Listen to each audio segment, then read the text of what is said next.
Our Incarnation of the Strongest Sword God audiobook by Kevin. Chapter 2321, Superior Mythic. Chapter 2321, Superior Mythic. The players that had reached level 100 were astonished. My attributes are so high, and I feel so much more coordinated than before. That's not all that's changed. My senses are so much sharper and more realistic. In this state, my combat power has increased by at least 30%. Amazing. There is such a huge gap between level 99 and 100. Once I complete my Tier 3 promotion, Tier 2 experts under level 100 won't stand a chance against me. Ordinary players might not sense the changes that occurred when they reached level 100 right away, but Yan Tianxing and his companions noticed the changes immediately. They were stunned when they did. None of them had realized how great the difference was between level 99 and 100 before now. After leveling up once, their combat power had reached a whole new standard, and this was considering that most of their weapons and equipment were still level 95. If they equipped level 100 weapons and equipment, their combat power would skyrocket. Naturally, there was a major difference between level 95 and level 100 equipment. The level 100 mysterious iron items they had obtained after slaying the Dragonkin made that obvious. A level 100 mysterious iron weapon's attack power could almost rival that of a level 95 dark gold weapon, and the basic attribute bonuses were even slightly higher. It was easy to imagine how much their attack power, defense, and basic attributes would rise if they fully geared themselves with level 100 fine gold weapons and equipment. Furthermore, they had yet to challenge their Tier 3 promotion quests. Now that a number of us have reached level 100, Guild Leader, we should start raiding level 100 team dungeons, Blackie eagerly suggested after experiencing the changes due to his new level. They hadn't even dared consider setting foot in a level 100 team dungeon previously. Dungeons' monsters were far stronger than monsters in the fields, after all, and without Shi Feng's help, they had barely held their ground against level 100-plus field monsters before reaching level 100. Trying to raid a level 100 team dungeon would have been suicide. However, they had grown considerably stronger after leveling up, especially the players with epic weapons and equipment. These players' combat power had risen by far more than a mere 30%. Now they'd have no issues taking on a dozen or so Dragonkin warriors, even without Shi Feng's help. They definitely qualified to challenge level 100 team dungeons. Not only could they test their newfound strength by successfully raiding such a dungeon, but they'd also acquire high-quality level 100 weapons and equipment. In addition, their achievement would help spread Zero Wing's fame across the eastern continent, maybe even throughout God's domain. The other level 100 players voiced their agreement with Blackie's suggestion. They were all eager to challenge a level 100 team dungeon. Don't get so excited just yet. The system's restrictions on your bodies have been lifted now that you've reached level 100. So your physical condition is slightly different. Fight the Dragonkin first, and give yourselves a chance to adapt, Shi Feng said, shaking his head. Smiling, he continued, if you're so eager to test your new limits, I know the perfect place for you to do that. Players' combat power would substantially increase upon reaching level 100. They could now use their 5 senses and reaction speed to its full potential, but exerting all of their strength wasn't an easy task. Even domain realm experts would need quite some time to adjust, not to mention refinement realm experts. Shi Feng had only been able to adapt so quickly because he was most familiar with this body. Although there were some minor differences between his current form and the body he had used during his previous life, he had sensed and adapted to these minor changes easily as a domain realm expert, perfectly exhibiting his full potential. A perfect place to test our strength? Where is it, Guild Leader? Kala excitedly asked. Unlike the others, he carried the Titan Guard, a fragmented legendary shield. Once he reached level 100, the restrictions on his shield had also vanished. As a result, he sensed a massive boost to his combat power. Overall, he had likely improved more than anyone else on the team. A superior mythic boss's lair, Shi Feng announced, gesturing to the Cold Spring Forest's central region. Every member of the team was stunned when they heard Shi Feng's answer. God's domain's mythic monsters weren't equal in terms of strength. Among them, superior mythics stood at the apex of their kind, wielding even more power than mythic-ranked archaic species. Everyone here was an expert, and they all had an idea of how powerful mythic monsters would become after level 100. Trying to challenge a level 100 mythic monster before they reached Tier 3 was tantamount to throwing themselves into the jaws of death, let alone challenging a level 100 superior mythic. Relax. I am quite confident that we'll be victorious, one Shi Feng assured them, chuckling at his now. Take some time to adapt to your new bodies. A Tier 4 dragon was an incredibly powerful being, but he had his heavenly dragon's breath. The ring was capable of suppressing dragons to an intense degree. Including Anna and Kite's assistance, they definitely had a chance of defeating the monster. Hearing that Shi Feng was confident of their victory, his teammates breathed a sigh of relief. They obediently followed their leader's orders and used the nearby dragonkin as training dummies. After around 4 hours of training, the team had a basic grasp of their unrestricted strength. Once his team was ready, Shi Feng led them toward the Cold Spring Canyon. The Cold Spring Canyon was far more dangerous than the Cold Spring Forest's other areas, home to many level 103 and 104 dragonkin. Even level 105 Grand Lord-ranked dragonkin commanders wandered the area. If Zero Wings members had come here before reaching level 100, they would have died the moment they aggroed a dragonkin commander. Fortunately, Kola could single-handedly tank one of these Grand Lords at level 100, preventing the dragonkin from targeting any of his comrades. Once he had a hold on the dragonkin commander's aggro, the rest of the team slowly shaved away the Grand Lord's HP, eventually killing it. When Blackie looted the dragonkin commander, he obtained the Dragon Tooth Pendant, a level 100 fine gold necklace. Its basic attributes were more than 2 ranks higher than a level 95 dark gold necklace, and it increased the power of the wearer's dragon bloodline. Kola ended up winning the bid for the necklace, and when he equipped it, not only did it increase his basic attributes, but it also improved the purity of his dragon blood, improving his physique. Shi Feng and his team finally reached the heart of the Cold Spring Canyon after another 6 hours or so of combat. He then retrieved the transfer stone he had received from the Adventurers Association and began to chant the incantation. The transfer stone transformed into violent energy that pierced an invisible barrier before Zero Wing's main force. As the barrier shattered, it revealed a paradise. Zero Wing's members could hear birds chirping and smell fragrant flowers, and as they entered the space, they felt a pleasant sensation encompass their bodies. The fatigue from their long hours of grinding faded quickly as their stamina and concentration began to recover. This space was nothing like the outside world, however. Before any of them had the chance to inspect this area, a horrific aura washed over them, so intense that it nearly knocked them on their backs. A dragon? Turning toward the aura's origin, their gaze rested on a 30-meter-tall infant dragon. Protected by its snow scales, the infant dragon was sound asleep. Every breath it took was powerful enough to shake the entire area. Ice Dragon, Heathweight, Dragon, Mythic, Level 101, HP 1,840,000,000. When the team saw Heathweight's statistics, they had no doubt that if this infant dragon wished it, it could likely shatter this entire space, plunging it into the void. Dragons had always been the symbol of destruction in God's domain. The various NPC cities' libraries contained a vast amount of information on these beings, always depicting dragons as natural disasters that could bring about the downfall of an entire country.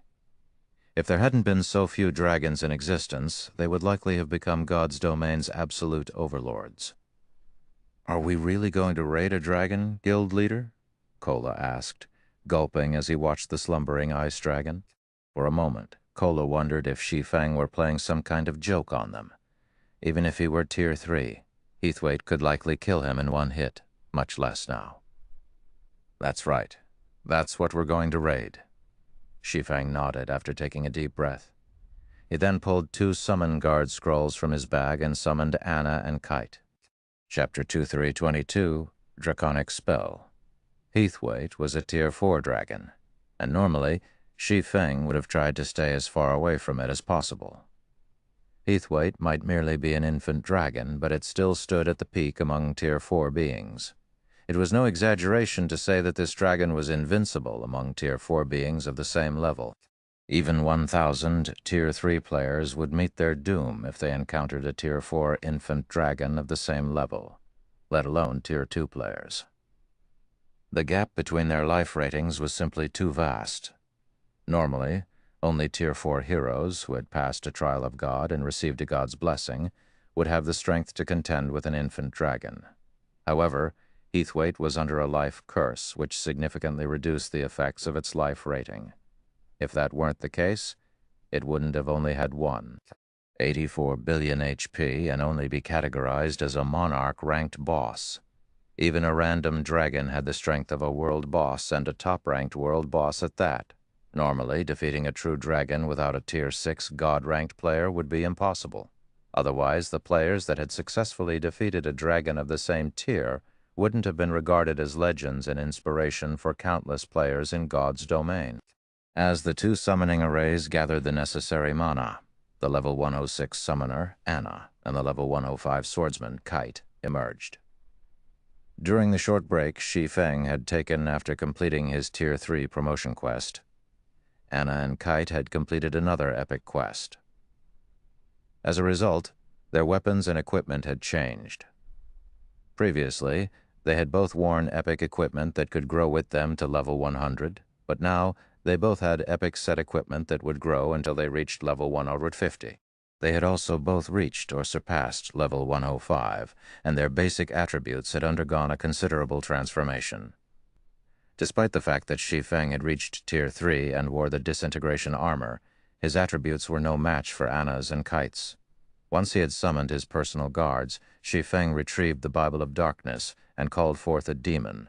Shi Feng's Bible of Darkness was the real deal, so its power was unmatched. Moreover, as its user rose to a new tier, the Bible of Darkness would exhibit even greater strength.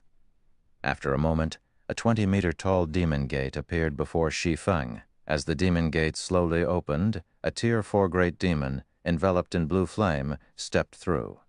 Blaze Demon, Dark Creature, Great Demon, level 116, HP 420 million, Zero Wings main force members gasped when they saw the Blaze Demon. They then turned to stare at Shi Feng with incredulous looks. "You're too vicious, guild leader. You can actually summon a great demon to do your bidding." "The various superpowers would likely go crazy if they knew about this," Blackie said as he glanced at the Bible of Darkness in Shi Feng's hands. Blackie had seen the Bible of Darkness before, so he knew just how powerful it was. Its ability to summon Tier 3 demons was particularly useful to Tier 2 players. A Tier 3 demon would even be useful after players reached Tier 3. Such demons had many skills and spells and were far more powerful than ordinary Tier 3 summoned creatures. However, Blackie hadn't dreamed that the Bible of Darkness could summon a Tier 4 great demon once Shi Feng had reached Tier 3. This power was ridiculous. Tier 4 summoning scrolls were even rarer than epic weapons and equipment, and the various superpowers treated such items like priceless treasures, avoiding using them unless absolutely necessary. And yet, Shi Feng could summon a Tier 4 great demon with the Bible of Darkness at no cost. Although a great demon had far less HP than ordinary mythic monsters of the same level, its combat power would be far greater than ordinary mythic monsters. "All right, everyone, get ready. The Blaze Demon will tank the Ice Dragon later during the raid. You guys only need to support and attack from the sidelines," Shi Feng announced, chuckling as he returned the Bible of Darkness to his bag. The Spirit Emperor, Fantasy Extinguisher, had caused a sensation throughout God's domain during Shi Feng's previous life due to the Bible of Darkness. With it, he had developed Fantasy Shrine from a first-rate guild into a superpower that could even suppress the Dragon Phoenix Pavilion in the Black Dragon Empire. Since Shi Feng now had the real Bible of Darkness, he had even greater power. The Bible of Darkness was the very reason that Shi Feng even dared to consider challenging the Cold Spring Forest's monarchs. He wouldn't have harbored the thought if he only had Anna and Kite to rely on. After all, a mythic-ranked monarch was even stronger than a Tier 4 hero. With Shi Feng's command, Zero Wing's main force members went to work, Once his teammates were in position, Shi Feng sent the Blaze Demon to charge at the Ice Dragon. Within seconds, the Blaze Demon was within 500 yards of Heathwaite. As the Blaze Demon approached, the Ice Dragon's eyes opened abruptly, and it woke from its slumber, turning its amber gaze on the intruder. Needing neither chance nor gestures, Heathwaite spread its jaws. With Heathwaite as the center, the Ice Dragon sucked a 300-yard radius dry of mana before a towering white beam shot toward the Blaze Demon. Tier 4 Dragon Breath, compared to the Dragon Breath Shi Feng's Black Dragon doppelganger had used. A true dragon's Dragon Breath was on an entirely different level. The Blaze Demon transformed into an ice sculpture before flying back over 500 yards at the same time. The area around Heathwaite became a world of ice, the attack utterly transforming the terrain. Aside from Shi Feng, every member of Zero Wing's team was dumbfounded. They had all heard legends and details about dragons, but they hadn't actually seen one in action. At this moment, they finally understood what a dragon truly was. If they hadn't stood over 1,000 yards away, that Dragon Breath attack would have killed every one of them. Fortunately, the Blaze Demon had initiated the raid. Even so, the Blaze Demon had lost over 20 million HP after taking a direct hit from Heathwaite's Dragon Breath. All of you, snap out of it. Once you get close to the boss, make sure that you're spread out. Healers, throw everything you have at the Blaze Demon. Shi Feng barked. He couldn't help his sigh of relief as he watched the Blaze Demon break free from its icy prison, appearing mostly intact. If that Dragon Breath had heavily injured the Blaze Demon, this raid would be over. Neither Anna nor Kite could tank the Ice Dragon, and their combat power couldn't even compare to the level 116 Blaze Demons. They'd either die instantly or be heavily injured if they took a direct hit from a Tier 4 Dragon Breath. The Blaze Demon ran at Heathwaite again. Fortunately, Dragon Breath had a relatively long cooldown, and because of that, the Ice Dragon switched to using its claws to attack the incoming demon. The Blaze Demon proved to be no match for Heathwaite. Each time it blocked an attack, it lost over 8 million HP. Although the Blaze Demon launched a counterattack from time to time, its Tier 4 spells only dealt a few million damage. The two creatures' strengths were on completely different levels. Shi Feng only activated Miniature World and Ring of Brilliance to suppress the Ice Dragon and enhance his allies' combat power once the Blaze Demon had secured Heathwaite's aggro. Unfortunately, Miniature World was barely effective against the Infant Dragon. However, Heavenly Dragon's Breath's Dragon Domination was fully effective, reducing the dragon's basic attributes by 20%. Once Heathwaite's basic attributes had been suppressed, Zero Wing's healers were barely able to keep up with the damage the Ice Dragon dealt to the Blaze Demon. Shi Feng also used Life Domain to restore the Blaze Demon's HP to full on occasion. For a time, the Ice Dragon was helpless against the summoned demon, during which Heathwaite's HP continued to decrease under Zero Wing's bombardment. 95%, 90%, 85%. However, Heathwaite was not an easy opponent, and it turned its Dragon Breath on a random target from time to time. The players who had failed to dodge the attack had become ice sculptures, losing all of their HP in the blink of an eye. Dragon Breath had even slain Turtle Dove, despite her active life-saving skill. As Heathwaite's HP continued to fall, the intervals between each Dragon Breath grew shorter. By the time Heathwaite's HP reached 30%, only a little over half of the team remained standing. "Despicable ants, I'll burn you to ash!" Heathwaite bellowed before chanting an incantation. A threefold magic array with a 500-yard radius then appeared above the Ice Dragon, plundering all of the mana within a 1,000-yard radius. Tier 4 Draconic Spell, Meteorite Fall. Suddenly, a colossal meteorite, which blocked out the sun, descended from the magic array, growing larger as it emerged. When Zero Wing's survivors saw this, they began to despair. A Tier 4 Draconic Spell? Even Shi Feng's expression darkened at the unexpected sight. How is this possible? Draconic spells were some of the most primitive spells in God's domain, beginning at Tier 4. Even dragons rarely possessed draconic spells of the same tier. Meanwhile, a draconic spell was even more powerful than a large-scale destruction spell, capable of rivaling the god's divine arts. A single blow from such a spell could annihilate tens of thousands of creatures. Not even invulnerability spells could stop their devastation. "Anna, summon the Valkyrie," Shi Feng shouted. Not even he had a countermeasure for a Tier 4 draconic spell. Anna's Valkyrie was his only hope. Anna immediately began to chant her angel summoning incantation. Chapter 2323, Valkyrie vs. Dragon. Chapter 2323, Valkyrie vs. Dragon.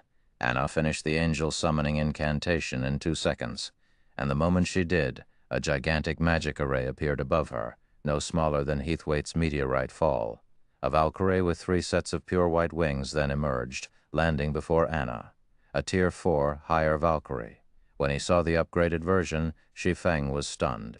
Angel summoning was Anna's legacy skill, and Shi Feng had always treated it as his final trump card since the skill allowed Anna to summon a Valkyrie that was 2 tiers higher than her. When Anna had been a Tier 2 personal guard, she had been able to summon a Tier 4 Valkyrie. Now that Anna had reached Tier 3, she should logically be able to summon a Tier 5 Valkyrie. With such a powerful ally, Zero Wing's remaining team should have no problem suppressing a Tier 4 infant dragon. However, Anna's Valkyrie was still only Tier 4. The only difference between the previous Valkyrie and this one was the extra set of wings. Angels' wings represented their status. An angel with 3 sets of wings was considered a higher ang, with 4 sets were considered archangels. In terms of life rating, archangels rivaled dragons, while higher angels were slightly weaker. But before Shi Feng had any time to ponder the matter, the meteorite above them had nearly completed. Block it. Shi Feng couldn't care less about the Valkyrie's status at the moment. He immediately commanded Anna to send her Valkyrie to stop Heathwaite's meteorite fall. The higher Valkyrie began to chant an incantation as soon as Shi Feng gave the command.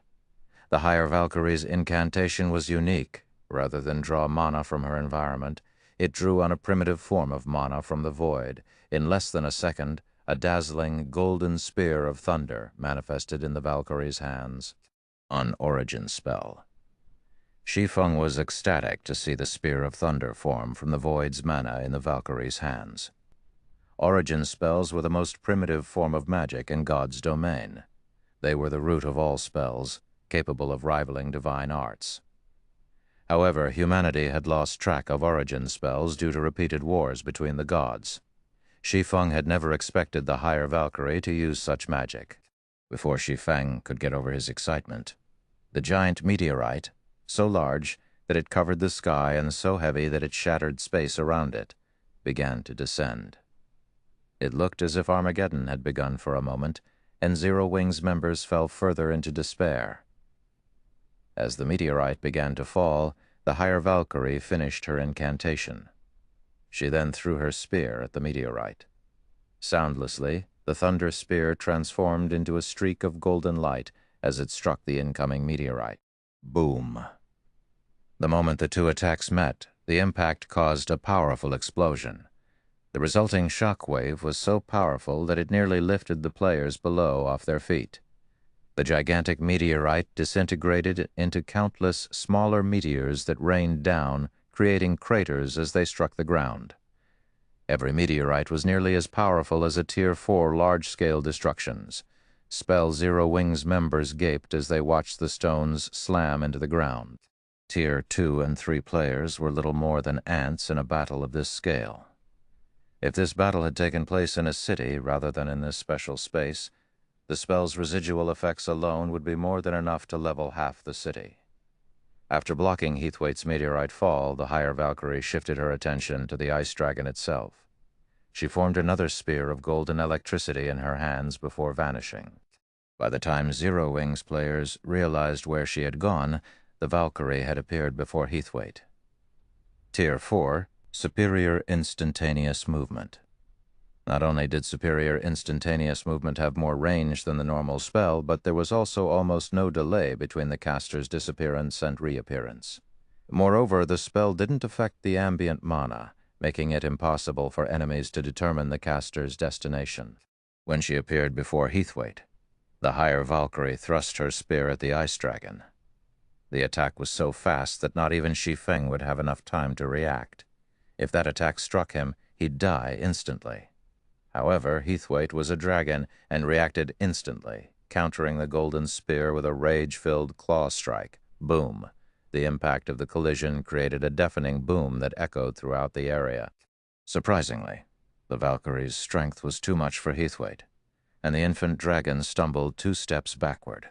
After suffering this humiliating blow, Heathwaite turned a wrathful glare on Shi Feng. Heavenly Dragon's breath suppression on dragons was simply too powerful, and the passive ability had plundered 20% of Heathwaite's basic attributes. Heathwaite already suffered a life curse, so its Stren, E, was slightly lower. Theach draw the higher Valkyries. Now Dragon's domination affected it as well. It was no match for the summoned angel. "Good, everyone, attack with everything you've got." Shi Feng quickly shouted when he realized that Heathwaite was thoroughly suppressed.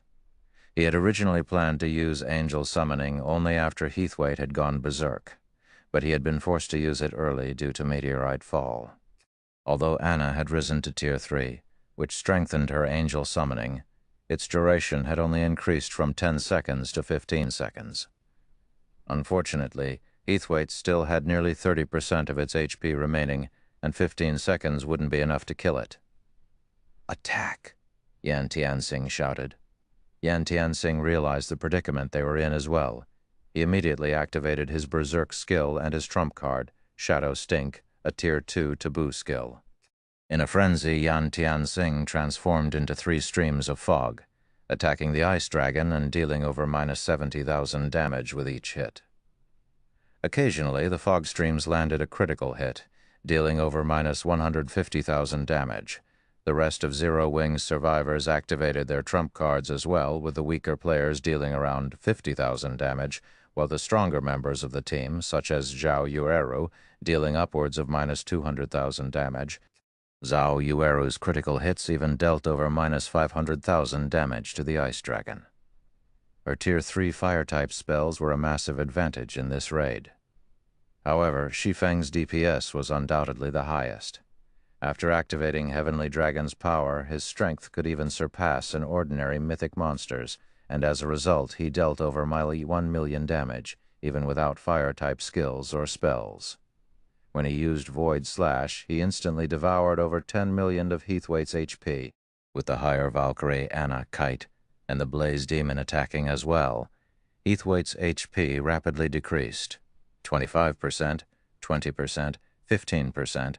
The higher Valkyrie continued to suppress Heathwaite after the dragon had gone berserk. However, she didn't deal quite as much damage. When Heathwaite's HP dropped below 10%, the higher Valkyrie's duration ended and she vanished. "Humans, you're dead!" Heathwaite bellowed as the higher Valkyrie disappeared. The ice dragon swiped its tail at the Blaze Demon and Anna's Holy Knight, sending both of them flying. It then swiped a claw at Anna, ignoring the Blaze Demon completely. The ice dragon intended to rid itself of the most troublesome opponents before dealing with the remaining pests. Even without her army of summoned creatures, Anna's DPS was exceptionally high. With her summoned creatures, she was the infant dragon's most challenging opponent. Although Anna's spells could overwhelm ordinary mythic monsters, they were utterly useless against the berserk Heathwaite. "Don't think you can take out our main DPS so easily." Suddenly, Shi Feng appeared before Anna and activated his disintegration power, swinging Killing Ray at Heathwaite's incoming claw. The moment Shi Feng activated disintegration power, it cancelled out Heavenly Dragon's power. In return, however, the ability temporarily elevated Shi Feng to Tier 4. Not only did he now wield Tier 4 strength, but his physique, reaction speed, and skills had risen as well. Boom. When the attacks collided, Shi Feng stumbled 3 steps backward due to the impact, losing more than 50,000 HP. He was still at a disadvantage, but he had successfully blocked Heathwaite's berserk attack.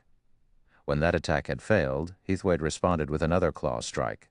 This time, however, the ice dragon activated a skill in the process, Tier 4 skill, Sky Splitter. 5 razor-sharp claws flew toward Anna from different directions, each with more power than the previous claw strike. As soon as Shi Feng steadied himself, he executed Lightning Flash to counter the attacks. Executing the secret technique proved far easier after his forceful upgrade to Tier 4, and he sent 17 sword lights at the approaching claws. Pang, pang, a series of explosions blew apart the ground around Shi Feng, but even after all 5 attacks, he had only stumbled back 3 steps. He also only lost around 200,000 HP. Even at Tier 3, Shi Feng had over 1,700,000 HP, far less than he currently had.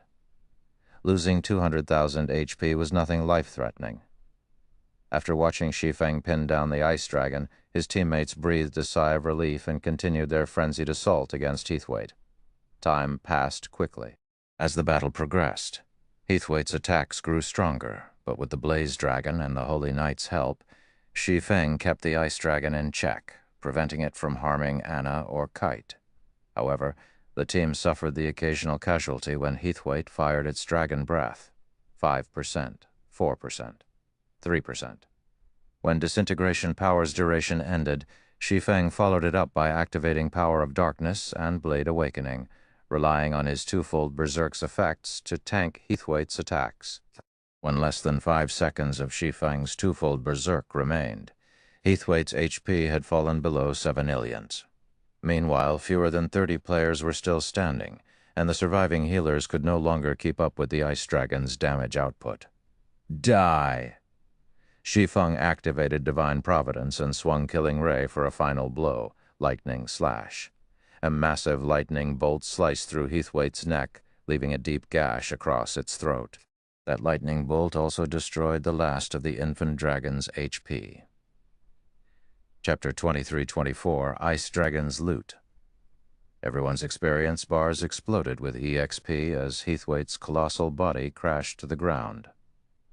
A level 100+ mythic boss would already provide a lot of EXP, and as a Monarch-ranked boss, Heathwaite would award even more. In the end, the 24 or so survivors watched as their experience bars rose beyond 90%. Although they had only reached level 100 less than a day ago, they were almost at level 101 was now at 63% of level 101 as well. The EXP from the Ice Dragon alone was worth nearly 3 days of normal grinding. It's finally dead, and I thought we were finished, Blackie said, sighing deeply as he plopped down on the ground. He was ecstatic that they had finally won.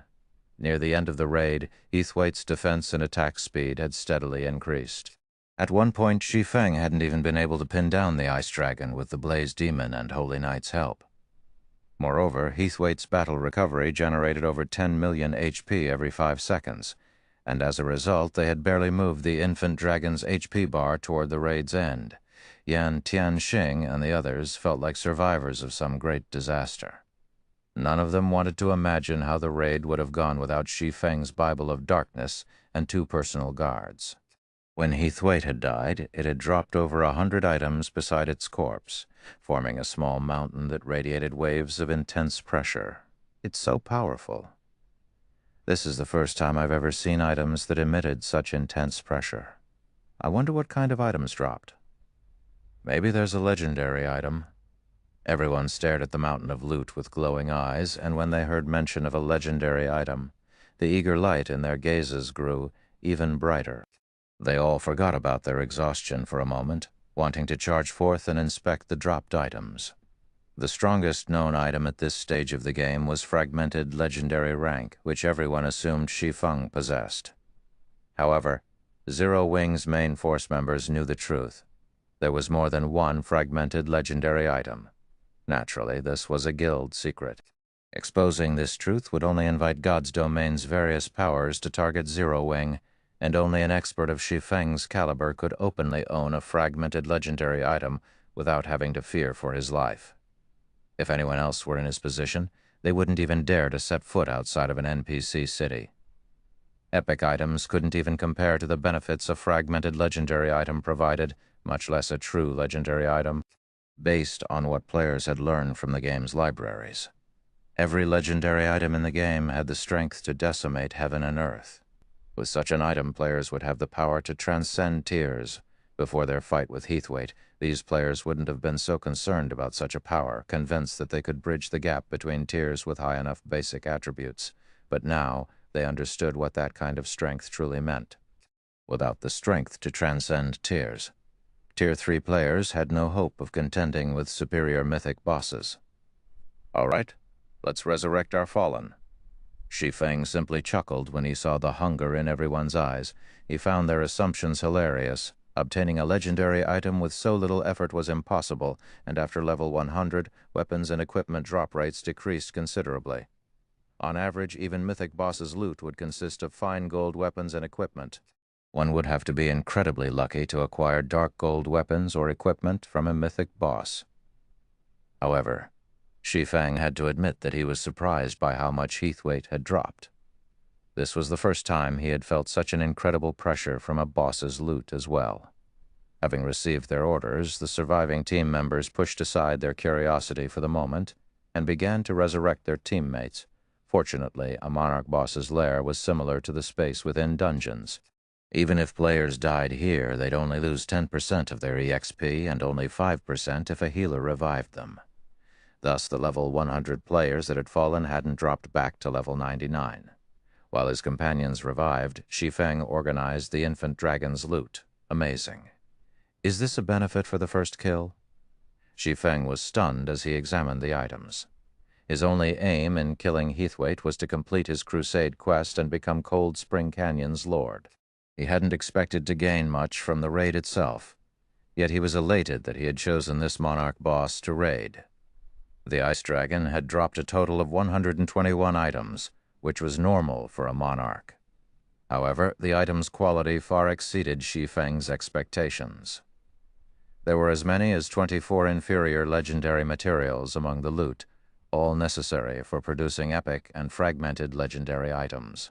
Even without a design for such items, these materials could increase one's production success rates when crafting level 100 dark gold items.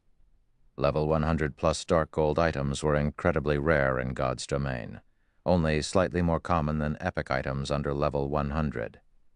They'd still be rare even after Master Lifestyle players gained the ability to craft level 100 plus dark gold items. The required materials for producing such items were incredibly precious. They only dropped from powerful bosses, and each boss dropped very few at a time. Moreover, the production success rate for level 100 plus dark gold items was very low. Advanced Master Lifestyle players would only have a theoretical success rate of 35%. Every player that focused on their subclass knew that theoretical success rates were nowhere near the actual success rates. It was merely the highest possible success rate players could achieve. In practice, a minor deviation in the process could reduce the success rate to 20% or 30%. If one included an inferior legendary material in the process, however, their production success rate with level 100 plus dark gold items would increase by at least 5%. With these 24 materials, Zero Wing could produce a dozen or so, level 100 plus dark gold items. Surprising Shi Feng further, Heathwaite had also dropped legendary materials, the Ice Dragon's Claw. Countless Grandmaster Forgers dreamed of obtaining this item. Dragons were one of the rarest types of monsters in God's domain, and they were immensely formidable. Acquiring a dragon's claw was nearly impossible. When used to forge weapons, dragon's claws were godly materials. As long as the player made some minor modifications to the claw, they could easily produce an epic weapon, even without an appropriate design. If they had an epic weapon design, they could craft a fragmented legendary weapon by using a dragon claw as the base material. Any dragon claw that had appeared on the market during Shi Feng's previous life had easily fetched the price of 2 fragmented legendary items in an auction. After all, one could sacrifice 2 random fragmented legendary items to secure a weapon of the same rank that was more compatible with its wielder, and Heathwaite had actually dropped 2 Ice Dragon's claws. Why wouldn't Shi Feng be excited? It was no wonder why the Ice Dragon's loot had radiated such an incredible pressure. Aside from materials, Heathwaite had dropped 5 Dragon's Blood vials that could boost Cola and alluring Summer's Dragon bloodlines, further strengthening their Dragon Slayer classes. While Shi Feng appraised the several designs the infant dragon had dropped, one result left him utterly dumbfounded. How is this possible? A flying ship design. Chapter 203.25, Crimson Dragon Flying Ship. Chapter 203.25, Crimson Dragon Flying Ship. Shi Feng fell silent for a long time as he stared at the tattered design in his hands. No matter how he thought about it, he couldn't believe that Heathwaite had dropped a flying ship design. Flying mounts were incredibly rare in God's domain, and even with a common flying mount, one would have endless bragging rights. Even the weakest flying mount was rarer and more precious than a level 100+ epic weapon. Flying ships, on the other hand, were even more amazing. The most ordinary flying ship's movement speed could rival an extraordinary flying mount, and one could accommodate up to 100 people at a time. Their aerial combat abilities were even at the peak of Tier 3. However, the main continent's various countries had monopolized the technology for flying ships, and players typically had no way to get their hands on one. At best, players could rent an airship, which could only transport goods and people from one of the kingdoms or empires. One would be dreaming if they thought to rent a flying ship, an aerial weapon of mass destruction. Shi Feng had never even heard of anyone obtaining a flying ship design by killing a boss. If players wanted to acquire a flying ship design, they'd have to raid a major NPC power's main headquarters or steal one from one of the NPC kingdoms or empires. Of course, both methods were exceedingly dangerous. There was a safer method. Players could create one themselves. The subclass requirements for creating a flying ship, however, were immensely demanding, and players would have to invest a lot of effort and time into the research. As for the cost of creating one from scratch, even superpowers would have a hard time justifying such a massive expense. Most superpowers would rather purchase a completed flying ship. Purchasing a flying ship was much easier than purchasing a flying ship design. A guild could do so through the black market, or by earning a sufficiently high status in an NPC country. Regardless of which method a player or power relied on, the price would be exorbitant. Furthermore, players could only purchase a very limited number of flying ships. As far as Shi Feng knew, the easiest way to buy a flying ship was to become a duke in a kingdom. As a duke, a player could purchase one flying ship for 80,000 gold. To acquire more, they'd have to try their luck in the black market. Unfortunately, the black market only accepted ancient gold, not regular gold, and yet Shi Feng had just obtained a flying ship design after killing Heathwaite. If the various powers of his previous life had known this, they would have slaughtered every ice dragon in God's domain. Unable to contain his excitement any longer, Shi Feng clicked on the design to inspect its statistics. He wanted to know what rank this flying ship design was. Crimson Dragon Flying Ship Design can be used to construct a common flying ship with a maximum capacity of 100 people and peak Tier 3 combat power. The Crimson Dragon flying ship carries 8 magic cannons and 1 magic crystal cannon. Piloting the flying ship requires a minimum of 6 people. Producing the flying ship requires 1,000 Titan silver, 10,000 void iron, 2,000 mana stones, and 100 magic elven stones. Sure enough, it is the most common type. Shi Feng inwardly sighed when he saw the statistics.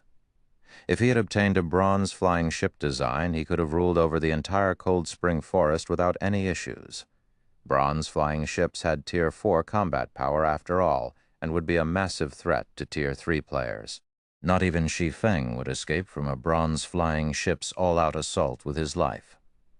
A flying ship wasn't a monster.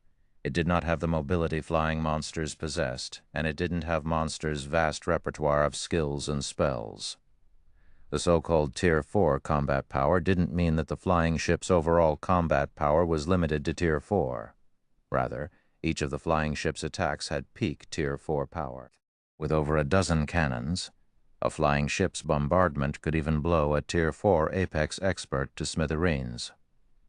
Without a Tier 4 legendary flying mount or something even more powerful, they'd have to flee the moment they spotted a bronze flying ship. After giving the matter some thought, Shi Feng realized that he was being too greedy. Superpowers struggled just to obtain a single common flying ship, let alone a bronze flying ship. 1,000 Titan silver and 100 magic elven stones.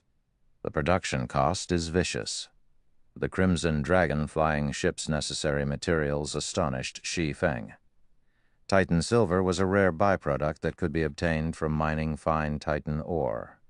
Thus far, Zero Wing had only compiled a little over 2,000 Titan silver ingots. Magic Elven Stone was even rarer and more valuable. One could only obtain the super-rare ore from Grade 2 ore veins. It was just slightly more common than 7 Luminaries crystals, including the other materials. Producing the Crimson Dragon flying ship would cost roughly 50,000 gold, several times more than the bronze-ranked Guardian Puppet's production cost. However, it was still cheaper than trying to become a duke. Moreover, he would get more value for his money. A common flying ship would be far more useful to players than bronze combat puppets. Even though a common flying ship's combat power was only at the peak of Tier 3, it could transport 100 players, allowing them to travel across the continent freely. Moreover, players could rest and recover while on a flying ship, which they couldn't do while riding a flying mount. The recovery ability wasn't very powerful, but it was a precious asset when exploring level 100-plus neutral maps. Moreover, players would be able to flee when they encountered mythic-ranked flying monsters thanks to the flying ship's defensive capabilities. "Did the boss drop something good, guild leader?" Lackey asked, curious about the joyful expression on Shi Feng's face. "Here, take a look for yourselves," Shi Feng said, chuckling. Aside from the flying ship design, he shared the loot's information in the team chat. "Crap, legendary materials. And that's a design for a level 100 secret silver equipment. This fine gold-ranked polar ice set is amazing." When they saw the boss's loot, every member of the team was excited. Heathwaite might not have dropped an epic item, but these players weren't fools. They knew how precious inferior legendary and legendary materials were. These were all top-tier materials that could be used to produce epic items. Moreover, the Ice Dragon had dropped 7 pieces of level 100 dark gold equipment and over 30 level 100 fine gold weapons and equipment pieces. These weapons and equipment would grant many of the team members a massive boost to their combat power. The polar ice set Heathwaite had dropped was particularly eye-catching. It might only be a 6-piece, level 100 fine gold set equipment, but its attributes were nearly 3 ranks stronger than that of level 95 dark gold equipment. With this set, a level 100 elementalist could easily defeat lower-level experts in full epic equipment. Following which, Shi Feng held an internal auction, and Yi Luofei claimed the polar ice set. Now, only Shi Feng, Kola, and Zhao Yueru, who had at least one fragmented legendary item and multiple pieces of epic equipment, had higher basic attributes than she did. Once the weapons and equipment had been distributed, Shi Feng returned to White River City with his team. Since Zero Wing's main force members had finally reached level 100 or higher, they qualified to challenge their Tier 3 promotion quests. Naturally, he couldn't continue to help them level up in the Cold Spring Forest, and more than a dozen of the team members were ready to challenge their promotion quests now. Wasting time would be a pity. Players would only become true powerhouses in God's domain once they reached Tier 3 after all.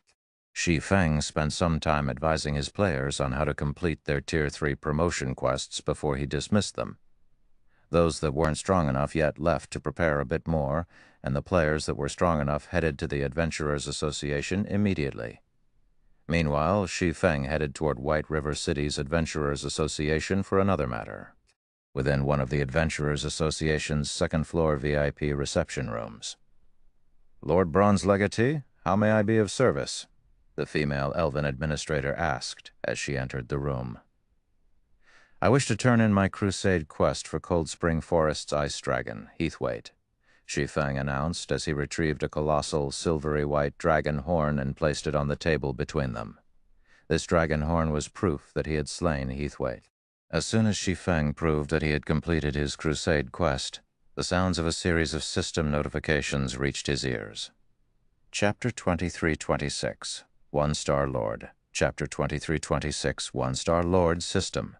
You have completed the crusade quest for the Ice Dragon, Heathwaite, rewarding Lord's token, level +1, Star Moon Kingdom reputation +300, guild popularity +10,000.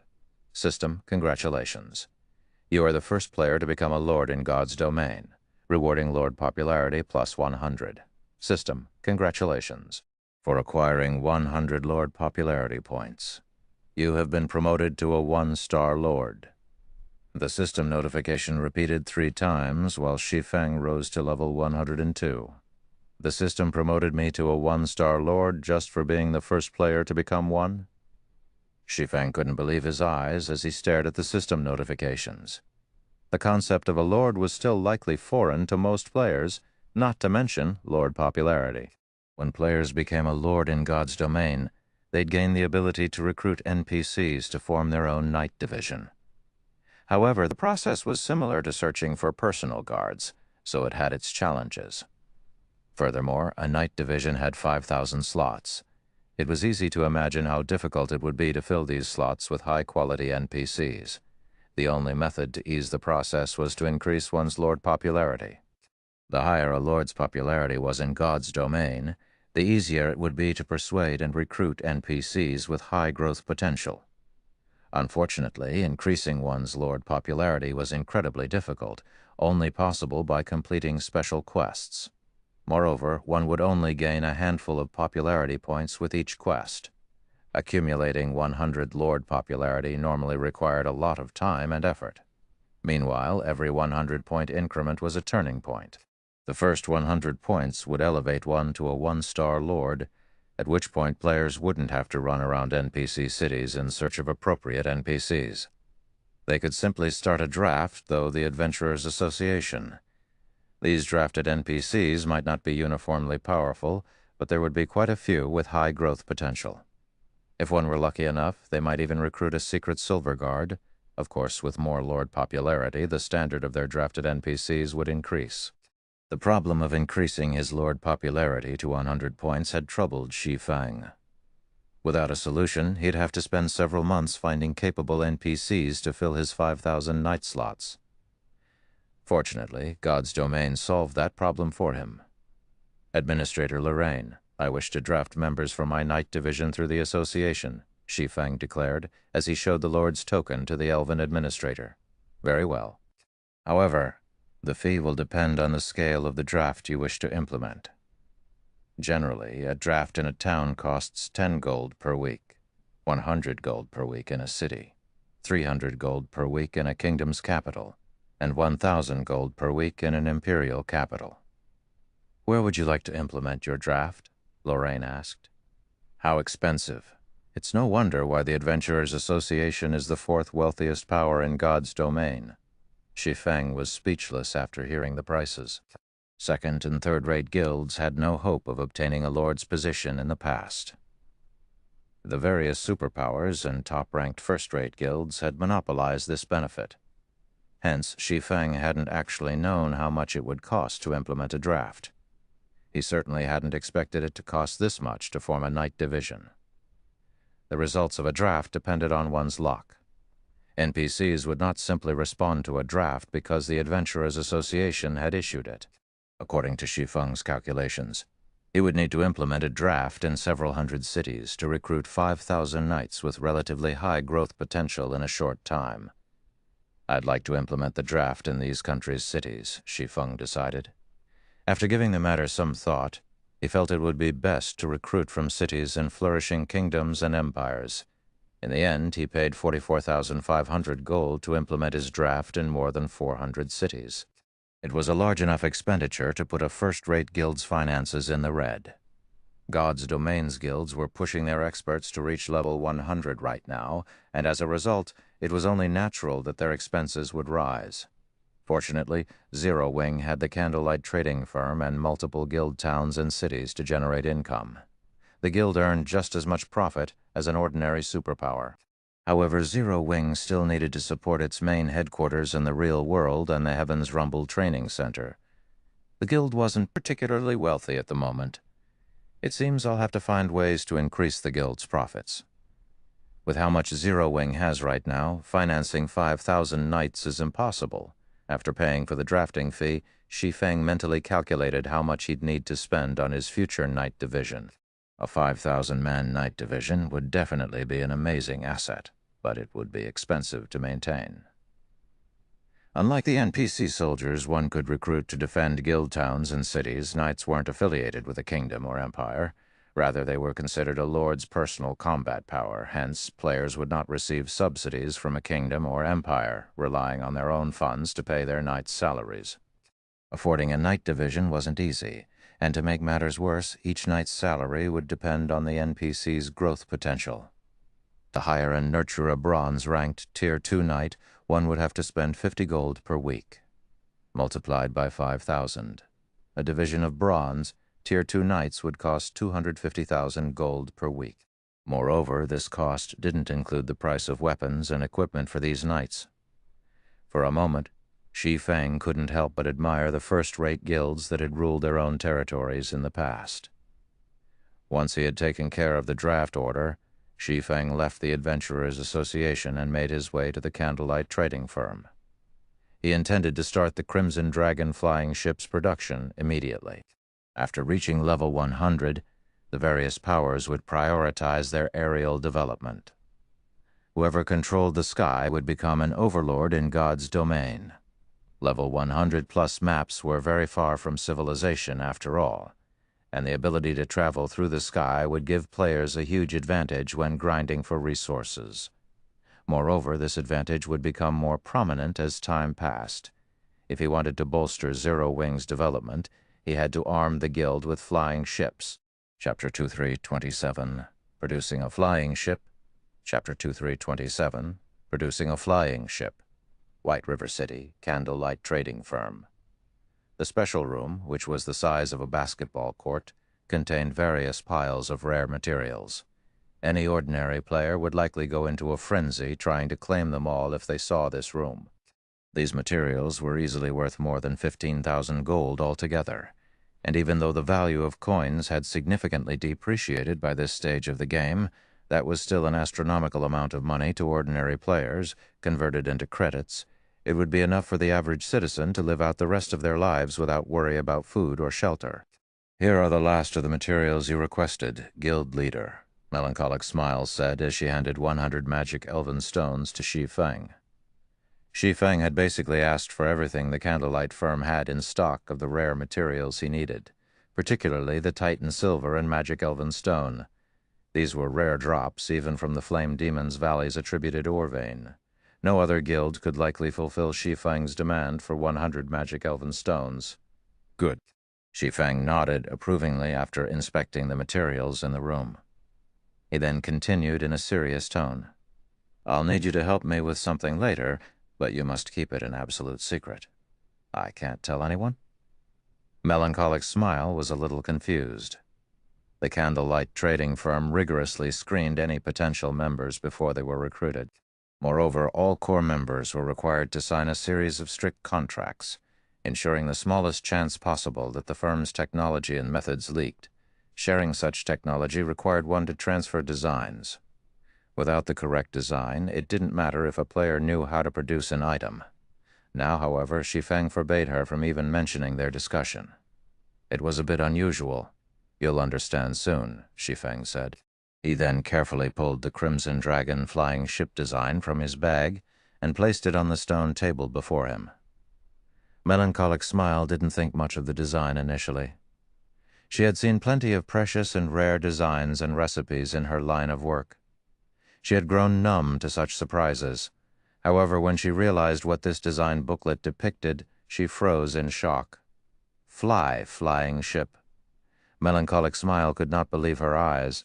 As a lifestyle player and the Candlelight Trading Firm's manager, she could only dream of crafting an airship, which was only a method of transportation, let alone a flying ship. Countless lifestyle players dreamed of creating flying ships, especially after seeing airships fly from one city to another. However, they assumed that would remain a dream. Players had absolutely no access to designs for airships and flying ships due to the various kingdoms and empires' heavy restrictions regarding their flying technology. Creating one would require an immense amount of knowledge and skill, not to mention a ton of materials for the necessary experiments. And yet, Shi Feng had just dropped a flying ship design on the table between them. It was at this moment that Melancholic Smile more or less realized why Shi Feng had forbidden her from speaking of this to anyone. Although the trading firm had restrictions in place that prevented members from sharing trade secrets, those restrictions were only effective in the game. Candlelight couldn't stop these players from running their mouths off in the real world, and if news that Zero Wing had obtained a flying ship design went public, the consequences would be unimaginable. The various powers already hungered for their own airships.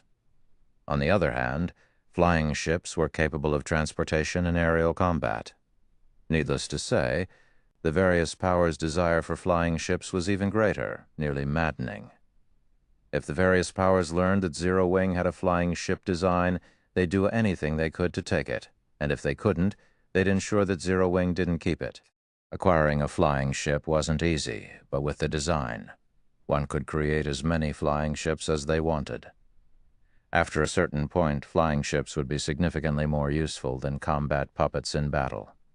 Players had ways to deal with combat puppets after all, but none of them knew how to deal with a flying ship. Hence, the various powers would do whatever necessary to ensure that Zero Wing failed to develop, and they'd strike while they still had an opportunity. That's right. It's a flying ship. I intend to produce one, but I can't handle the task alone. Aside from forgers, I'll need a large number of engineers and alchemists, Shi Feng said. To protect this secret, however, I'll need you to split these players into multiple groups and assign them various parts to work on. I'll handle the final assembly. We're going to make one now? The very idea began to make Melancholic smile nervous. Guild leader. Just the core engine is so complex that I'm not even sure an advanced master forger can handle it. If we fail, all of this magic elven stone will be useless. Why don't we wait a little while longer? If it were only an issue of money, Zero Wing could handle it, but these magic elven stones were incredibly rare. Collecting more wasn't simply an issue of money. If they failed in producing the flying ship's engine, they would have to wait for a very long time before they'd have enough elven magic stone to attempt it again. I wish it could wait, too, but Zero Wing can't afford that, Shi Feng explained, flashing her a bitter smile. The various major powers were desperately leveling up, and many of them have already begun to explore level 100 neutral maps. The Shadowless Empire's members had made that clear. Once they secured a foothold in level 100 neutral maps, the various superpowers would finally be able to exhibit their true strength. Zero Wing didn't have support from any major corporations. Thus, it couldn't afford to continuously recruit large numbers of experts, especially refinement realm and above experts rapidly expanding. Zero Wing would have to nurture such experts on its own. There was simply no comparison between the various superpowers and their guild. Obtaining more resources and ensuring it had time to develop was the only way Zero Wing could secure its position in God's domain. That was the only way the guild would survive the intense struggle between the various superpowers in level 100+ neutral maps. Now that Zero Wing had its own territory and had begun to draft NPCs for a knight division, the guild needed more funds and resources to arm its knights. Maintaining a proper knight division with Zero Wing's current income was impossible. Unfortunately, it had become considerably more difficult to earn profits and resources from other worlds now that the planar passages had opened. That left Zero Wing with only one method to increase its income: transportation of goods. The industry would be particularly profitable when it came to moving non-bag space items. Shi Feng had intended to produce intermediate traps to earn more funding, but it was too soon to introduce these items to the public. Most of the various large guilds' main forces hadn't begun exploring level 100 neutral maps yet, and demand for intermediate traps would be limited. Furthermore, Zero Wing's members would need these traps as well. Without at least 100 intermediate trap designs, it would be very difficult for Candlelight to produce enough intermediate traps for Zero Wing's purposes and to earn substantial profits. However, transportation methods were a different story, especially when it came to flying ships. Even a common flying ship could carry up to 500 non-bag space items, far more than any sailboat. In addition, flying ships' movement speed was much higher than sailboats. If Zero Wing resold non-bag space materials, it would make a killing. This was why the various superpowers had gone crazy for airships and flying ships during Shi Feng's previous life. I understand. I'll copy the design for these parts and split them between multiple groups. "I'll ensure that no one has any idea that we're making a flying ship," Melancholic Smile promised, nodding. She then began to examine the flying ship's design and plan accordingly. It shouldn't be very difficult to hide what they were doing. Some of the flying ship's parts were similar to those in ordinary ship designs. Most of the parts that were different would require forgers. As long as Shi Feng crafted those parts himself, they shouldn't have any issues keeping this a secret. Melancholic Smile then left to distribute the construction materials and designs among the Candlelight's Master Lifestyle players. None of these players suspected a thing when they received their orders. This wasn't a usual process, after all, especially after Zero Wing had recently begun to craft bronze speedboats. Meanwhile, Shi Feng turned his full attention to forging the flying ship's engine. After producing the Guardian puppets and Hell tanks, he was quite familiar with engine production. The Crimson Dragon flying ship's engine was simply a more complex version. Sure enough, this is beyond an ordinary advanced master forger. As Shi Feng examined the engine's design, he could feel a headache begin to brew. Fortunately, his forging standard wasn't a problem. With the philosopher's hand, he could elevate himself into an advanced master forger, so he met the engine's minimum requirements. However, the magic array that he needed to inscribe on the engine would be a challenge. It was so complex that it nearly required a master magician to complete. However, Shi Feng did not panic. Instead, he calmly and slowly researched the engine's magic array and repeatedly attempted to draw it. After over a dozen hours of practice, Shi Feng had finally learned how to draw the magic array successfully and barely finish it in one go. "Good. Let's make the engine now." Shi Feng took a short break before he focused on producing the engine. The engine's production process wasn't simple, and Shi Feng had decided to use a dragon blood crystal, a top-tier inferior legendary material Heathwaite had dropped, to increase his success rate. Crystallized dragon power. The dragon blood crystal was the size of a fist and contained energy that was nearly as pure as that in 7 luminaries crystals. Not only could one use a dragon blood crystal as a power core for a city's defensive magic array, but it could also reinforce magic arrays. It was easily as valuable a level 100+ epic weapon. Unfortunately, Heathwaite had only dropped 1 dragon blood crystal. Shi Feng had considered saving it to strengthen one of his city's magic arrays. But after giving the matter some thought, he decided to use it to increase his production success rate. A flying ship would be an immeasurable asset, after all. Time passed quickly, and the engine slowly took shape. Although others would have struggled to temper the materials, it was quite easy for Shi Feng with the help of the Soul Flame. It saved Shi Feng plenty of time and concentration. Shi Feng finally finished the engine's body after 6 hours of restless work. As the engine took shape, the special forging room's mana surged toward it. Sensing the change, Shi Feng began to engrave the magic array immediately. Whether or not the production process was a success would largely depend on the engraved magic array at the end. Not only did the array have to be completed within a short time, but it also had to be completed in one move. Shi Feng couldn't afford to pause during the process. This was the only way the engine's mana would be able to flow smoothly. A single, minor deviation would waste all of his efforts thus far. 1 minute, 3 minutes, 5 minutes. As the mana flowing into the engine began to thin, Shi Feng engraved the array faster.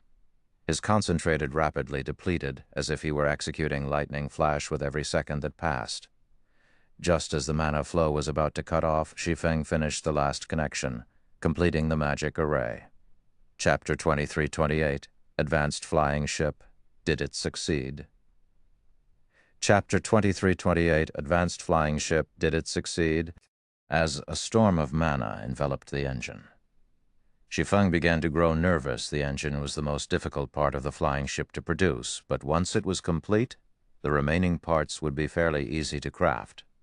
The most troublesome aspect of the remaining parts was how much manpower they required to produce. Fortunately, with Candlelight's strength, the trading firm had the manpower to simultaneously construct the parts of 3 flying ships, let alone 1. The magic array engraved in the engine began to glow as the mana calmed down, actively gathering the mana into the engine. The engine consumed so much mana that the density in the room increased. Wonderful. It's a success. As Shi Feng watched, his expression shifted to one of elation. This wasn't the first time he'd forged an engine, and if it had failed, he knew the stream of mana flowing into it would have been unstable. Now that this was done, he was practically guaranteed to produce a Crimson Dragon flying ship. Moreover, he hadn't expected the mana density in the room to rise to such an extent. The flying ship's engine drew in at least 3 times more than the bronze combat puppet's engine. An engine was the very heart of a machine and played a major role in determining the machine's strength, following which Shi Feng tapped on the engine to appraise it. System: Bronze flying ship engine has been forged successfully. Forging proficiency increased by 1,000 points. Obtained 40 million EKEPSP. The dragon blood crystal's effects are so powerful. Shi Feng stared at the results with wide, bloodshot eyes. He had already been relieved that the production process had been a success, but he hadn't expected the dragon blood crystal to upgrade the engine's rank from common to bronze. Normally, bronze engines only powered bronze flying ships, and an engine like this would definitely increase a common flying ship's rank. After all, common and bronze-ranked flying ships required roughly the same quality of materials. Their engines were the main factor that made a difference. Shi Feng immediately notified Melancholic Smile to hasten the remaining parts' construction. After more than 20 hours, Candlelight's master lifestyle players finally produced all of the Crimson Dragon flying ship's various parts. However, Shi Feng didn't start the assembly process when Melancholic had delivered them. Rather, he used the 7 Luminaries Ring's spatial gate to transport Melancholic Smile and himself to an open field within the White River City region. A flying ship was massive, much larger than a sailboat. The special forging room just didn't have enough space. Hence, Shi Feng needed an open location for the final assembly. Of course, to protect this guild secret, he decided to construct the flying ship in an empty, open plain. There was an extremely large number of parts to a flying ship. Normally, if a player tried to assemble one themselves, they'd need at least 2 days to complete the task. However, Shi Feng and Melancholic Smile had already become intermediate master forgers, saving a lot of time with their skills. With Shi Feng's soul flame, in particular, he could assemble and weld parts together quite quickly. After the 2 players worked for a dozen or so hours, they had finally completed the Crimson Dragon flying ship. They marveled at the 60-meter-long, 20-meter-tall mechanical ship with a crimson hull before them. So this is a flying ship? Despite taking part in the assembly process, Melancholic Smile couldn't believe her eyes. Even from far away, the Crimson Dragon flying ship was a shocking sight to behold. Next to its colossal frame, even an extraordinary flying mount looked like an infant. Shi Feng sighed ruefully as he gazed at the vessel. Crimson Dragon flying ship, advanced flying ship, maximum capacity, 130 people durability, 5,000, 5,000. Possesses Tier 3 upper rank defensive capabilities.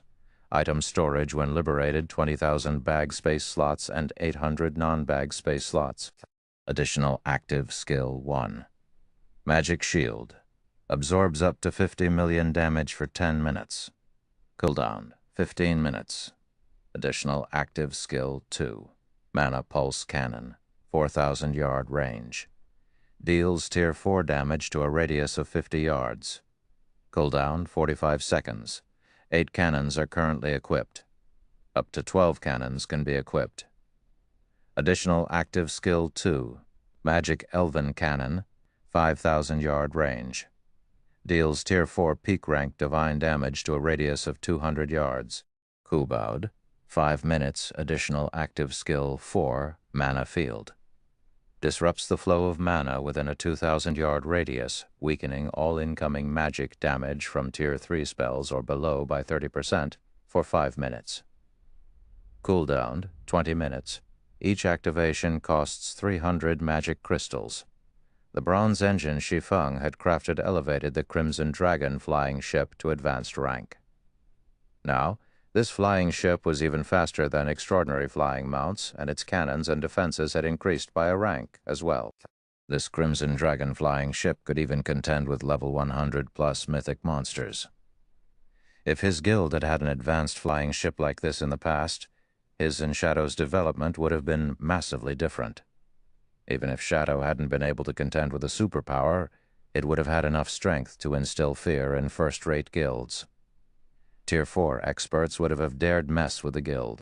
If Dragonheart Island's superpowers find out that we have this Crimson Dragon flying ship, they'll die from envy, Melancholic Smile said, astonished as she inspected the flying ship's statistics. She had forged hell tanks, so she understood how powerful this Crimson Dragon flying ship was. Aside from its cannon's frightening power, its Tier 3 upper-rank hull was enough to render any attack below Tier 4 powerless. Without a mythic combatant, the various superpowers would have no hope of damaging the flying ship. Even if they launched Tier 4 attacks, it would take ages for them to get past the flying ship's 5,000 durability. Envious? I'm more afraid that they'll go mad when they see it, Shi Feng said, chuckling. Melancholic Smile was a lifestyle player, not a combat power. She didn't truly understand what it meant to have a flying ship that could stand against mythic monsters. Players would be able to reach most places in God's domain with a flying ship like this. They wouldn't have to worry about the limitations flying mounts faced or attacks from powerful flying monsters. This vessel would give players a tremendous advantage when grinding for levels or transporting non-bag space items, which were becoming more valuable nowadays. Non-bag space items were becoming useful for more than just producing war weapons, buildings, and ships. Now, such items could even be used to craft players' weapons and equipment, especially level 100+ secret silver and above weapons and equipment. This was also why these weapons and equipment pieces were so valuable. It's a pity that the flying ship's production requires so many materials. Even if we focused everything on collecting materials, it would still take a week or so before we'd have enough for a second flying ship. We'd have to get really lucky to collect enough for a third, Melancholic Smile surmised, sounding disappointed. If they could produce a fleet of flying ships now, no one would be able to get in Zero Wing's way in God's domain. Unfortunately, the Crimson Dragon flying ship required too many rare and precious materials, some of which were non-bag space items and particularly tedious to transport. If the Candlelight Trading Firm's main headquarters hadn't had such a large stockpile of these materials, they wouldn't have been able to construct the first flying ship so quickly. Just keep collecting the materials. Every flying ship we make right now counts, Shi Feng said. As soon as Shi Feng finished giving Melancholic Smile her next duties, he received a message notification. The sender was none other than Sind Hart, Immortal Light's guild leader. When he read the message, Shi Feng frowned. Guild leader, has something happened? Melancholic Smile asked, noticing that Shi Feng's mood had soured after receiving that message. Immortal Light has been working with the Freedom Alliance in Sea's End, and it seems that there's been some trouble that's preventing Immortal Light from transporting materials out of the area, Shi Feng said. The Freedom Alliance has invited its allied guilds to send representatives for a meeting, and Sind Hart is hoping that we'll send one to investigate the situation. Immortal Light was the naval guild that Zero Wing secretly controlled in the Apocalypse Empire. It had been relying on Immortal Light to secure its naval resources, especially those from Sea's End. The area was home to many materials that were imperative to producing ships, and level 90+ dark gold weapons and equipment. If Immortal Light couldn't secure resources from Sea's End, Zero Wing would suffer, which was why Sind Hart had requested a representative from Zero Wing to resolve the matter. I think it's best if I go myself. These materials are important for Candlelight's merchandise. If we lose access to these materials, Candlelight's income will plummet, Melancholic Smile suggested. Don't worry about it. I'll go.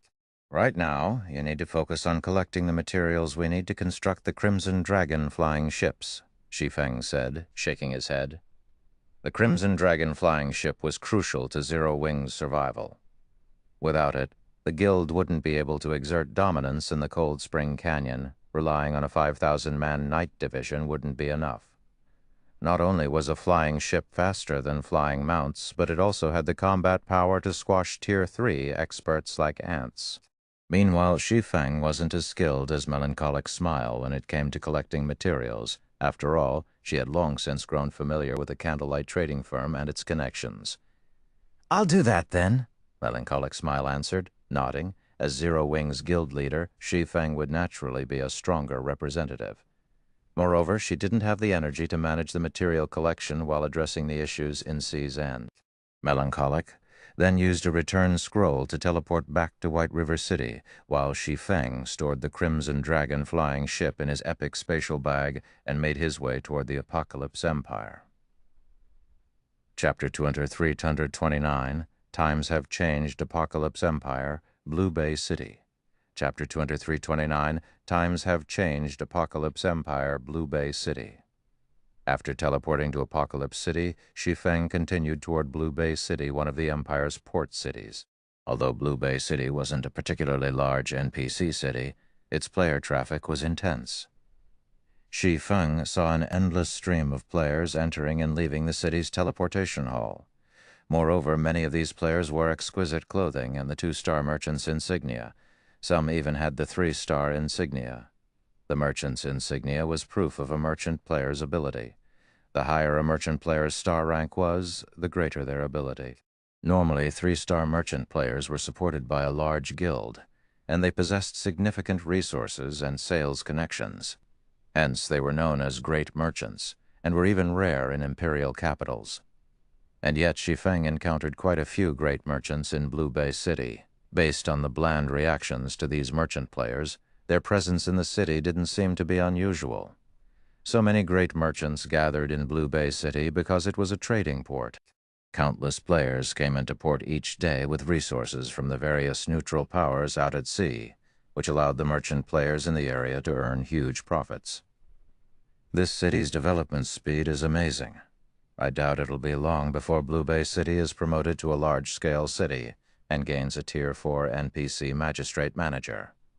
As he watched the various horse and transport carriages rolling down the streets, Shi Feng had to admit that Sindhart had impressed him.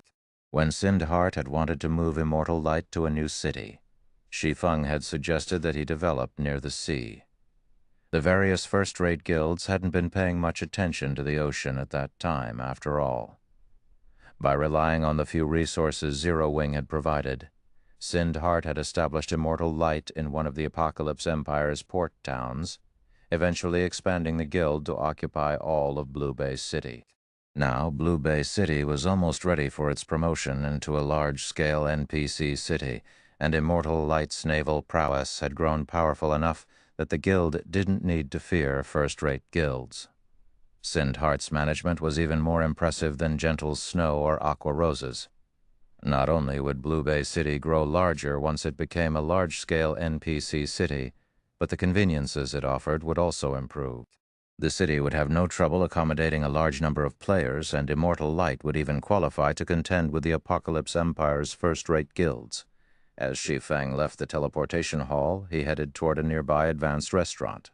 A level 96 man approached him as he arrived.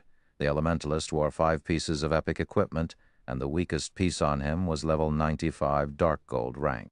2 more level 96 players followed the elementalist, one of which was a cleric, while the other was a berserker. Both wore 3 pieces of epic equipment. Seeing these 3 greet Shi Feng, the rest of the players in the restaurant were surprised.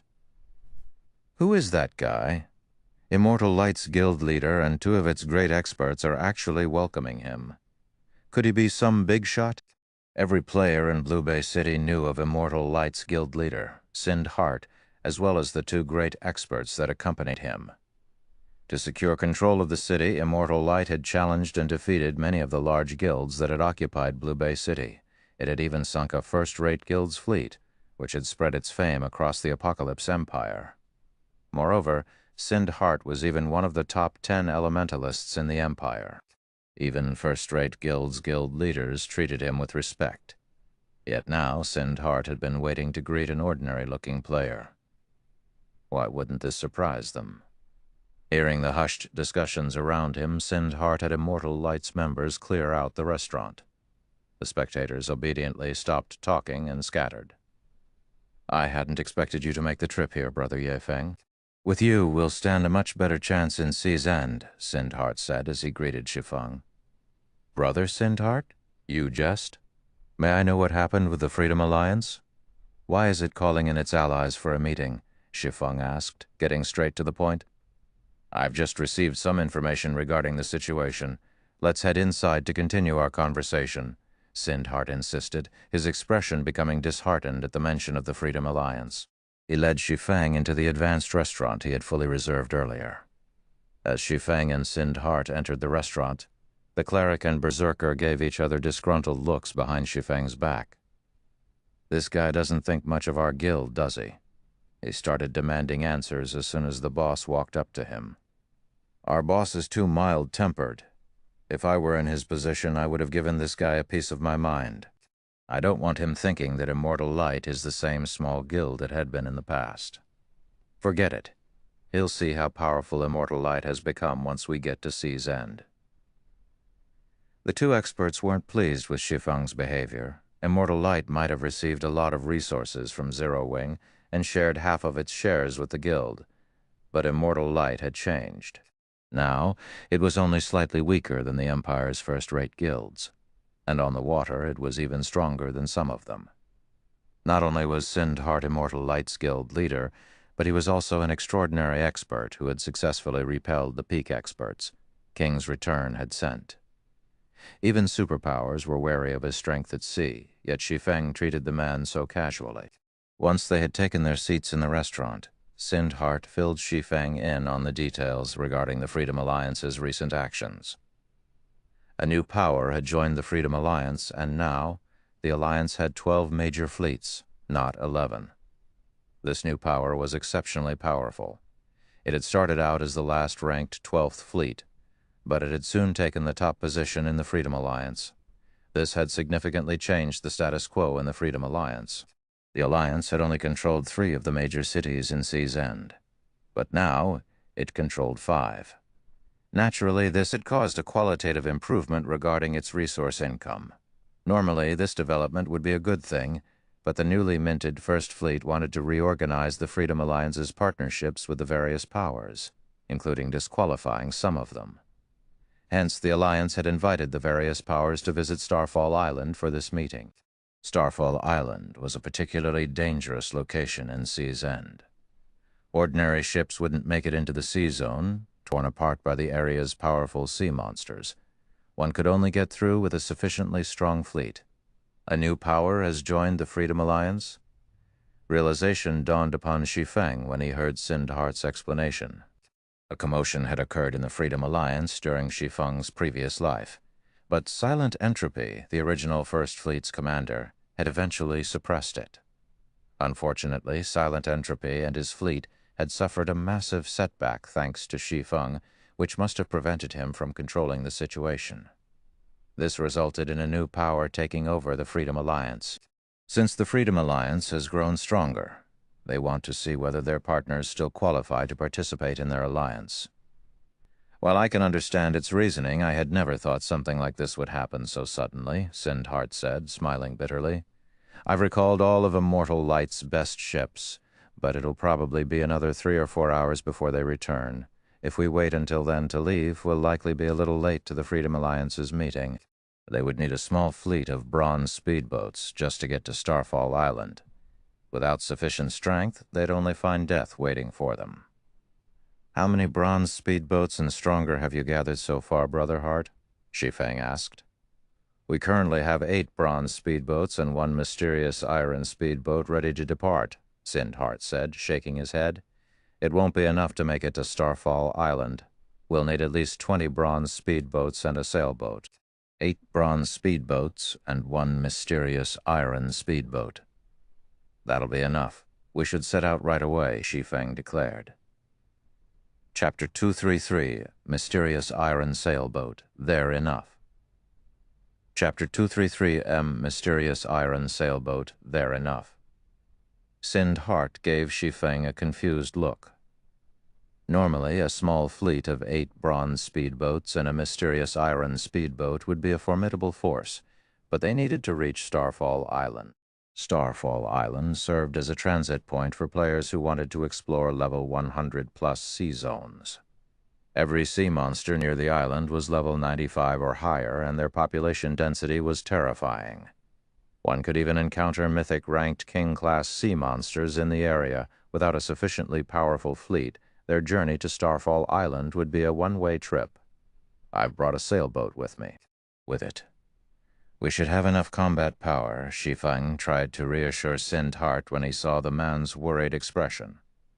He then took out the crystalline bottle housing the storm sailboat from his bag. A mysterious iron sailboat. Sind Hart's eyes nearly fell out of their sockets when he saw the storm sailboat. Sind Hart had long since known that Zero Wing possessed superb naval power. The Guild had both the secret silver-ranked Swift Dragon speedboat and bronzed ranked one-horned sailboat, after all. Even now, there were only two known secret silver speedboats throughout the Apocalypse Empire, Pantheons and Zero Wings, although a secret silver speedboat was only one rank higher than a mysterious iron speedboat. The difference between the two boats' combat power was like the difference between heaven and earth. Not even an ordinary sailboat was a match for a secret silver speedboat. When Phoenix Rain had secured her position on Thunder Island, Zero Wing's Swift Dragon speedboat had been a large part of the reason for her success. Moreover, the Freedom Alliance's passing monarch had relied on the Swift Dragon and one-horned speedboats to secure the best territories the Freedom Alliance occupied.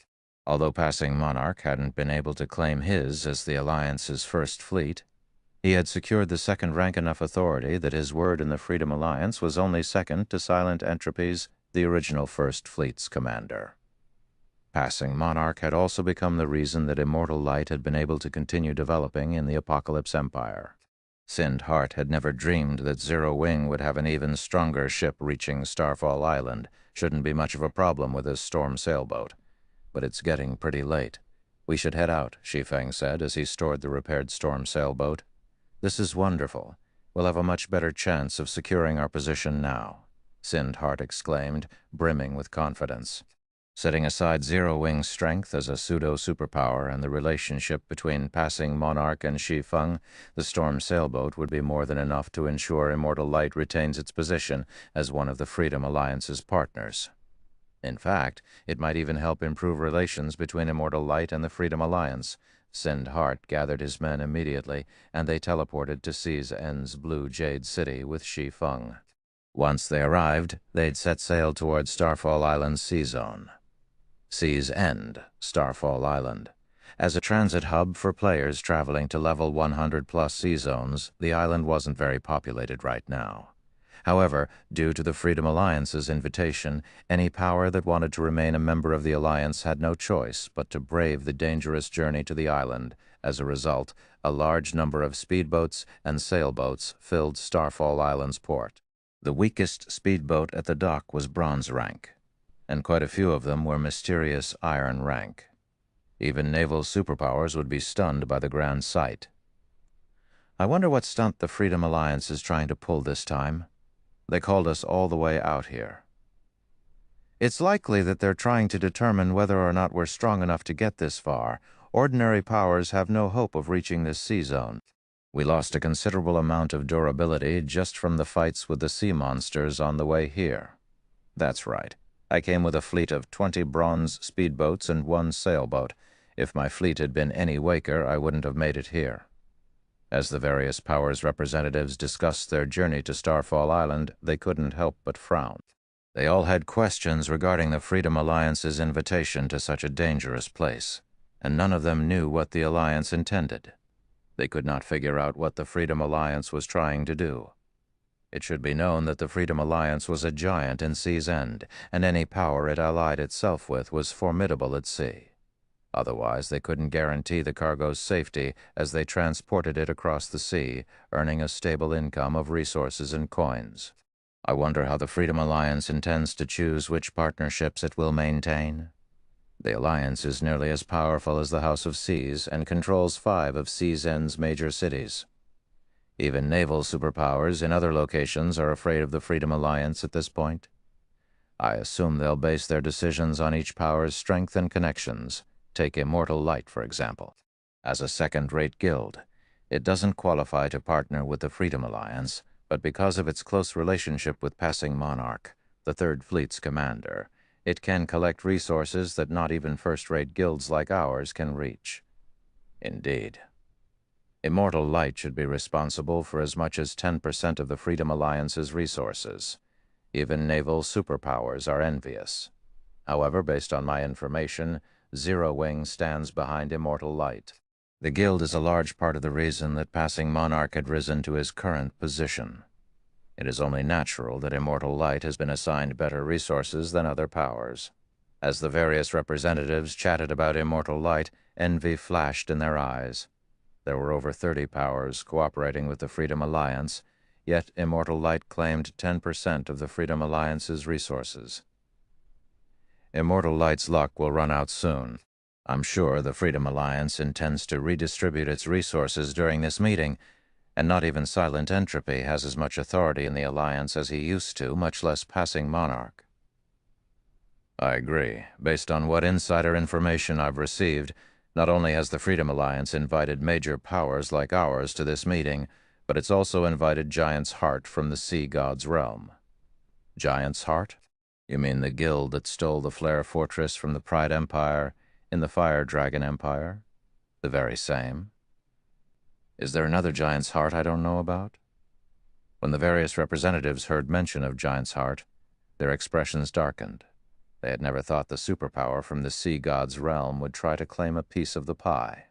Ordinary players might not have heard of Giant's Heart, but the various major powers that paid constant attention to the shifts of power within God's domain would be quite familiar with the name by now. The superpower had successfully stolen a fortress from the Pride Empire, a super guild.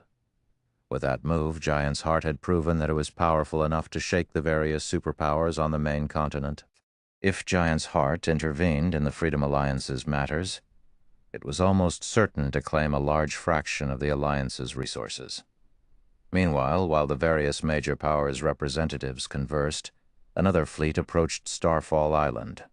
Once they noticed the fleet, these representatives gaped, shocked. This fleet consisted of 60-plus bronze speedboats, 11 mysterious iron speedboats, and 5 sailboats, 2 of which were bronze-ranked. This fleet was easily several times stronger than the various powers, and every ship bore the Giant's Heart Guild emblem on its sails. As these ships docked, over 1,000 players disembarked. Every one of these players was level 96 or above, with many at level 97. The weakest piece of equipment on these players was level 95 fine gold rank, and over a dozen of them wore level 95 fine gold set equipment. As for the several players leading the group wore a minimum of 5 pieces of epic equipment. As these players walked through the port, the various major powers members unconsciously stepped aside to open a path. Amazing. Too amazing. So, this is Giant's Heart. Even if Zero Wing makes a personal appearance, Immortal Light will get nothing but the Freedom Alliance's scraps. These representatives couldn't help but admire the strength of Giant's Heart's fleet and members. Shortly after Giant's Heart's fleet docked, more ships appeared on the horizon. A sailboat, which was much larger than bronze sailboats and required 3 mainsails, led this small fleet. A faint layer of mana enveloped the entire sailboat. What is that? That sailboat is actually protected by a magic barrier. Wait, that's a mysterious iron sailboat. Chapter 2331, Times Have Changed. Chapter 2331, Times Have Changed when someone had mentioned a mysterious iron sailboat. Silence descended on the port as everyone stared intently at the approaching fleet. A mysterious iron sailboat? Impossible to small guilds and adventurer teams, sailboats were unattainable treasures, but that wasn't the case for the major powers on Starfall Island. Ordinary sailboats were nothing special, and bronze sailboats at most would earn a surprised glance. For major powers, it was only a matter of time before they had their own bronze sailboats. Many of them already had clues and information that would lead to bronze sailboats, and as long as they had the strength and were willing to put in the time and resources to follow these clues, it wouldn't be difficult to secure a bronze sailboat, otherwise so many powers wouldn't have acquired their own by now. However, mysterious iron-ranked sailboats were an entirely different story. Not one power had found a single clue pertaining to mysterious iron sailboats' locations, much less acquired one. Although there was only one rank between a mysterious iron sailboat and a bronze sailboat, The difference between the two boats' strength was like the difference between heaven and earth. A bronze sailboat had slightly stronger defense and firepower than an ordinary sailboat, but at mysterious iron rank, its defense would undergo a qualitative transformation. At that point, a sailboat could block Great Lord ranked sea monsters' attacks without losing any durability. As players explored higher-level sea zones, they'd encounter Great Lord ranked sea monsters more frequently. Coming across 2 or 3 Great Lords at a time might not be an issue, but even a bronze sailboat would lose some durability during a fight with 5 or 6 Great Lords. Without multiple ships, long journeys at sea would be impossible, as would exploring dangerous sea zones. Crap. It really is a mysterious iron sailboat. A mysterious iron sailboat. Our guild could practically move unhindered through a level 100 sea zone if we had one of those. Amazing. Whose fleet is that? They actually sent a mysterious iron sailboat to lead it. The various major powers couldn't help their shock and curiosity as they watched the gradually approaching storm sailboat. Aside from the up-and-coming superpower, Giant's Heart, they hadn't expected another power with the ability to field a mysterious iron sailboat to participate in this meeting on Starfall Island. The storm sailboat glided to a stop by one of the port's docks, while the representatives quietly chatted amongst themselves. As Immortal Light's members stepped onto the dock, many players quickly recognized Sind Hart. His arrival caused an instant sensation at the port. Sind Hart? That mysterious iron sailboat belongs to Immortal Light? Impossible. How can a guild like Immortal Light have a mysterious iron sailboat? Our guild has thoroughly investigated Immortal Light. That guild doesn't even have a bronze sailboat, much less a mysterious iron sailboat. The various major powers that had cooperated with the Freedom Alliance for a while knew, more or less, details about their competitors, especially the powers that were on friendly terms with the Freedom Alliance's upper echelons. Since Immortal Light received 10% of the Freedom Alliance's resources, the other powers had paid particularly close attention to the Guild. Thus, all of these representatives knew how powerful Immortal Light was as a guild. However, none of them knew how to rationalize the storm sailboat they saw before them. No, that's not it. I don't see Immortal Light's guild emblem on the sailboat. It wasn't long before one of the players noticed something amiss. Moreover, the person beside Sind Hart looks like Zero Wing's Shi Feng. The declaration inspired everyone to take a closer look at the player accompanying Immortal Heart's guild leader. It's true. That's Zero Wing's Shi Feng. If that's the case, then the storm sailboat must be Zero Wing's. Zero Wing is stronger than even the rumors have made it out to be. It actually possesses a mysterious iron sailboat. It seems Immortal Light has come prepared. So what if Immortal Light has Zero Wing's support? Strength is everything on the ocean, and Zero Wing is only a pseudo-superpower on land. How could it possibly contend with naval guilds like ours? The various representatives sneered at Shi Feng and Immortal Light's members. The status quo wasn't the same as it had been at sea. In the past, a powerful ship had been a significant asset to a power. After all, the various naval powers barely had enough ships to form a full fleet back then. However, even third-rate powers had their own fleets by now, not to mention first-rate powers. So, that's the rumored Zero Wing? I hadn't expected it to have a mysterious iron sailboat as well. It's no wonder why it dared to provoke warblood on Dragonheart Island, a tall, handsome man some distance away from the port stated. The man wore Giant's Heart's guild emblem, and a hint of interest flashed in his eyes when he saw the storm sailboat. A mysterious iron sailboat is quite powerful, but unfortunately it'll at most offer some convenience when grinding sea monsters. Single mysterious iron sailboat isn't enough to affect the power struggle at sea, a blue-haired woman added indifferently. Moreover, Zero Wing has provoked Starlink, which Old Undying has nurtured. Its future is quite bleak. Although Zero Wing's storm sailboat had indeed caused quite a commotion at Starfall Island's port, it was only a minor interlude to the Freedom Alliance's announcement regarding how it would redistribute its resources among its partners. Following which, the Freedom Alliance's members guided the various representatives to a reception room in the Freedom Alliance's residence on Starfall Island. Once everyone had arrived, The Freedom Alliance's 12 commanders entered and took their seats on the stage at the front of the room. These experts' standards had clearly improved since the last time Shi Feng had attended one of the Freedom Alliance's meetings.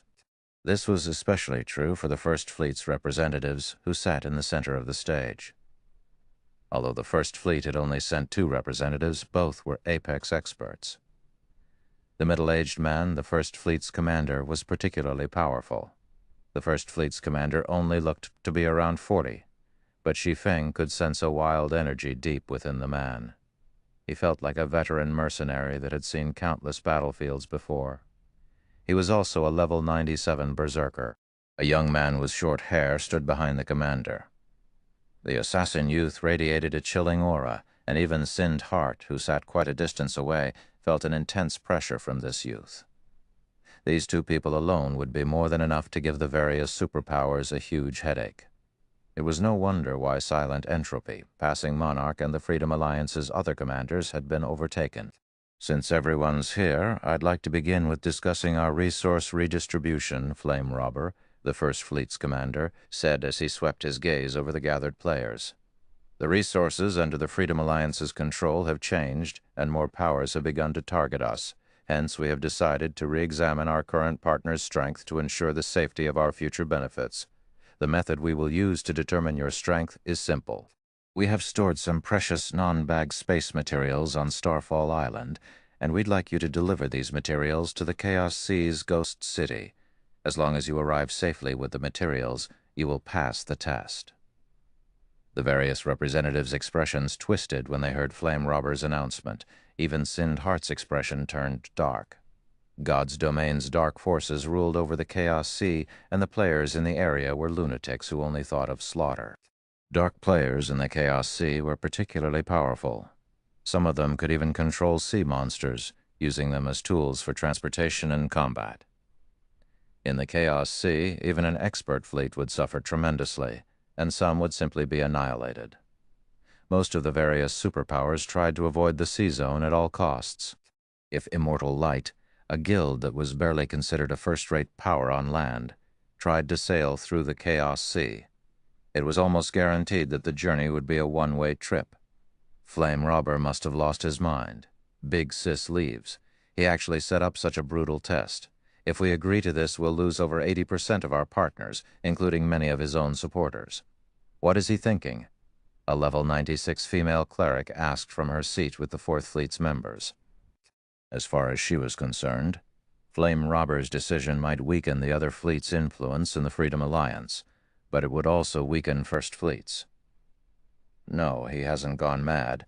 I'm afraid that Passing Monarch will get hit the hardest with this decision. 100 leaves. The Fourth Fleet's current commander said as she watched Passing Monarch, who wore a similarly ugly expression. At the same time, she couldn't help but applaud Flame Robber's determination. Passing Monarch's fleet consists of independent adventurer teams, none of which have any background or support from major corporations. Passing Monarch has gone to great lengths to strengthen Immortal Light as his supporter, but after this redistribution he'll lose the guild. If that's the case, Passing Monarch might also lose his position among the top 5 fleets in the Freedom Alliance during the next resource competition. While most of the Freedom Alliance's fleet commanders celebrated Passing Monarch's misfortune, the tall, handsome man from Giant's Heart, who sat with the other representatives, shifted his gaze toward Shi Feng. What a pity. I had hoped I would get to see the power of a mysterious iron sailboat, but it seems that won't be the case, the handsome man said, sighing. I told you that a single ship means nothing at sea, the blue-haired woman said, rolling her eyes. Let's get moving. Once the sun sets, the Chaos Sea will become far more dangerous. The handsome man fell silent and followed his companion out of the reception room. The other first-rate powers began to move as well. They might not be a match for the various naval superpowers and wouldn't survive a direct clash with the Chaos Sea's dark players, but if they were careful and lucky, they could pass this test. Brother Ye Feng, it seems this trip has been a waste of your time. I hadn't expected the Freedom Alliance to set up such a vicious test. However, I still intend to try. The Chaos Sea is the Dark Forces territory. But with how vast it is, I might be able to avoid dark players if I'm lucky, Sindhart said, gritting his teeth. The Freedom Alliance's resources were too important for Immortal Light to give up. He had to take this risk and try to pass the test. You don't need to take everything on yourself, Brother Hart. Zero Wing is Immortal Light's major shareholder, and this matter involves resources that my guild requires. Naturally, Zero Wing will participate as well, Shi Feng declared, shaking his head. He then glanced at Flame Robber, who had stood and was about to leave the room. Flame Robber had certainly played his cards well. Unfortunately, he had chosen the wrong opponent. Chapter 2332, Steel Giant. Chapter 2332, Steel Giant. I'll have to trouble you then, Brother Ye Feng, Sindhart said. He felt both grateful and ashamed when Shi Feng had offered to help. Zero Wing's help was a large part of the reason that Immortal Light had acquired its current strength. Sindhart had thought that with Immortal Light's development it could return the favor, more or less, but it seemed that the guild needed to rely on Zero Wing once again. However, Immortal Light's fleet would have a greater chance of reaching Ghost City with Zero Wing's storm sailboat. Sindhart then began to make the necessary arrangements for Immortal Light's remaining bronze speedboats and sailboat to meet him at Starfall Island for a final struggle. If Immortal Light could secure the Freedom Alliance's resources, it would qualify as a first-rate naval power. It might even become an overlord in the Apocalypse Empire. After all, the Freedom Alliance controlled 5 major cities in Sea's End with more than double the resources it used to have. Moreover, it would likely acquire more as time passed. Naturally, Immortal Light could reap more benefits from its partnership with the Freedom Alliance as well. While Sindhart mobilized Immortal Light's experts, the other major powers began to do the same.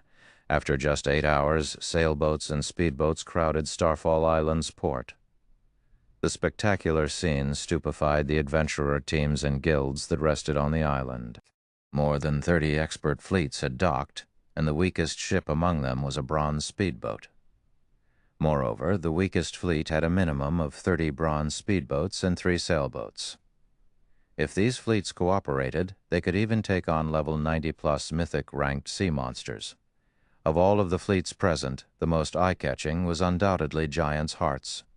Giant's Heart's fleet consisted of 100 bronze speedboats, over 20 mysterious iron speedboats, and 10 sailboats.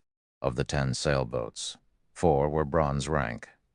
Not even the Freedom Alliance's first fleet had such combat power, yet this wasn't all that Giant's Heart possessed. Giant's Heart is terrifyingly powerful. It's no wonder why it defeated Pride Empire and the Fire Dragon Empire, 100 Leaves, who watched the ships gather from one of Starfall Town's lookout towers, commented as she inspected Giant's Heart's fleet. Giant's Heart had sought out Passing Monarch to cooperate, but Passing Monarch was too stubborn and refused the offer. He's likely regretting his decision to continue his partnership with Immortal Light. Even the Sacred Temple was afraid of the naval power Giant's Heart displayed. If Passing Monarch had agreed to work with the guild, he could have competed for the first fleet position. However, Passing Monarch had given this opportunity to Flame Robber. Big Sis Leaves, are we really going to hold back the guild's strength? 1. The female cleric beside 100 Leaves anxiously asked. Our position in the Freedom Alliance isn't stable enough. If we openly rely on the guild's strength, even a fool would realize that we're members of the Sacred Temple, not just a team with the guild's support, 100 Leaves said, shaking her head. She then turned toward Silent Entropy's group nearby with a bright smile. Flame Robber might have Giant's Heart's support, but Silent Entropy won't just take this lying down. All we need to do is watch those two go at each other's throats and wait for an opportune moment. When Sindhart saw the various major powers' fleets from the port, he suddenly felt tiny. Immortal Light was a top-ranked naval power in the Apocalypse Empire, but if it weren't for the storm sailboat, it would be the weakest power here. Even Shi Feng was surprised when he saw the multiple fleets. He hadn't expected God's Domain's naval powers to develop so quickly, especially Giant's Heart. Even on Dragonheart Island, very few powers could contend with the guild. Dragonheart Island's powers weren't limited to the human variety. Many neutral powers also operated from the island, including super first-rate guilds and super guilds. Once the fleets were ready, the Freedom Alliance's members began to move crate after crate of cargo onto the various powers' ships. When the representatives saw the cargo, they were stunned into a moment of silence. How is this possible? They want us to transport primal void stone. There are so many primal void stones here. Has the Freedom Alliance discovered a primal void vein? Everyone was shocked when they saw the translucent crystals within the crates. All of these players were either experts or upper echelons from major powers, so they had seen many precious items in God's domain. However, they couldn't help their astonishment when they saw the primal void stones. Primal void stone was a top-tier material that could be used to construct all sorts of high-ranked workshops. Primal void stone could absorb mana from the void, and although the amount it could store was minute, this mana could enhance players' mental processing, which was particularly useful to lifestyle players when they produced items. Buildings made with primal void stone could also help combat players when training their skill or spell completion rates. The various large guilds had been desperately collecting primal void stone to construct training rooms or workshops within their guild towns to help their members improve. Unfortunately, primal void stone was a non-bag space item and incredibly rare. Collecting enough stones to construct a training room was a dream at this stage of the game, and yet the Freedom Alliance revealed that it had so many available. Why wouldn't this shock the various major powers present? Seeing so many primal void stones even stunned Shi Feng. He hadn't thought that the Freedom Alliance would have so many in its possession. The various superpowers had treated buildings constructed with primal void stone as sacred places for their players to improve skill or spell completion rates and craft items during his previous life. However, due to the scarcity of the stone, even those superpowers had only been able to construct a small number of buildings. The Superpowers Guild members had had exclusive access to these buildings, and some of these superpowers hadn't even given access to their low-ranked members. It's no wonder why they want us to head to Ghost City. Shi Feng immediately understood the Freedom Alliance's plans when he saw the crate's contents. Primal void stone could be used for more than constructing buildings. It would also be helpful when improving certain dark players' bloodline density. Primal void stone was extremely popular among dark players, who were generally willing to pay 3 or 4 times more than the market price. I'm sure that you've all seen the primal void stones. As you've probably guessed, the Freedom Alliance has taken control of a primal void vein. Flame Robber suddenly announced, smiling. However, the vein's output is quite high, which makes it difficult to transfer all of the stones. Not even the Freedom Alliance can monopolize all of the stones. Thus, we wish to share our harvest with a sufficiently powerful partner. In return, the Freedom Alliance will only ask for half of the generated profits. Not only will this delivery test to Ghost City determine who qualifies to remain a partner with the Freedom Alliance, but we also hope to use the results to find a suitable collaborator for the Primal Void Vein's products. Whoever among you delivers their shipment to Ghost City first will be invited to work with the Freedom Alliance regarding the Primal Void Vein. I do not believe any of our commanders are opposed to this, correct? As Flame Robber finished speaking, he glanced at the Freedom Alliance's fleet commanders beside him. Although he seemed as if he were asking for their opinions, he had no intention to negotiate. How despicable! Which commander would dare oppose such an idea under such circumstances? The female cleric behind 100 Leaves quietly cursed. Flame Robber was clearly trying to hand the share of the Primal Void Vein to Giant's Heart. Silent Entropy, who had seemed relatively calm, revealed an ugly expression. On the other hand, the other commanders silently celebrated the decision. The Primal Void Vein's harvest would be distributed according to rank, with the first and second fleets gaining the most benefits. The remaining fleets would only acquire a small percentage of the goods, so it didn't really matter if they shared the harvest with a foreign power. This distribution would only harm the top-ranked fleets. None of the various major powers voiced any complaints. Even a fool could tell that Flame Robber was trying to ensure that Giant's Heart received these resources. Anyone that objected now would be setting themselves up for the Freedom Alliance to sever their relationship. Since none of his fellow commanders had anything to say, Flame Robber announced the beginning of the test. Like a raging tide, The various major powers' fleets swarmed toward the Chaos Sea.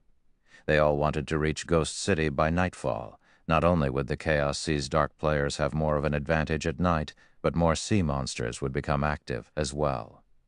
"We should go, brother Shi Feng." As Sindhart watched the various fleets leave the port, he too felt an urgent need to move. "Hold on a second. I have something I'd like to ask Commander Flame Robber before we leave," Shi Feng said. Instead of hurrying as everyone else did, he turned to Flame Robber nearby and asked, "Commander Flame, to acquire partnership rights for the primal void vein, we only need to be the first to deliver our shipment of void stones to Ghost City. Is that correct?" Shi Feng's question confused the fleet commanders and the representatives that lingered. Why is he asking such a question? Does he think this situation is unfair? What's unfair about it? Strength is everything in God's domain. If he thinks this is unfair, he can bring it up with Giant's heart. We watch as they beat this brat to death. He has helped Passing Monarch quite a bit in the past. Does he think Passing Monarch will do something to return the favor? All of the Freedom Alliance's commanders remembered Shi Feng, especially Identical Summer, the original Second Fleet's commander. It was Shi Feng's interference that he had fallen to the Fifth Fleet position. Identical Summer wanted nothing more than watch Shi Feng die. Passing Monarch, on the other hand, could only offer a bitter smile. Even Flame Robber was puzzled as to why Shi Feng had asked such a question. "That's right. So long as you are the first to deliver your shipment of primal void stones to Ghost City, you'll become the Freedom Alliance's partner regarding the primal void vein," Flame Robber firmly stated. "Ah, then I can rest assured," Shi Feng said, smiling before he walked toward the crates assigned to Immortal Light. "Rest assured?" Everyone's confusion grew as they watched Shi Feng leave. They couldn't figure out what Flame Robber had said to assure him. Shi Feng then moved to a clearing near Immortal Light's shipment. He placed a hand on his bag and began to chant an incantation. 2 seconds later, a crimson steel ship appeared above him. Even the Storm's sailboat looked insignificant compared to the gigantic steel beast. However, that wasn't what fascinated the players watching. What held their attention was the fact that this steel ship was floating above the ground. Chapter 2300-303. Starfall Shaken, a Flying Ship. Chapter 233. Starfall Shaken, a Flying Ship. How is this possible? The Crimson Dragon flying ship's appearance sent Starfall Island into an uproar. The Freedom Alliance's commanders and the players that rested on the island stared at the steel giant with dropped jaws. By now, practically every God's Domain player was familiar with the concept of flying ships. Players who lived in or had visited an NPC city that had an airport would have seen flying ships soar through the sky. And almost every player that had seen one dreamed of one day traveling through God's Domain aboard their own flying ship. Zero Wing actually has a flying ship. Big Sis leaves. Short Clarity, the female cleric standing behind 100 Leaves, exclaimed, staring at the distant Crimson Dragon flying ship in astonishment. "Am I dreaming?" Everyone, ordinary and superpowers alike, was desperately searching for flying mounts nowadays. Naturally, the Sacred Temple was no exception, but it had yet to find a single one. And yet, Zero Wing already had a flying ship. For a moment, Short Clarity wondered if the main god system were playing a joke on her. A flying ship. It's no wonder why Zero Wing dared to provoke both Warblood and Starlink on Dragonheart Island. 100 Leaves was similarly shocked. Zero Wing has fooled everyone. Although Dragonheart Island was very far away from Sea's End, as one of the Sacred Temple's upper echelons, 100 Leaves would have been informed of matters on Dragonheart Island. The Sacred Temple had launched a detailed investigation on Zero Wing. It was the first guild in God's Domain to obtain a flying mount, after all, which would have a major impact on the game. However, after watching Zero Wing blatantly provoke Warblood and Starlink, even the Sacred Temple had begun to wonder where Zero Wing found its confidence. A flying mount might possess incredible combat power and significantly reduce players' travel time, but it was only a mount. It did not have enough combat power for a single player to face an entire superpower, much less two. However, the same couldn't be said for a flying ship. Such a vessel was a bona fide war weapon. Sind Hart, who stood a short distance from Shi Feng, was just as stupefied. The two great experts behind him couldn't even piece a thought together as they stared at the Crimson Dragon flying ship. They had been able to accept the fact that Shi Feng had the Storm sailboat. The Guild had revealed that it owned a bronze sailboat a long time ago, after all. It wasn't that surprising to learn that Zero Wing had a mysterious iron sailboat, but Shi Feng had just pulled a flying ship from his bag. What was up with that? Meanwhile, Shi Feng quickly loaded the primal void stones on the Crimson Dragon flying ship. Silence descended on the port as the nearby payers watched him do it. To everyone's surprise, the shipment that would require 3 sailboats to transport fit on the single Crimson Dragon flying ship. "Brother Hart, let's go," Shi Feng called out once he finished transferring the crates. Shi Feng's shout shook everyone from their stupor. Sind Hart replied with a stiff nod, robotically following Shi Feng as he boarded the flying ship. Once Immortal Light's other members figured out what was happening, they scurried aboard the flying ship as well. As everyone watched, over 100 Immortal Light members took their places on the Crimson Dragon flying ship. From the flying ship's deck, Immortal Light's members noticed the spectators' envious gazes at the moment. They felt as if they had reached the peak of their lifetimes. Crap. Immortal Light's members are so lucky they actually get to ride a flying ship. I wish I could ride the flying ship too. My friends would die from jealousy if they saw me on one. I knew I should have joined Zero Wing. The crowd at the port wanted nothing more than to drag Immortal Light's members off the Crimson Dragon flying ship and take their place. But when they saw the patrolling NPC soldiers, they abandoned the idea. Good. Let's set off. Once Immortal Light's members were on board, Shi Feng piloted the Crimson Dragon flying ship, and it slowly ascended into the air. As the flying ship rose roughly a kilometer above the ground, he ramped up the engine. The flying ship transformed into a crimson blur as it shot forth, crossing 300 yards in the blink of an eye. It was far faster than an extraordinary flying mount. After a few short seconds, the Crimson Dragon flying ship vanished over the horizon. So that was a flying ship. It's insanely fast. Giant's Heart won't stand a chance against Immortal Light. Cool. That flying ship was so cool. No matter what, I've got to join Zero Wing. After watching the Crimson Dragon flying ship fly off, a commotion erupted among the independent players and Major Powers members on Starfall Island. They had all known that flying ships were powerful, but they hadn't expected the vessel to be this powerful. Speedboats and sailboats were little more than snails compared to a flying ship. Furthermore, the flying ship's capacity for non-bag space items was unbeatable. The remaining representatives on the island stared after the flying ship with wide, bulging eyes. They had never dreamed that a land-based guild would pull such a move against them. A flying ship? That's impossible. Players can't get their hands on such an item. Just how did Zero Wing do it? The blue-haired woman on one of Giant's Heart's bronze sailboats exclaimed, surprised and confused after watching the Crimson Dragon flying ship soar over Giant's Heart's fleet. The Sea God's realm was one of the strongest otherworlds. Players from the otherworld had even more access to resources, legacies, and information than those on the main continent. The only thing the Sea God's realm lacked, compared to the main continent, was technology. The Sea God's realm simply didn't have the resources to support its lifestyle players as the main continent did. The otherworld's lifestyle classes even struggled to produce secret silver equipment.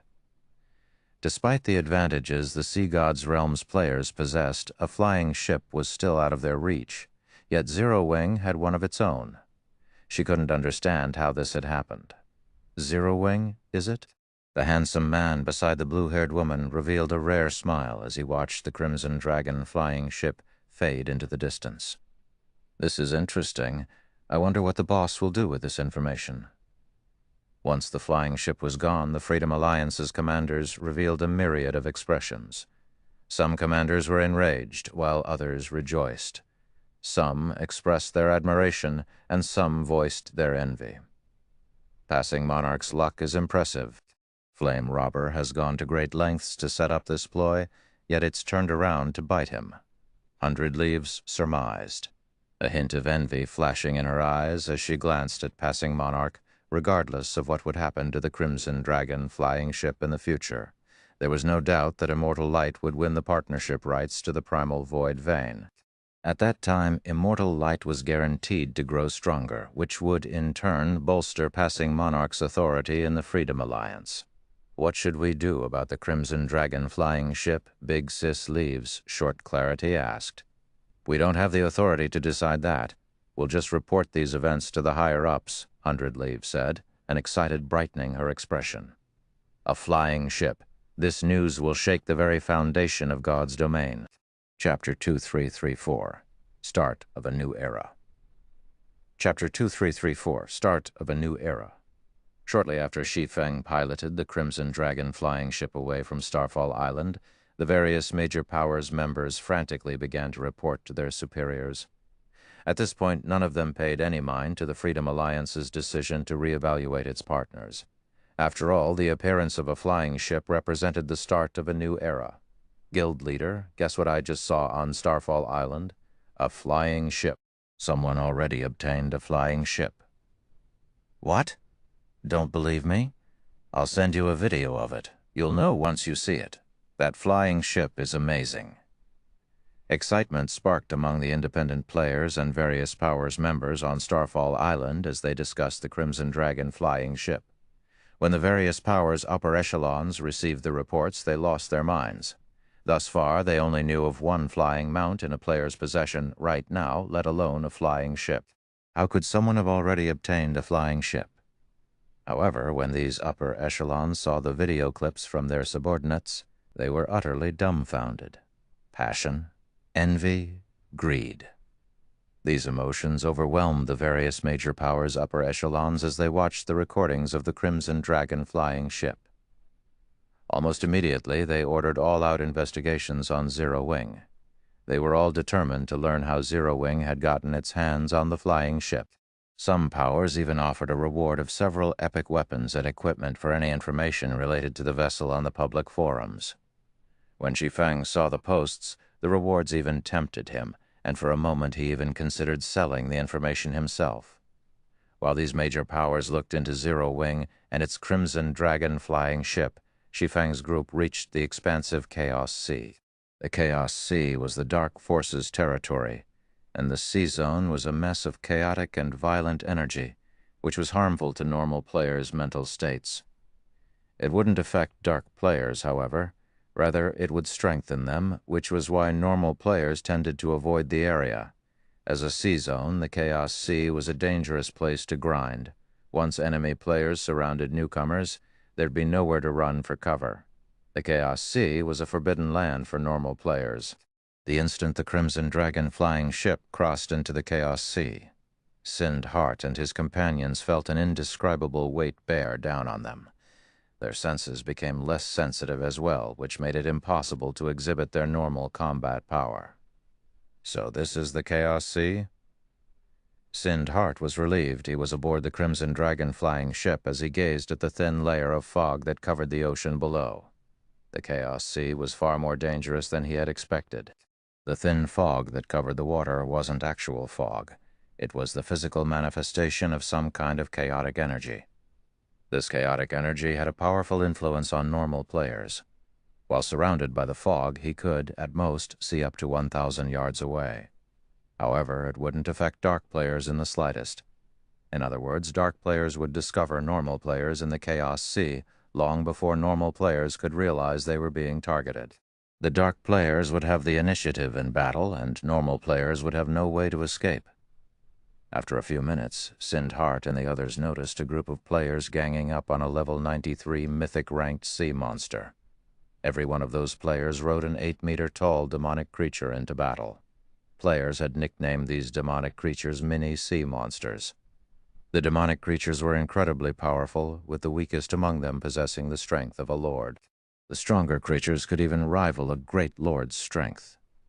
They were far more powerful than land mounts. Meanwhile, bombarded by the fierce attacks of several hundred demonic creatures, the level 93 mythic sea monster rapidly lost HP. Oceania demonic creatures might not have as much attack power as an actual ship, but they were easily more mobile. Moreover, they could easily tank a mythic sea monster's attacks with their high HPs and player-made armor. It was only a matter of time before the level 93 mythic sea monster fell. They're looking this way. They've discovered us. Thankfully, we're flying. If we were sailing, they'd likely annihilate us. Immortal Light's members felt an immense pressure bear down on them as they watched the dark players below. Even the lowest leveled player among those dark players was level 95, and they all radiated auras that were as strong as great lords of the same level. If these several hundred dark players attacked with their demonic creatures, they could likely decimate an entire expert fleet. Meanwhile, countless dark teams of their caliber filled the Chaos Sea. Just the thought of sailing through all of those players made their scalps tingle. Fortunately, Immortal Light's members rode Zero Wing's flying ship. Even if those dark players had noticed them, they couldn't do anything about it. The dark players could only stare as they flew away. The dark players fighting the mythic sea monster were even more shocked than Immortal Light's players. A flying ship? What's going on? I thought only one player in God's domain has found a flying mount thus far. How does someone already have a flying ship? They're not here to kill Steel, are they? The dark players nervously watched the steel giant fly across the sky. They were all afraid that the vessel's pilot had set their sights on their team. Their team had gone to great lengths to locate this mythic sea monster, and they were banking on it to elevate their overall combat power so they could contest for better hunting grounds later. If that flying ship decided to steal the kill, they'd only be able to cry as they watched someone else claim their prey. None of them were afraid of a fight, but a battle was only worth fighting if they had a chance. A flying ship was a war weapon and an overlord of the sky. Its combat power was on an entirely different level. Their demonic creatures wouldn't be much help either. Demonic creatures were quite mobile, but they had very few long-range attacks. If the Crimson Dragon flying ship stopped 400 or 500 meters above them and bombarded the team from there, they wouldn't have any means to retaliate. As the Crimson Dragon flying ship drifted out of sight, the dark players breathed a sigh of relief and continued their raid on the level 93 mythic sea monster with peace of mind. The Chaos Sea was large enough that it could contain multiple land-based empires. Even a bronze sailboat would need more than a day to travel from Starfall Island to Ghost City. However, the Crimson Dragon flying ship could complete the journey in several hours. As the city came into sight, Sindhart felt as if he were dreaming. Chapter 230-35, Profitable Trading. Chapter 230-35, Profitable Trading. As the gigantic Crimson Dragon flying ship appeared above Ghost City, it attracted everyone's attention like a dazzling sun. The flying steel giant was impossible not to notice. The roar of the flying ship's engine reverberated like the roar of a dragon. One could even hear it from several thousand yards away.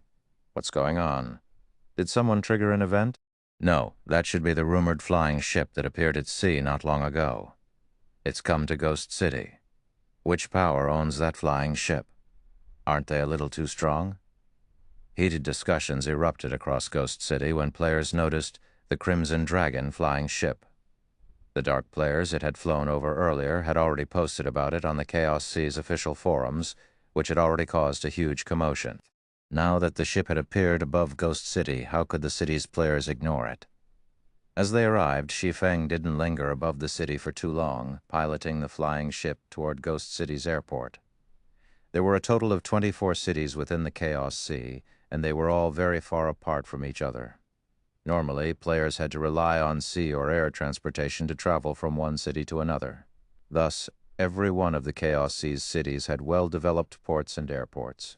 Disembarking, Shi Feng stored the Crimson Dragon flying ship and entered the airport terminal. As he did, he was greeted by a large crowd of dark players and a smattering of normal players. The dark players didn't seem surprised to see normal players like Shi Feng and Immortal Light's members. It wasn't unusual for players to risk the trip through the Chaos Sea for a profit. Player-owned counters filled the terminal, all selling a variety of precious items. Ghost City's airport was just as lively as the auction houses in the capital city of kingdoms. This place is bustling. Sindhart could not believe his eyes when he saw the number of players and precious items in the terminal. Is this city really controlled by the dark forces? From his impression of the dark forces, their territories should be chaotic, filled with endless slaughter. They shouldn't look anything like this prosperous city. Moreover, the items available for purchase were so valuable that even Sinned Heart, Immortal Light's guild leader, was tempted.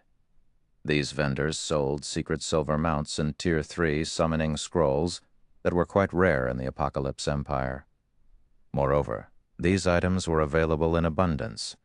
He even spotted one player selling over a dozen bronze speedboats which weren't available at all in the Apocalypse Empire. The rest of Immortal Light's members were just as excited, wanting nothing more than to claim every one of these items. Only Shi Feng maintained his composure when he saw the wide variety of products for sale in the airport terminal. Chaos did reign over the Dark Forces' territories, but that chaos stopped at a city's borders. As the only safe havens for dark players to rest, the Dark Forces ensured safety within their NPC cities, allowing players to conduct their business. Due to how few cities there were in the Chaos Sea, it was only natural that these cities would prosper. In addition, dark players had very different values than their normal counterparts. Some items that were quite important to normal players had no value to dark players. Since the Chaos Sea's dark players used oceanic demonic creatures as their preferred mode of transportation at sea, land mounts and ships were worthless to them. Moreover, dark players prioritized their own strength over all else, so they weren't particularly interested in external tools. Those that relied on such tools would struggle to secure powerful legacies. Thus, players generally sold external tools for low prices in the Dark Forces domain. This was also why the various naval powers were interested in conducting business in the Chaos Sea. When Sinned Heart noticed the primal void stones for sale and saw their prices, he had the urge to curse, even with as mild-tempered as he typically was.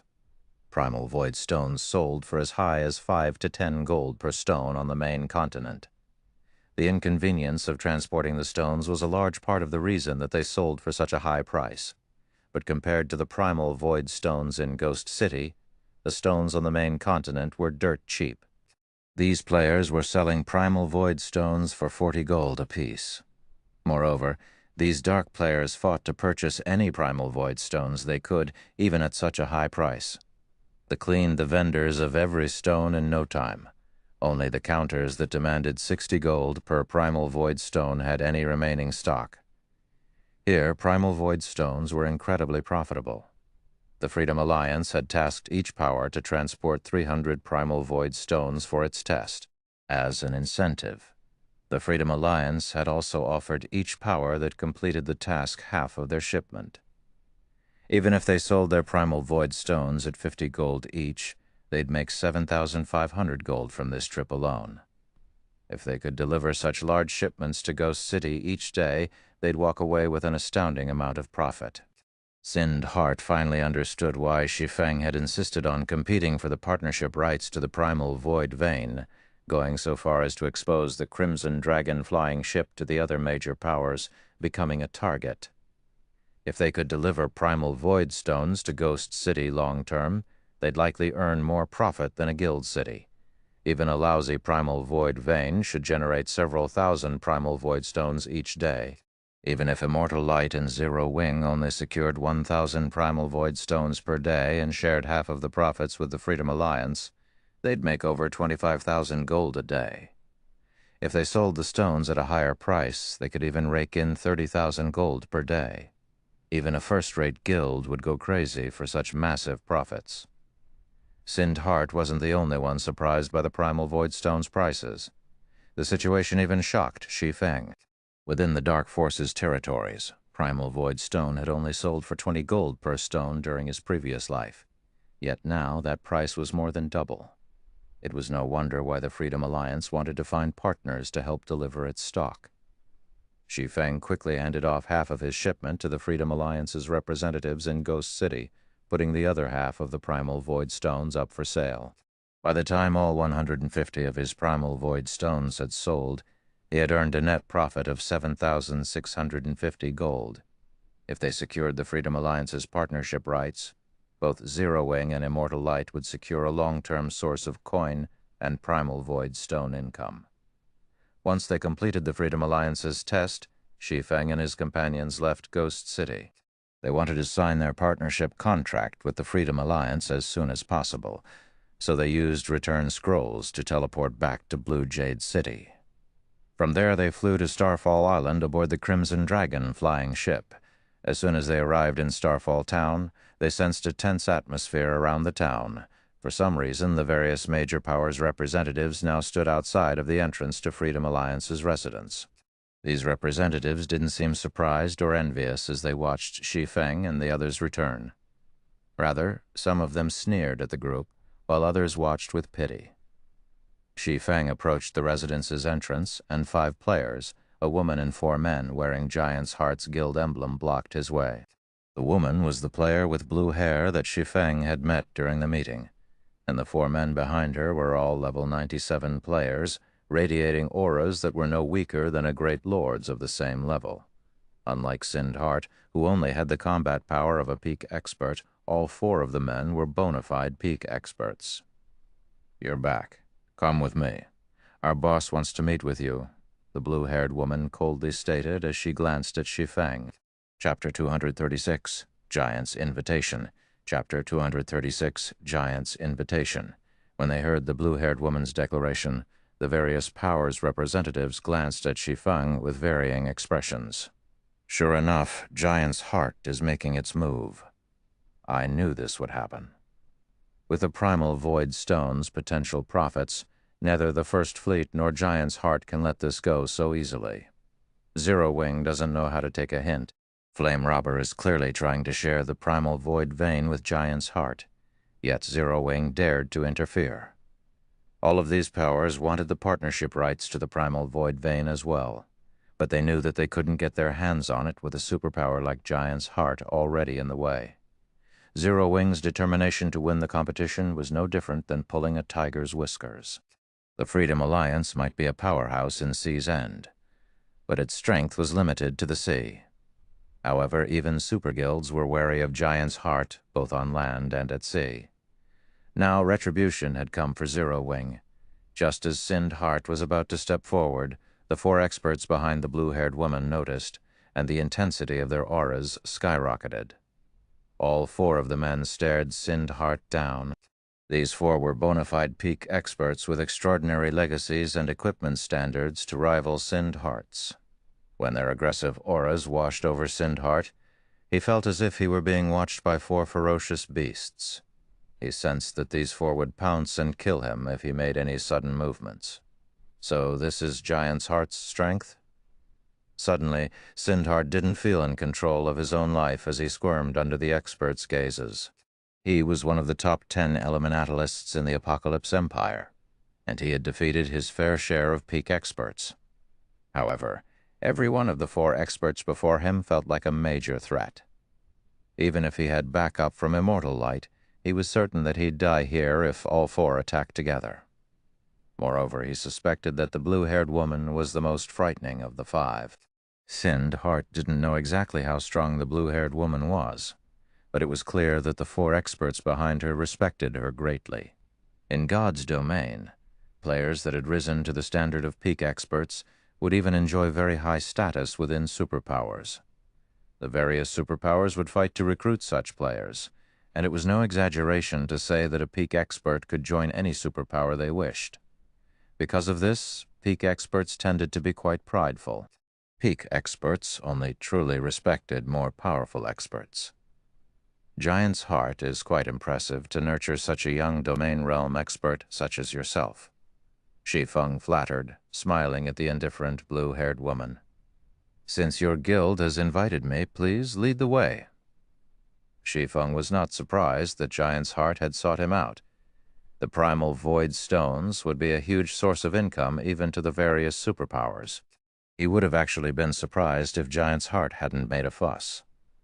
Astonished, Sindhart glanced between Shi Feng and the blue-haired woman. He hadn't been aware of a domain realm expert's true strength a few months ago, but as he grew stronger, that factor became clear.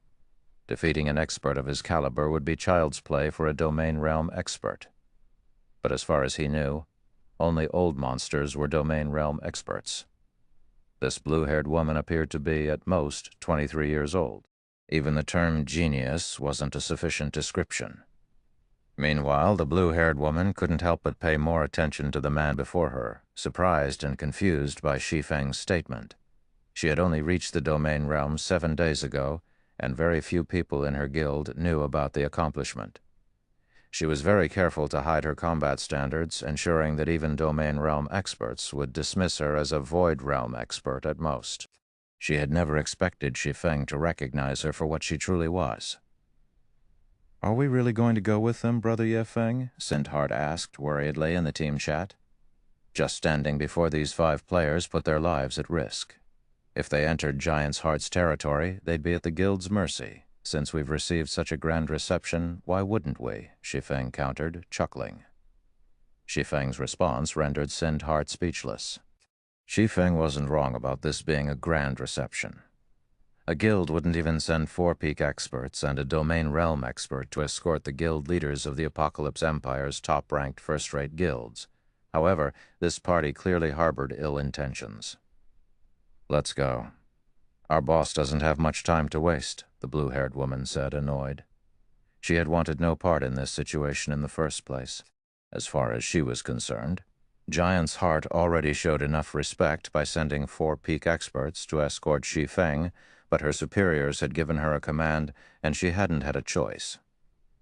The blue-haired woman then turned and led Shi Feng and Sindhart into the Freedom Alliance's residence. The other Immortal Light members, however, were forced to wait outside. Following the young woman, Shi Feng and his companion soon found themselves outside of the residence's top-floor reception room. Sindhart was dumbfounded to see 8 Giant's Heart experts guarding the doors. Although these 8 experts were only level 96, they all radiated incredibly powerful auras. Sindhart could tell that they all had stronger life ratings than the 4 peak experts that had greeted them at the residence's entrance. Only, these experts hadn't reached the Void Realm yet. Even so, their combat power should only be slightly weaker than the 4 peak experts. With such a formidable foundation, Giant's Heart could annihilate Immortal Light with little effort. "Go in," the blue-haired woman said as she pushed open the reception room's doors. Nodding, Shi Feng entered the room with Sindhart by his side. From the nearby hallway, several Freedom Alliance commanders watched this unfold. "Ha ha ha! It seems Passing Monarch will be disappointed." Identical Summer, the current 5th Fleet's commander, commented, laughing. When he had seen Zero Wing's flying ship and knew it would win the partnership rights to the Primal Void Vein, he had nearly gone mad, but now that Giant's Heart had stepped in, he couldn't wait to see how Zero Wing intended to get out of this mess. At the end of the day, some things are simply impossible to obtain. If Zero Wing gives up the partnership rights, it should be able to continue working with the Freedom Alliance. 100 Leaves surmised with a sigh. Zero Wing had won the partnership rights, but the guild was still too naive. In one of the past's virtual reality games, the various superpowers would have likely let the matter slide, but in God's domain, there were just too many benefits and secrets. It would not be easy for non-superpowers to claim such a valuable resource in this game. Meanwhile, a handsome white-haired man reclined on one of the sofas in the reception room. The moment Sindhart entered the room, he was overwhelmed by a strange, stifling sensation. Is that man a monster? Sindhart felt cold sweat slide down his back as he looked at the white-haired man before him. The man didn't reveal any killing intent or seem dissatisfied, yet Sindhart was terrified. His instincts screamed at him to stay away from that man and run. "So, you're Zero Wings, Ye Feng?" "I am Ide Autumn, one of Giant's Heart's Vice Guild leaders," the White Hai introduced himself. He sipped from his teacup before smiling at his guests and continued. "I've heard about you before. It seems you have a lot of authority in Zero Wing and have even led some of the guild's major operations." "That's right," Shi Feng confirmed, nodding. "That makes this simple. I have come here in hopes of purchasing Zero Wing's Crimson Dragon flying ship. Are you willing to sell it?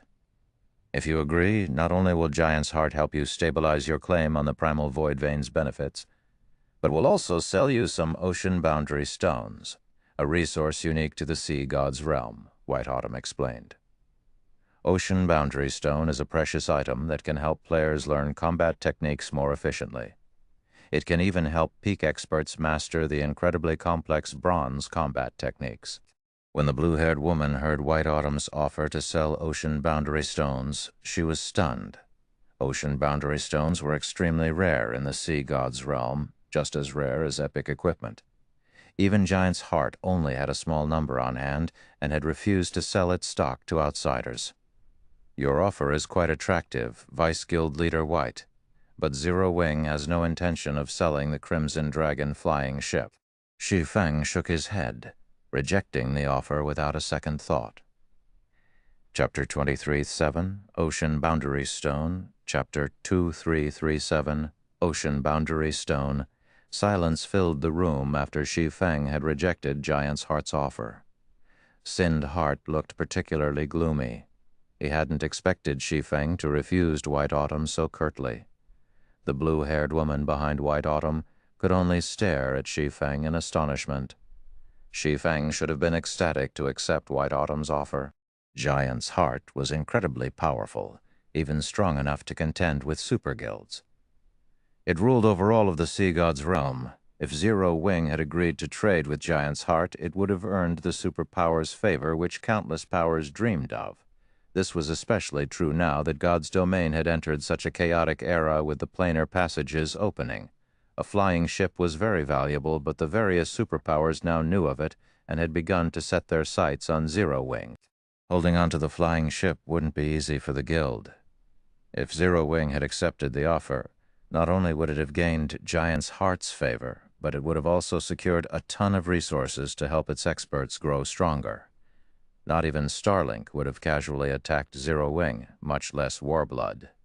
Yet Shi Feng had rejected the offer without any hesitation. Is he unaware of our guild's strength? It was the only possibility the blue-haired woman could think of. There was no other reason that Shi Feng would refuse such an excellent opportunity. Zero Wing doesn't intend to sell it? How unfortunate, White Autumn said, sighing. Contrary to everyone's expectations, he didn't seem angry about Shi Feng's response. Rather, he maintained his composure as he continued. Since that is the case, may I ask to borrow the flying ship to complete a quest?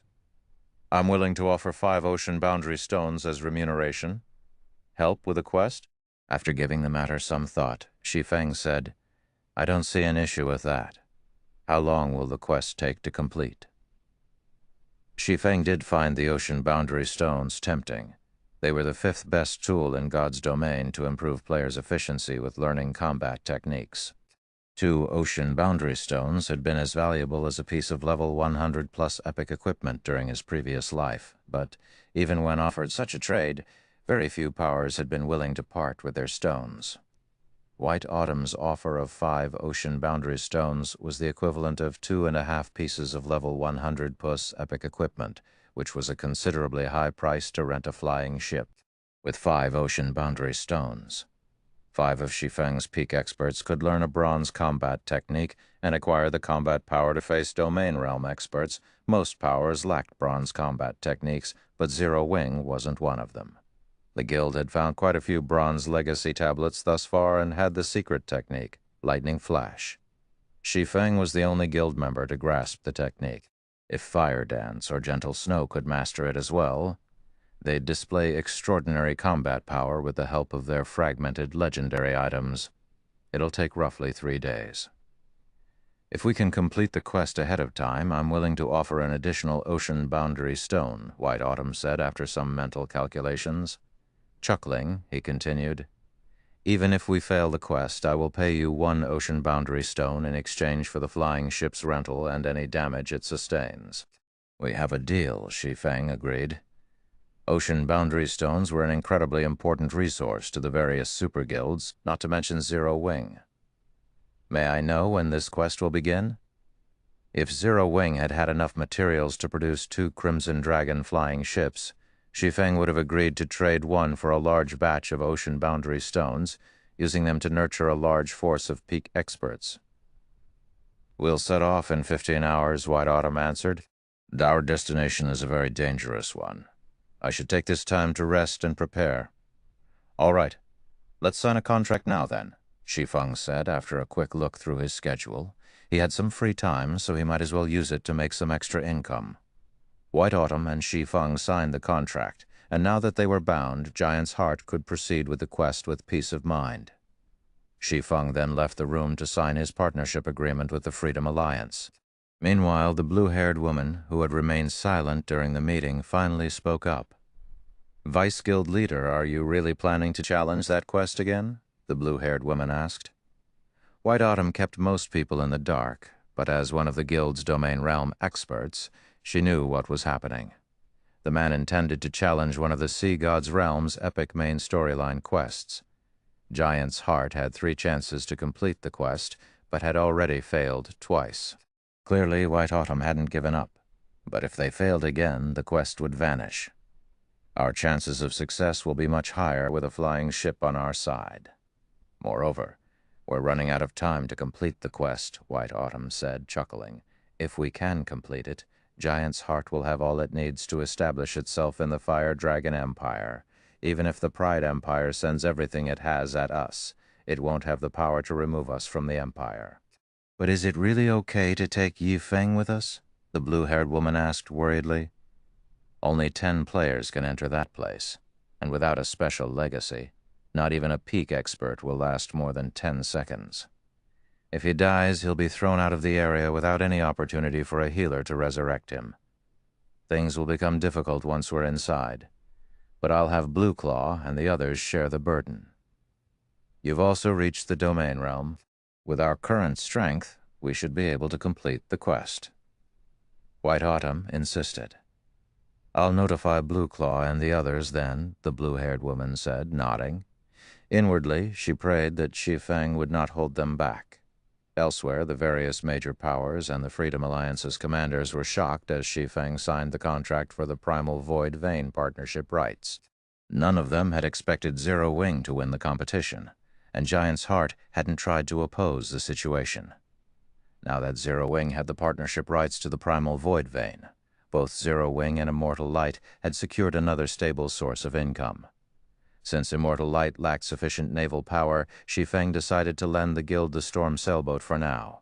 Shi Feng then made another delivery to Ghost City aboard his Crimson Dragon flying ship during his 15-hour wait. During their second visit to the city, Sind Heart had emptied his pockets to purchase 7 bronze speedboats and 2 sailboats, instantly boosting Immortal Light's naval prowess.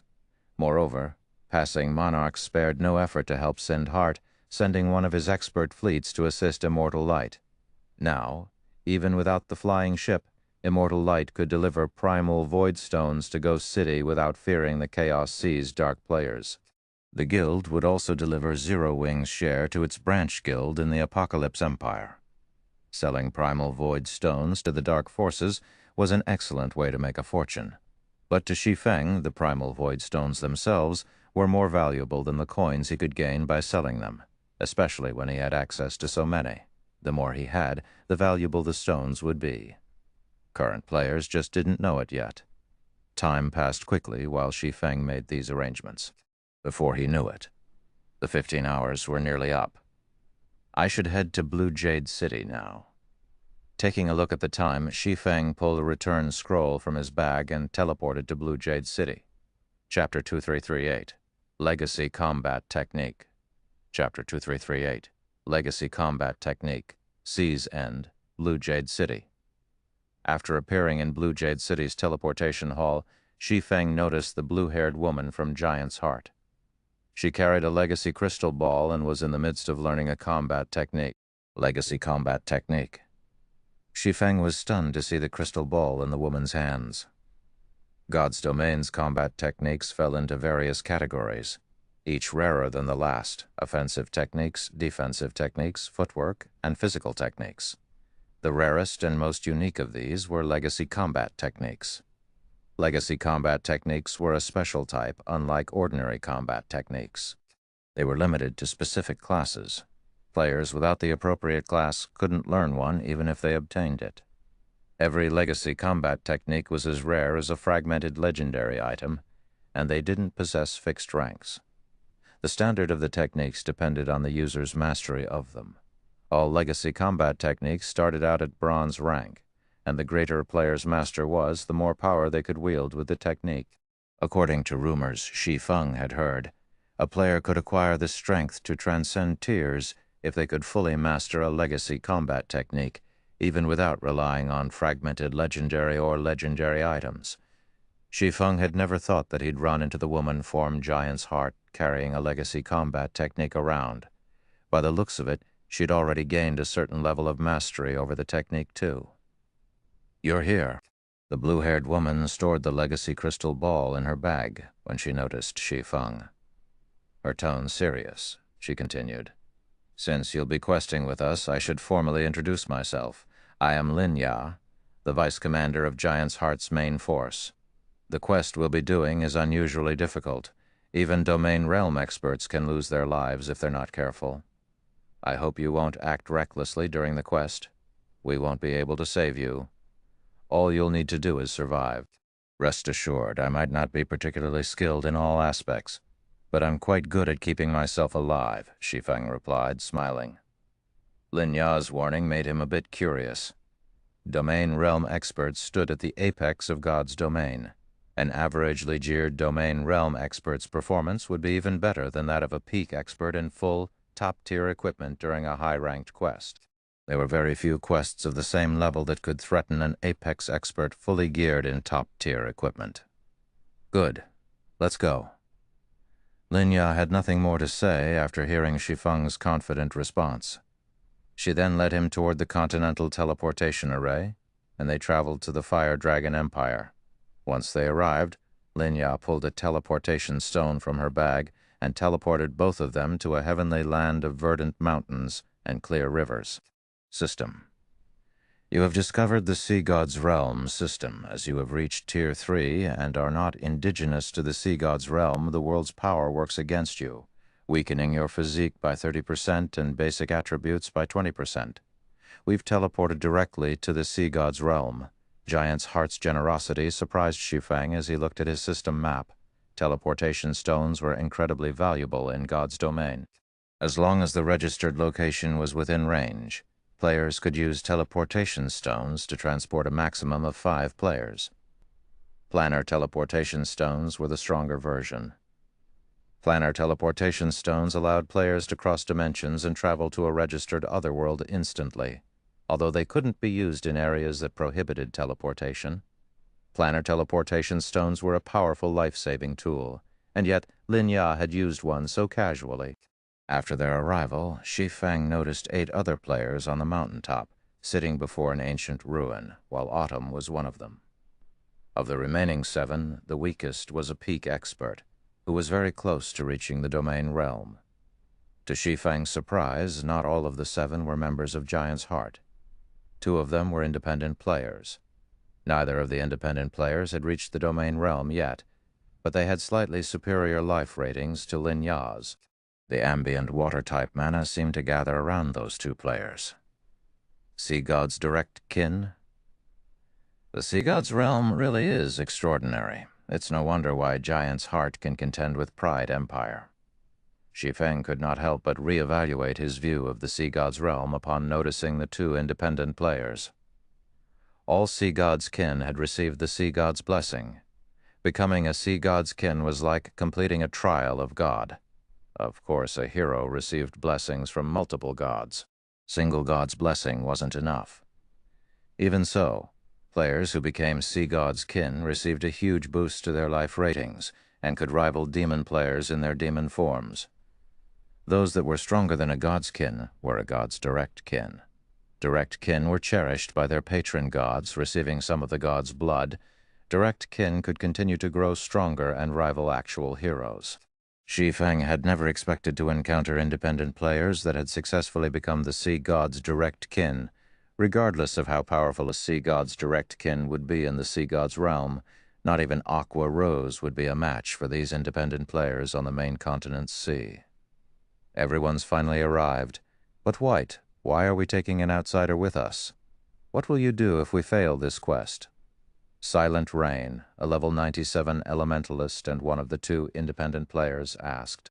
Giant's Heart's members flashed the elementalist a dark look when they heard her question. but despite their annoyance at Silent Rain's rudeness, none of them moved to teach him a lesson. That bastard. Just because he became a direct kin, he dares to disrespect our vice-guild leader? Lin Ya grumbled to herself.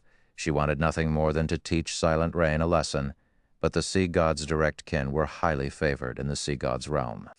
Even domain realm experts, who were also Sea God's kin, were no match for the combat power Silent Rain commanded, even though he hadn't yet reached the domain realm. In fact, not even 4 such domain realm experts working together would be a match for the man. I believe you've heard of the flying ship that appeared while you were in the Fire Dragon Empire, White Autumn calmly stated. Shi Feng owns that flying ship, which is why I've specifically invited him to help us on this quest. I have specifically invited him to help us with this quest. A flying ship? Shocked, the 7 players turned toward Shi Feng.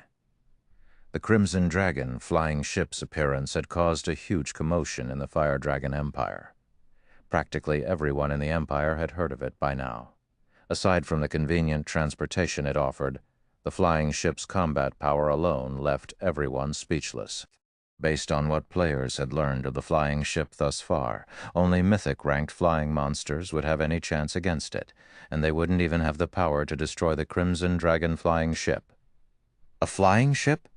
It seems that you're quite impressive, kid, Silent Rain said to Shi Feng, a hint of envy and greed flashing in his eyes, with less than a handful of flying mounts in God's domain. A flying ship was a priceless treasure. If he had one of his own, he could walk through God's domain unhindered as long as the various superpowers didn't go all out to stop him. All right, we don't have much time left. Let's hurry and go in. Otherwise, we'll have to wait another 2 days before we can enter. The other independent player, a level 97 berserker, quickly interrupted when he noticed the tension between his comrades. We are running out of time, Silent Rain agreed after taking a look at the time.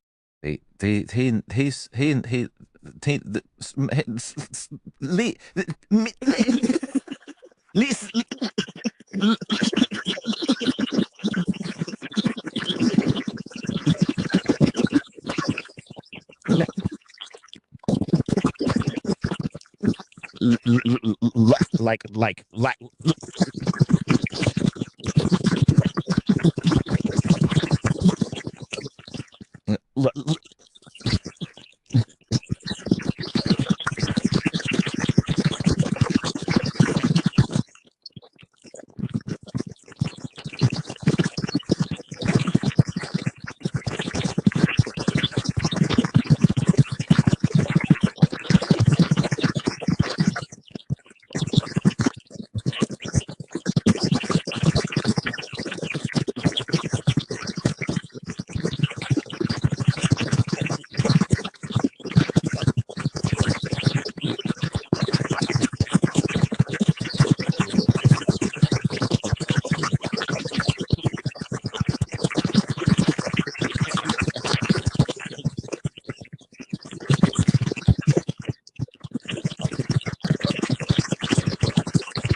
As Blue Claw was about to offer a harsh reply, White Autumn interjected. "Enough. We will proceed as planned. Let's hurry and get inside."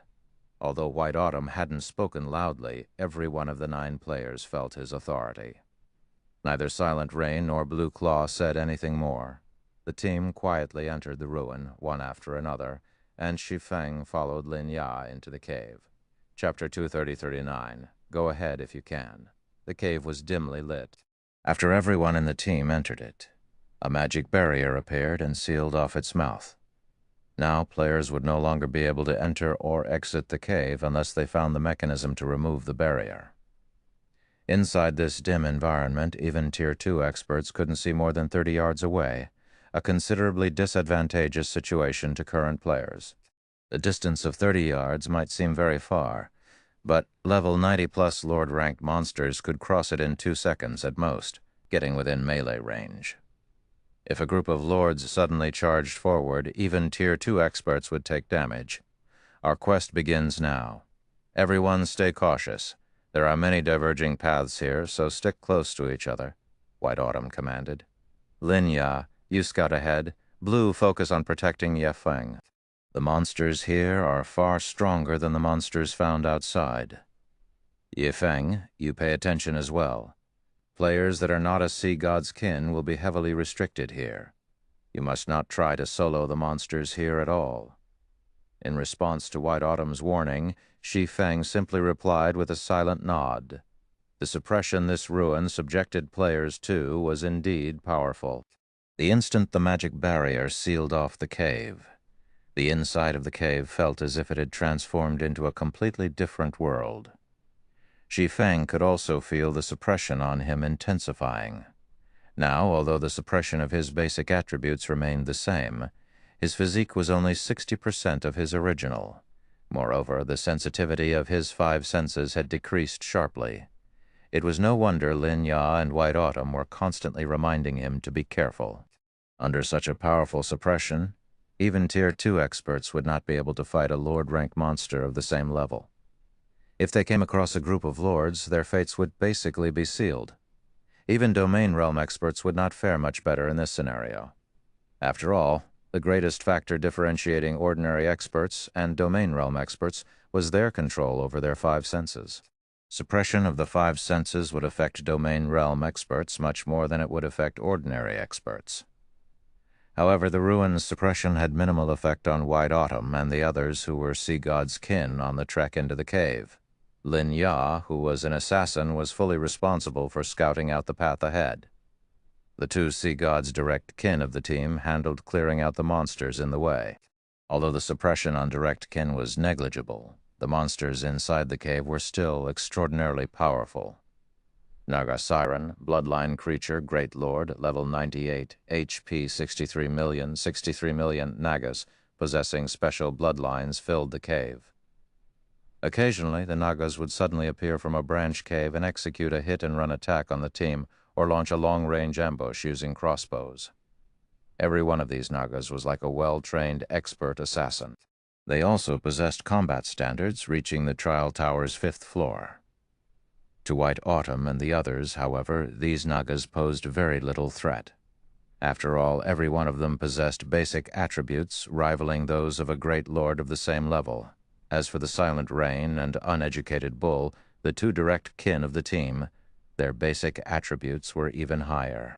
Before the dozen or so ambushing Nagas could get close to the team, they were already sent flying by a bunch of powerful attacks. "We cannot waste stamina here. Accelerate our advance," White Autumn ordered as he shoved back a Naga with his shield. The Nagas inside the cave were endless. No matter how many Nagas the players killed, more would just take the place of the fallen. If they did not speed up their progress, they would eventually die from exhaustion, even if they were more powerful. At White Autumn's words, everyone immediately hastened their footsteps. For the next 3 hours or so, the team kept pushing through swarms of Nagas. However, as they moved deeper into the cave system, not only did the terrain become increasingly complex, but the number of Nagas that attacked them each time also multiplied. Initially, each group would have only a dozen or so Nagas, Eventually, that number increased to at least 20. In addition, the Nagas' coordination with each other constantly improved. Even though White Autumn and the others possessed very high combat standards, they still could not help but feel more and more pressured. Fortunately, this was not White Autumn and the others' first time visiting this place, so they were very familiar with the cave system's paths. Eventually, after fighting for another 2 hours or so, the team arrived at an extremely expansive cavern that housed a large temple.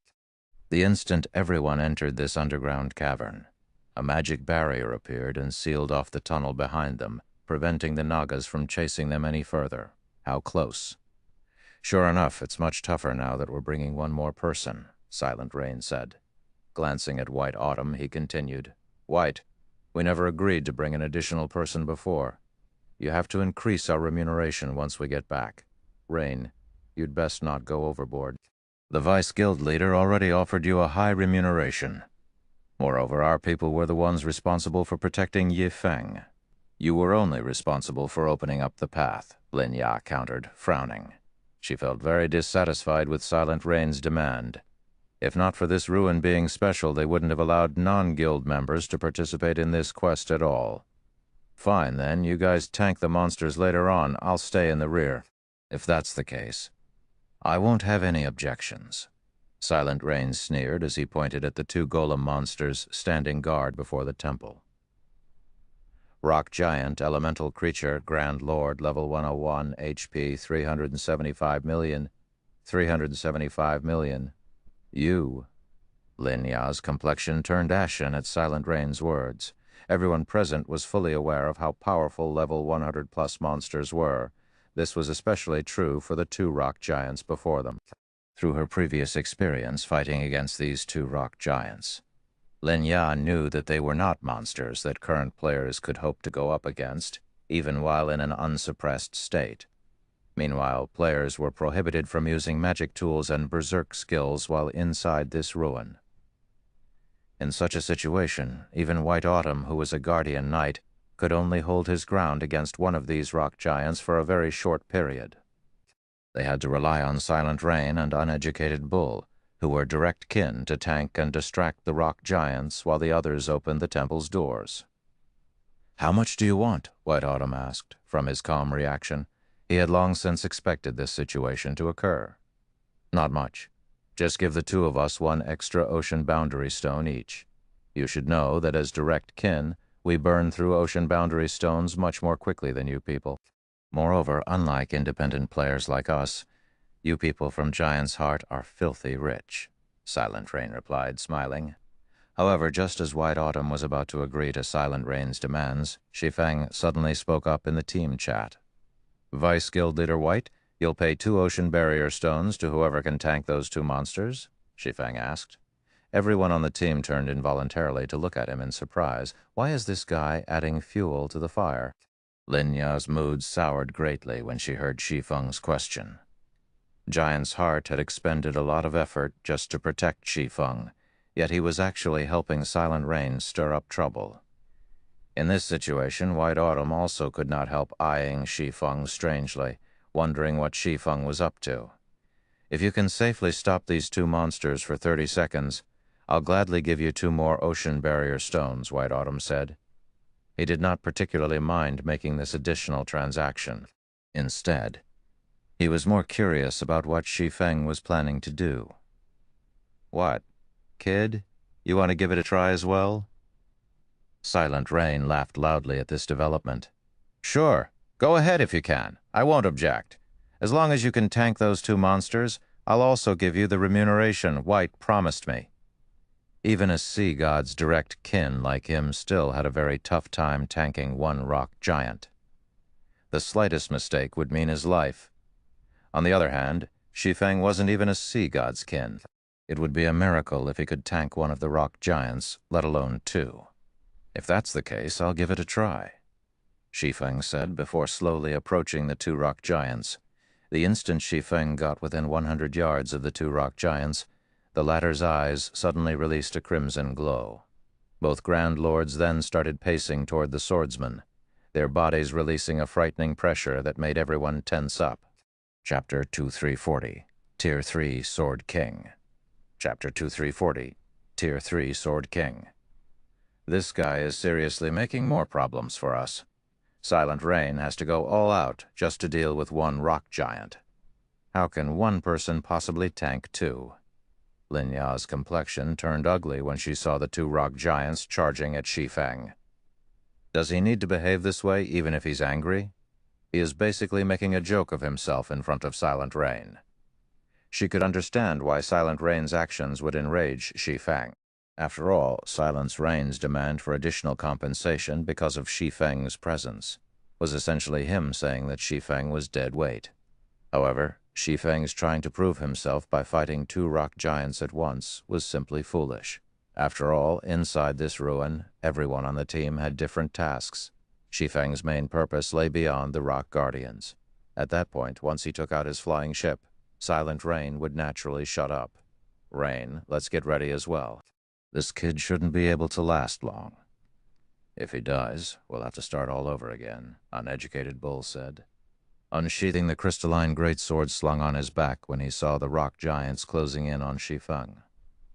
Although they had yet to reach the starting point of their quest, so long as players died here, they would be automatically resurrected outside the cave and lose 5% of their EXP. Then the team would have to suicide and leave the cave too. After all, Shi Feng held the key to clearing the quest. Uneducated Bull did not wish to waste several more hours fighting through the cave system once more. No rush. This kid should be quite strong, given how confident he is. He shouldn't have any problems lasting 4 or 5 seconds. It won't be too late for us to take action just when he is about to fall. That'll let him know his own worth and save us a lot of negotiation later, Silent Rain said as he shook his head and smiled.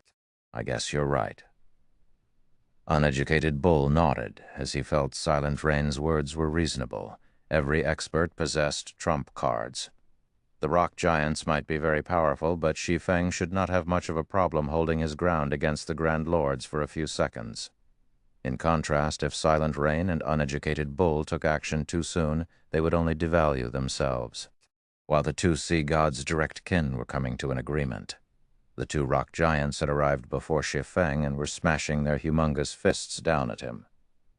The rock giants were 10 meters tall, and their fists were large enough to cover a 10-yard radius. Let alone a Tier 2 swordsman, even a Tier 2 assassin would not be able to dodge the rock giant's attacks in time. Meanwhile, even a small scratch from the attack of a level 101 Grand Lord could reap a large chunk of a Tier 2 MT's HP. Facing the attacks of two rock giants simultaneously, a Tier 2 MT would have to activate a life-saving skill to survive. Just when everyone assumed that Shi Feng would utilize a life-saving skill to stop the two rock giants' attacks, he suddenly unsheathed the abyssal blade and killing ray, then lightly brandished his swords at the two descending fists. In the next moment, 2 deep, distinct cuts appeared on the rock giant's knuckles. At the same time, the attack trajectories of both fists suddenly changed. In the end, the fists landed roughly 10 yards away from Shi Feng, creating large craters in the ground before the two rock giants could launch another round of attacks. Shi Feng had already appeared behind their feet and executed a horizontal slash with killing ray. Void slash. 6 slashes carrying the power of the void landed on the hamstrings of the two rock giants, each slash inflicting over minus 800,000 damage on the Grand Lords.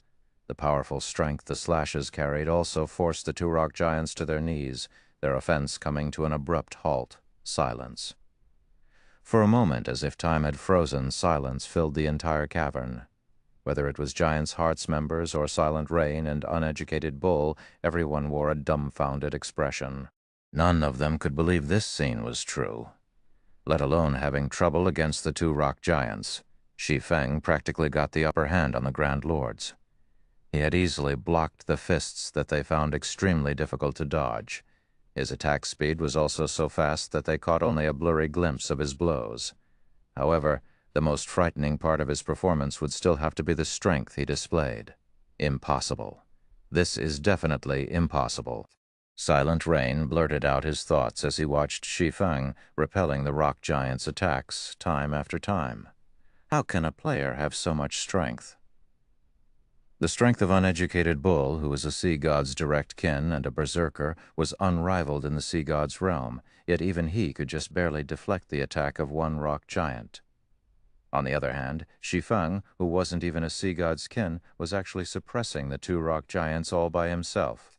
This feat completely shattered Silent Rain's worldview. "Tier 3, White Autumn exclaimed. Although he found this unbelievable, it was also the most plausible answer he could come up with. He should be a Tier 3 Sword King. Upon hearing the words Tier 3 Sword King, unprecedented shock filled everyone's heart. Tier 2 classes were commonplace in God's domain, especially among NPCs. Only after reaching Tier 3 would one be considered a powerhouse in God's domain and receive the acknowledgement of NPCs. A Tier 3 class was one of the requirements for becoming the lord of a city. This was also the goal that players like themselves were striving toward. However, even with their current extraordinary strength, they were still not confident of completing their Tier 3 promotion quests. After all, their legacies were very special. This, in turn, meant their Tier 3 promotion quests were much more difficult than the promotion quest of ordinary players. Hence, they needed to make plenty of preparations. Nevertheless, while they were still suffering a headache over their Tier 3 promotion quests, Shi Feng had actually become a Tier 3 Sword King already. Who is he? Lin Ya's heart churned with confusion as she gazed at Shi Feng. She did not believe that a small guild like Zero Wing could nurture a Tier 3 powerhouse at this stage of the game. After all, none of the various superpowers had a Tier 3 powerhouse yet. Moreover, judging by Shi Feng's performance, he definitely wasn't your average Tier 3 powerhouse. When she thought back to how she had tagged along with her guild's 4 peak experts to invite Shi Feng in order to show him how strong Giant's heart was, she could not help but find her actions laughable. "Rain, it seems you've bitten off more than you can chew this time," Uneducated Bull said in pity. "With his current combat power, even if both of us go at him together, we won't last more than 10 seconds against him." Experts of their caliber understood very clearly just how powerful a Tier 3 class was. The difference between Tier 2 and Tier 3 wasn't limited to basic attributes. Instead, the differences in physique and reaction speed were also massive. The degree of control a Tier 3 player could potentially exert on their bodies was far superior to that of a Tier 2 player. Meanwhile, Silent Rain's complexion also turned extremely ugly at this sight. He had never imagined that such a situation would occur. Originally, he had thought that he could use Shi Feng as an excuse to earn a few more benefits from Giant's heart. However, he ended up accidentally stroking the whiskers of a tiger instead. Silent Rain was not afraid of Giant's heart. After all, he was practically invincible in the sea god's realm. Unless Giant's heart was willing to dispatch a large force to hunt him down, the guild could hardly do anything against him. However, that was not the case for Shi Feng. Shi Feng alone would be more than capable of killing him. With the help of a tracking tool, the swordsman could kill him out in the fields anytime he wanted to. "Aren't you going to open the doors yet?" Shi Feng prompted White Autumn. He had been fighting for quite some time now, but White Autumn and the others still hadn't taken a single step toward the temple's doors. "Now, we'll open them now," White Autumn snapped out of his daze after hearing Shi Feng's reminder. He then hurriedly had everyone else on the team move to open the temple's tightly shut doors. Due to Shi Feng's presence, White Autumn and the others had no problem opening the temple doors. They did not have to worry about the rock giant's attacks at all and could focus fully on removing the door's seal. In the end, they took only 25 seconds to open the temple doors completely. After seeing White Autumn and the others enter the temple, Shi Feng executed Void Slash and sent the 2 rock giants stumbling back. He then dashed straight for the temple's entrance and disappeared from the dimly lit cavern. Thank you for listening to the story on KevinAudio.com. Chapter 2341, Mutated Mythic. Chapter 2341, Mutated Mythic. The moment Shi Feng entered the temple, he felt as if he had arrived in an entirely different world. Instead of a ceiling, a blue sky hung overhead. Before him was a vast expanse of flowers. Just standing in this place gave him an indescribably pleasant and refreshed feeling. However, some distance ahead stood countless gravestones and statues. Each gravestone recorded the deeds of its owner when they were still among the living. A closer inspection of these gravestones would reveal that every grave belonged to someone who was once a powerhouse in God's domain. Many of these gravestones even belonged to heroes. Meanwhile, every one of these powerhouses had something in common: the fact that they all died on the same day. A resting place constructed by the sea god? Shi Feng could sense faint divine might coming from the gravestones and statues before him. If these things weren't constructed by a god, then it would be impossible for them to pick up a god's aura. After all, an item needed to be in contact with a god for an extended period to absorb the god's aura. Just a graze would not be sufficient. During the time Shi Feng was observing his surroundings, White Autumn and the others approached him. "Elder Ye Feng, your guild really has hidden its strength deeply. If Warblood and Starling find out about this, they'll most likely receive a fright," White Autumn said in admiration as he looked at Shi Feng. Although White Autumn had long known that Shi Feng possessed extraordinary strength, he never thought that Shi Feng was this strong. The fact that Shi Feng had advanced to a Tier 3 Sword King so soon would serve as a huge deterrence to the various superpowers. After all, nobody could guarantee that. Should Zero Wing get pushed into a corner, Shi Feng would not invest a large amount of time specifically to make trouble and target the upper echelons and core experts of Zero Wing's enemies. Most likely, only be a few players in God's domain could say with confidence that they could survive against a Tier 3 Sword King. Moreover, Zero Wing also had a flying ship and occupied a medium fortress on Dragonheart Island. After remembering these matters, White Autumn could not help but grow interested in the guild known as Zero Wing. Now, rather than viewing Zero Wing as a pseudo-superpower, White Autumn already considered Zero Wing an existence equal to Giant's Heart. As for Lin Ya, although she was a little in awe of Shi Feng's strength, she still could not help gnashing her teeth in anger and frustration, as she felt that Shi Feng had just been toying with her. Despite being a Tier 3 powerhouse, Shi Feng was insistent on hiding his strength. It would have been fine if he simply kept hiding his strength, yet he chose to reveal it midway through their quest. She felt as if the swordsman had been playing her for a fool. However, as luck would have it, she was utterly helpless to do anything against him. What Lin Ya did not know was that, if not for the extreme importance of ocean boundary stones to Zero Wing, Shi Feng wouldn't have bothered interfering at all. After all, it was much easier to just relax at the rear and collect his payment of ocean boundary stones once the quest was done. However, he had received an opportunity to earn 2 ocean boundary stones with merely a little effort. With the value of 2 ocean boundary stones, equivalent to 1 piece of level 100 plus epic equipment. Only a fool would choose not to make such a trade. "Brother Ye Feng, you really concealed your strength perfectly. It is my loss this time, according to our agreement. I'll give you the 2 ocean boundary stones White Autumn promised me as well," Silent Rain said, admitting his defeat. Nobody present found Silent Rain's decision surprising. Although Silent Rain was a sea god's direct kin and could exert the combat power of a Tier 3 class in the sea god's realm, there were still massive differences between Tier 3s. Silent Rain might be able to cope against ordinary Tier 3 experts, but against a Tier 3 Sword King like Shi Feng, who could suppress 2 level 101 Grand Lords all by himself, he would be nothing but a joke. Unless Silent Rain successfully advanced to Tier 3 as well, he wouldn't perform any better than other Tier 2 players when fighting Shi Feng. However, completing the Tier 3 promotion quest was easier said than done. Even if Silent Rain could get promoted to Tier 3, that was something that would happen only in the distant future. Meanwhile, Shi Feng did not say anything about this situation. Gaining 2 additional ocean barrier stones was undoubtedly a good thing for him. With this, his single trip here would earn him a total of 9 ocean barrier stones. This was definitely a huge windfall for Zero Wing. After all, compared to other powers, Zero Wing already possessed a significant advantage when it came to learning combat techniques: the extraordinary tower. The further one progressed into the realms of truth, the greater the assistance the realms of truth would provide. Upon reaching the Ascension realm, even a flowing water realm expert would have an excellent chance of learning bronze combat techniques. Even if their mastery wouldn't be very high, they would at least learn the basic principles of how bronze combat techniques improved one's combat power.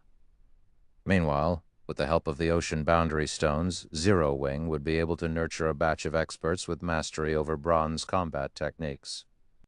At that time, Zero Wing could further stabilize the situation of its various branch guilds. Vice Guild Leader White, "May I know what we will be doing next?" Shi Feng asked as he looked at the sea of flowers around him. "What we need to do next is very simple. We just have to get rid of the spirits created by the strange energy leaking out of the graves. The quicker we clear out all of these spirits, the higher our quest completion rate will be. During our previous 2 attempts, we spent nearly 3 days clearing out the spirits. Now that we have your help, we should be able to finish this part much more quickly," White Autumn said, smiling as he pointed at the faint crimson mist seeping out of the graves. The spirits created by the strange energy were roughly equal in strength to the Naga sirens. However, unlike the Nagas, these spirits were limited in number. One could say that upon entering this world, they had completed a large portion of the quest already. After eliminating the spirits, all that would be left was removing the strange energy from the graves. Once that was done, not only would White Autumn be able to become a sea god's direct kin, but he would also obtain a sea god's weapon, which would allow him to become the ruler of the seas. While White Autumn was speaking, the strange energy seeping from the graves condensed. A short moment later, translucent, undying spirits took shape above the numerous graves. These undying spirits were all geared in excellent weapons and equipment. Their eyes gave off a black glow, and their bodies radiated an indescribably strange energy, which continuously corroded the space around them as if these spirits were trying to taint the space in their own colors. Undying Spirit, Special Energy Being, Great Lord, Level 99, HP 50 million, 50 million. Although these immortal spirits looked to be only ordinary Great Lords, Shi Feng could tell that their combat standards were superior to the Naga Sirens, probably reaching the 6th floor Trial Tower standard. Even Refinement Realm experts of the same level would not be a match for them with their powerful basic attributes. However, against experts like White Autumn and the others on the team, these undying spirits could hardly count as an opponent. Not to mention, Shi Feng was also taking part in the fight now. Due to Shi Feng's participation, the task that originally required nearly 3 days to complete was done in just roughly 2 days. If not for the undying spirit's very low spawn rate, the team would have finished this part of the quest in just 1.5 days. Meanwhile, during these 2 days, almost everyone in the team had received a lot of EXP. White Autumn, Lin Ya, Silent Rain, and Uneducated Bull had all risen to level 98. As for Shi Feng, due to the monster's lower level, he did not receive that much EXP from them. As a result, he was still 23% away from reaching level 103. Aside from EXP, the Undying Spirits had also dropped relatively excellent equipment. Even though the drop rate wasn't particularly high, White Autumn had still ended up with over 100 pieces of level 95 secret silver equipment and several pieces of level 95 fine gold equipment. In addition, he had also obtained quite a number of precious materials. After clearing out the undying spirits, White Autumn had everyone sit down and rest in preparation for the final phase of the quest. Once everyone was rested, he took out an aqua-blue pendant and chanted an incantation before the graveyard. Immediately, the strange energy remaining in the graveyard went berserk and started gathering rapidly at the center of the graveyard. After 10 seconds, a 6-meter-tall undying spirit appeared before everyone's eyes, wearing a crimson cape made out of the strange energy. At this moment, this undying spirit was looking at the players before it with an evil grin on its face. Upon seeing this undying spirit, whether it was White Autumn or Silent Rain and the others, the expression on their faces changed immediately. "That's not right. Why is this boss different from the ones we fought before?" Lin Ya could not help her confusion as she stared at the undying spirit. Sunset King, Mutant, Mythic, Level 100, HP 2,700,000,000. Is this Sunset King really the same as the ones we fought before? Silent Rain's complexion darkened as he felt the aura the Sunset King radiated. Its HP is more than triple of the previous ones. Although the 2 Sunset Kings they fought before were similarly mythic monsters, They had not been strong enough to make his scalp tingle. The intensity of the current Sunset King's aura was at least twice as strong as the previous ones. Damn it, why is it a mutant? White Autumn's complexion paled when he saw the Sunset King. He was very familiar with the existence of mutants, as he had come across one in the Sea God's realm before. The mutant back then was only a level 60 Grand Lord. However, its strength surpassed even that of mythic monsters of the same level. It had easily slaughtered a raid team consisting of several thousand level 70-plus experts. In order to bring down that level 60-plus mutant, Giant's Heart had mobilized its war weapons and sacrificed nearly 10,000 expert players. Meanwhile, the mutant before him now was a level 100 mythic monster. White Autumn didn't dare imagine what would happen to the Sea God's realm if it managed to leave this place. "Run! Everyone escape quickly!" White Autumn shouted. "This isn't a monster we can handle. We need to escape this place immediately." Chapter 2342, Void Fragmentation. Chapter 2342, Void Fragmentation. None of the team members doubted White Autumn's judgment, and Lin Ya immediately retrieved a Tier 3 group instantaneous transfer scroll, activating it. She almost moved faster than she ever had in her entire life. A level 100 mythic monster was already a handful, even for Sea God's kin like themselves. They had Shi Feng's help, but that might not be enough to take one day. Needless to say, they had no hope of surviving against a mythic-ranked mutant.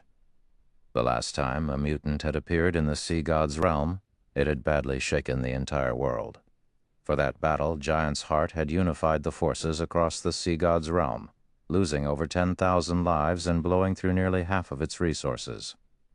The guild had even been forced to rely on certain cards it had prepared to use against super guilds to bring down the mutant. To make matters worse, a mutant didn't just kill players as normal monsters did. It would sometimes devour them as well. Players that were simply killed didn't have much of an issue, but those that were captured and eaten would suffer triple the usual death penalty, and their souls would be weakened for 10 days after their resurrection. Being eaten was far more severe a loss than dying 5 or 6 times. During the battle against the mutant, many of Giant's Heart's refinement realm experts and stronger had been devoured. Unfortunately, that included some peak experts. It had been a huge setback for the guild. If not for that battle, Pride Empire wouldn't have defended against Giant's Here's invasion in the Fire Dragon Empire so effectively. Meanwhile, not only was the mutant before them a mythic-ranked monster, but it was also level 100. If they couldn't escape in time and the monster devoured them, the consequences would be unimaginably dire for experts of their caliber. Fortunately, players could use teleportation tools within this divine temple, otherwise they'd have no hope. As soon as Lin Ya activated the scroll, a teleportation array appeared under the team members' feet. As a Tier 3 group instantaneous teleportation scroll, it could instantly teleport up to 20 players to the nearest NPC city or a fixed location. She didn't waste a second deciding on the teleport location, setting the scroll to transport them to the nearest NPC city. Shi Feng didn't object to White Autumn's decision to retreat in the least. Even with his long years of experience in God's domain, this was the first time Shi Feng had encountered or heard of a mythic-ranked mutant. By becoming a mutant, a monster would be akin to a fearsome beast released from its cage. Its basic attributes would undergo a qualitative transformation, and its intellect would substantially increase. At this point, Shi Feng couldn't even fathom how powerful the mutated Sunset King had become. He was certain that if he chose to stay, he'd lose his life. Mythic-ranked mutant. By becoming a mutant, a monster would be akin to a fearsome beast released from its cage. Its basic attributes would undergo a qualitative transformation, and its intellect would substantially increase. At this point, Shi Feng couldn't even fathom how powerful the mutated Sunset King had become. He was certain that if he chose to stay, he'd lose his life. We're finally safe. Lin Ya breathed a sigh of relief when she saw the countless players wandering the street around them. The rest of the team members nodded in agreement. Had they lingered in that temple for a few more seconds, the mutated Sunset King would have slaughtered them. Now that they were in Lake Mountain City, they were safe. Lake Mountain City wasn't a capital city, but it was a major NPC city that was extremely far away from the ruin they had been exploring. Even if the Sunset King wanted to target them, it shouldn't be able to do so. Only White Autumn was disappointed with the outcome. He had gone to great lengths to complete that quest, and just when he had been a step away from his promotion to direct kin and the sea god's weapon, his efforts were wasted. "It seems I troubled you for nothing, Elder Ye Feng. I hadn't expected these results. However, I will still pay for your time with 3 ocean barrier stones. I hope that you can accept them," White Autumn apologized. Although he had failed the quest, White Autumn saw the merit in befriending Shi Feng after the swordsman's display in the cavern. It wasn't certain that Giant's Heart wouldn't encounter another quest that would require such an expert's assistance in the future. After all, Shi Feng had completed his Tier 3 promotion quest far sooner than anyone in God's domain. Even if Giant's Heart's experts reached Tier 3 as well, Shi Feng's strength shouldn't be underestimated with the massive lead he had.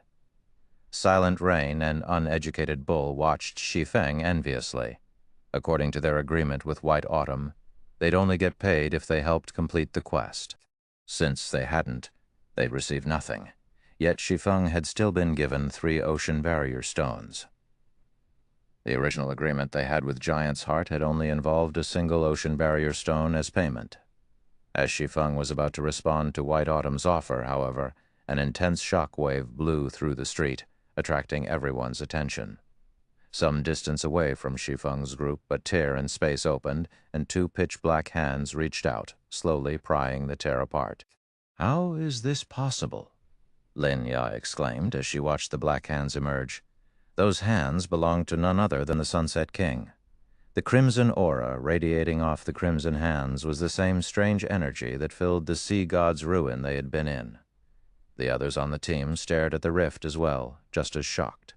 This was a monster that could track their teleportation and rip through space to hunt them down. It was the first time they had ever heard of such a creature in God's domain. Before Shi Feng and the others could react, the Sunset King stepped through the enlarged spatial tear, its crimson gaze immediately locking on to the group. When it saw Shi Feng and his companions, it gave them a sinister grin, as if ridiculing Shi Feng and the others for thinking they had any hope of escaping it. Void fragmentation. A mythic ranked mutant is actually this powerful? Shi Feng was utterly astonished. Normally, not even Tier 4 NPCs could track players when they fled by teleporting.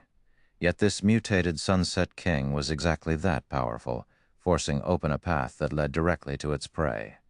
To accomplish such a feat, the Sunset King would need to have the strength to fragment space itself. Normally, only Tier 5 or Tier 6 NPCs would have such power. Contrary to Shi Feng and his companions' reactions, the players around them seemed excited as they watched the Sunset King emerge. Crap. A mythic monster is sieging the city. This is perfect timing. A level 100 mythic monster. If it dies, it'll definitely drop something excellent. If I can snatch 1 or 2 items, I'll be rich. Lake Mountain City's players didn't panic in the least when they saw the Sunset King. Rather, they hungered for its blood. They were in an NPC city, after all, and the city's NPC soldiers were all level 150 or higher. Measly level 100 mythic monster would just be asking for a beating by trying to attack the city. It wasn't long after the Sunset King's appearance that a group of level 150-plus NPC soldiers arrived and charged toward it. As the soldiers approached, however, the Sunset King removed a strange crimson scythe from its back. It then brandished the weapon. Crimson blades flew from the scythe, surrounding the Sunset King. The instant these crimson blades slammed into the NPC soldiers, the NPCs flew through the air heavily injured. Even the buildings lining the street, which were protected by magic arrays, turned into rubble as the attacks sliced through them. Every player within 100 yards of the mutated Sunset King died without even leaving behind their ashes. It was as if they had evaporated instantly. Finally, the city's players realized how afraid they should be of the Sunset King. Are you kidding me? Magic arrays had protected those buildings. Even mythic monsters would need a lot of time to destroy them, yet this monster. The players that had assumed they could take advantage of the Sunset King's arrival were dumbfounded. With a single skill, the mutated mythic monster had heavily injured several dozen level 150-plus Tier 2 NPCs and flattened the street's buildings. This was the first time any of them had seen such power. White Autumn and his team could only gasp as they watched. How was this a mythic monster? The Sunset King was practically a natural disaster. After repelling the NPC soldiers, the Sunset King returned its attention to Shi Feng's group. It walked toward them, and every step it took increased the pressure they felt. For a moment, they all felt as if they were standing before the Grim Reaper himself. Although the process had seemed drawn out, the Sunset King had crossed the distance between it and Shi Feng's group in an instant. In fact, Shi Feng hadn't even had time to react to the monster's approach. Suddenly, however, a blue-haired man in silver armor and wielding an icy blue two-handed axe appeared, interrupting the Sunset King when it was still 50 yards from Shi Feng and about to swing its scythe again. The instant this middle-aged blue-haired man appeared, the nearby players breathed a sigh of relief. This man was none other than Lake Mountain City's Magistrate Wesland, a level 180 Tier 4 Heavenly Knight. Chapter 2343, Inferior Legendary Event. Chapter 2343, Inferior Legendary Event. Even White Autumn and his guildmates released a relieved sigh when they spotted Wesland. Wesland was a level 180, Tier 4 Heavenly Knight. Even if the Sunset King were immune to level suppression, Wesland wouldn't be thrown as easily as the level 150-plus Tier 2 NPC soldiers. Furthermore, Lake Mountain City's magic array strengthened Wesland in battle. However, the Sunset King remained unperturbed. It released even more intense energy from its scythe, energy so powerful that space around it began to crumble. At the same time, the power of the Sunset King's aura skyrocketed. What's going on? How has it become even stronger? Silent Rain stared at the crimson energy around the mutant's weapon in astonishment. The Sunset King had already displayed unbelievable power, yet it continued to grow stronger. It almost seemed like some seal had been removed. As the aura washed over him, Silent Rain even struggled to move. How is it growing so quickly? The situation confused Shi Feng as well. As monsters completed a mutation, they would experience a qualitative leap to their strength, which would grow until it couldn't be quantified by levels. As mutants killed other creatures, they would continue to grow stronger. But Shi Feng had never heard of a mutant that could power up twice in such a short time. The Sunset King swung its scythe again before White Autumn or his comrades could react. As a result, the space before them turned a deep crimson. Is this really a mythic monster? The distant spectators were utterly dumbfounded. With just a swing of its scythe, the Sunset King had saturated the space before it with crimson energy, which vaporized everything in its path, distorting space itself. As the crimson energy extended toward Westland, the Heavenly Knight raised his icy blue axe and yanked it down in a deadly arc. Tier 4 skill, Heavenly Flash. Several dozen arcs of blue light flew toward the approaching crimson energy. Boom, boom, boom as the attacks collided. They created a fierce shockwave that forced White Autumn and his team to stumble back.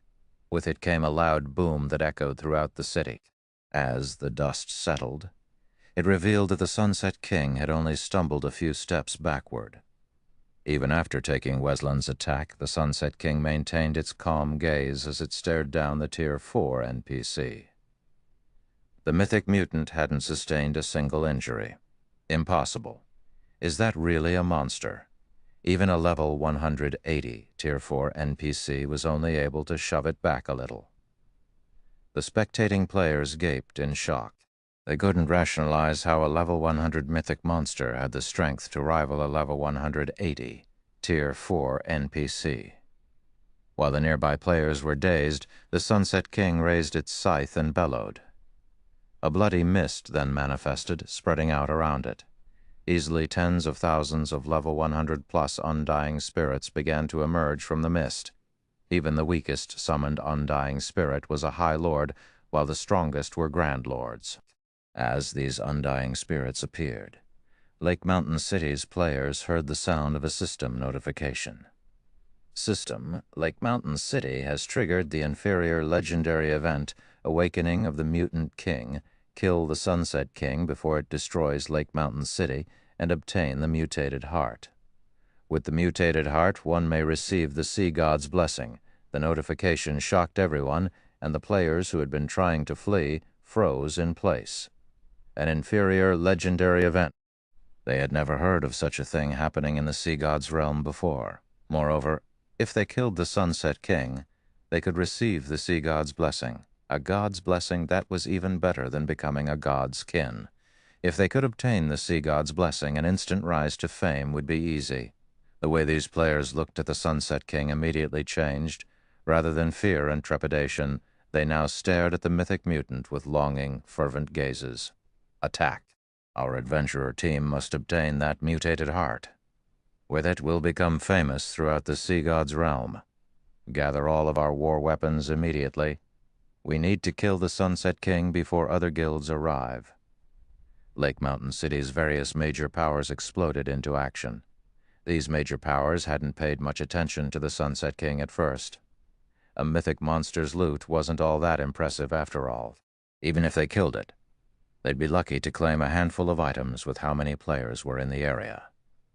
Furthermore, the Sunset King was clearly quite powerful. The potential gains simply hadn't been worth the losses. However, the system announcement had changed everything. As long as they killed the Sunset King and obtained its mutated heart, they could grant one player the Sea God's blessing with it. One would be unmatched at sea. We should gather our men as well, Vice Guild leader, with a Tier 4 NPC and an entire city of players to help raid the Sunset King. Not even this mythic mutant will last long, Lin Ya quickly advised.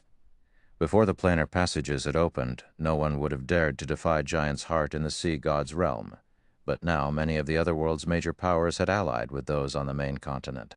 Although Giant's Heart still held a significant portion of the Sea God's realm's resources, the various major powers didn't fear the guild as they once did.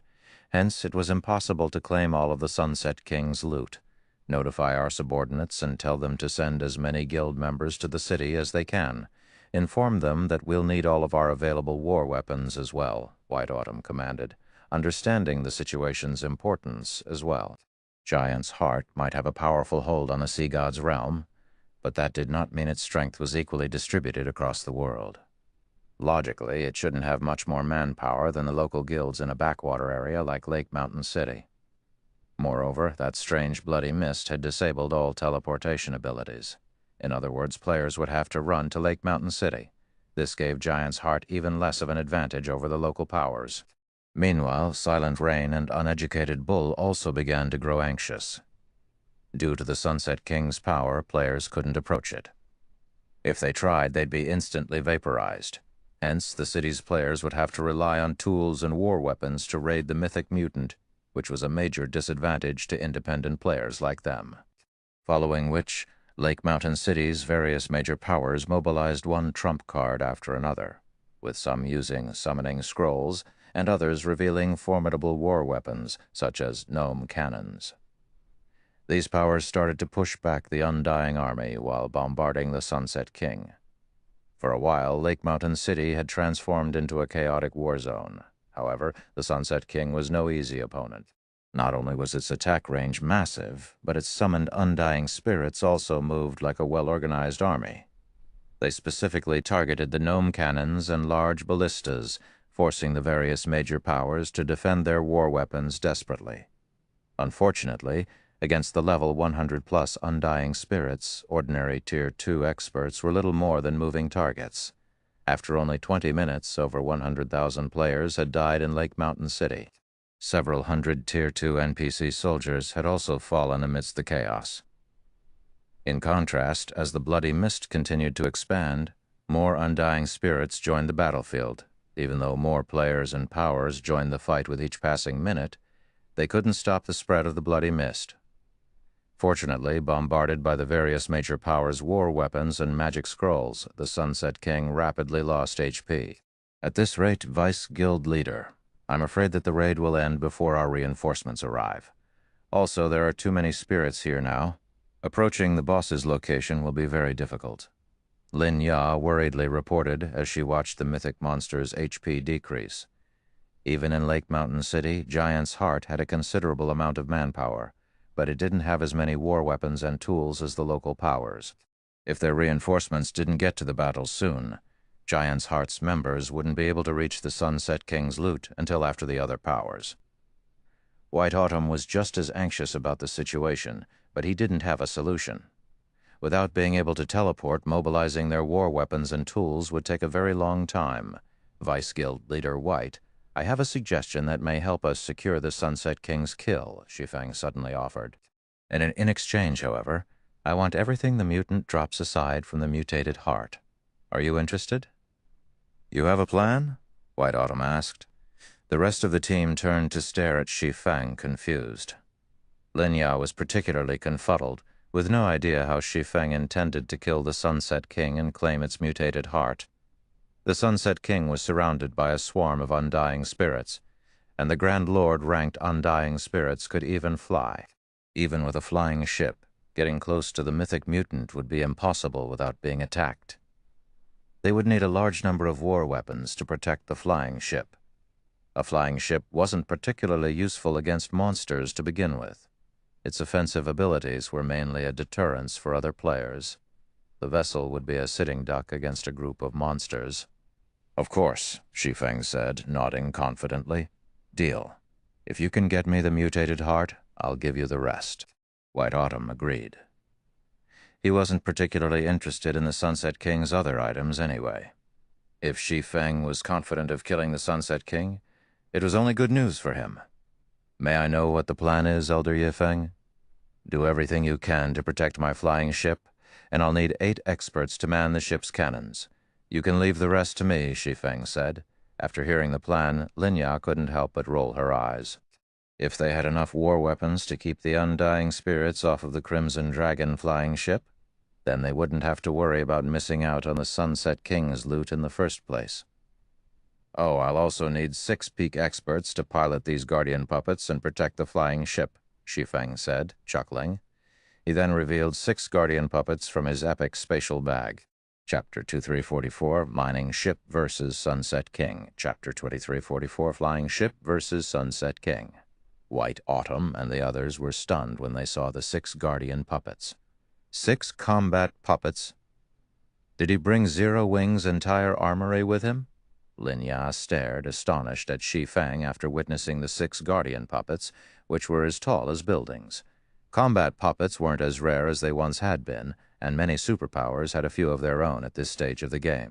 Giant's Heart was no exception. However, due to how few the guild had, every one of them was treated as a part of the guild's foundation and mustn't be used casually. Even White Autumn, one of Giant's Heart's vice guild leaders, had to gain the guild leader's permission before he could mobilize a guardian puppet. And yet, Shi Feng had pulled 6 of them from his bag as if they were common tools.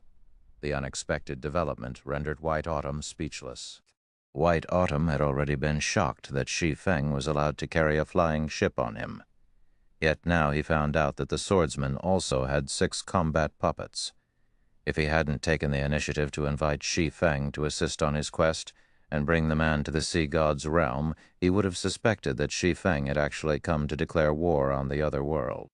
Bronze-ranked combat puppets possessed peak Tier 3 power, and under an expert player's control, they could easily surpass the combat power of Tier 3 summoned creatures and war weapons.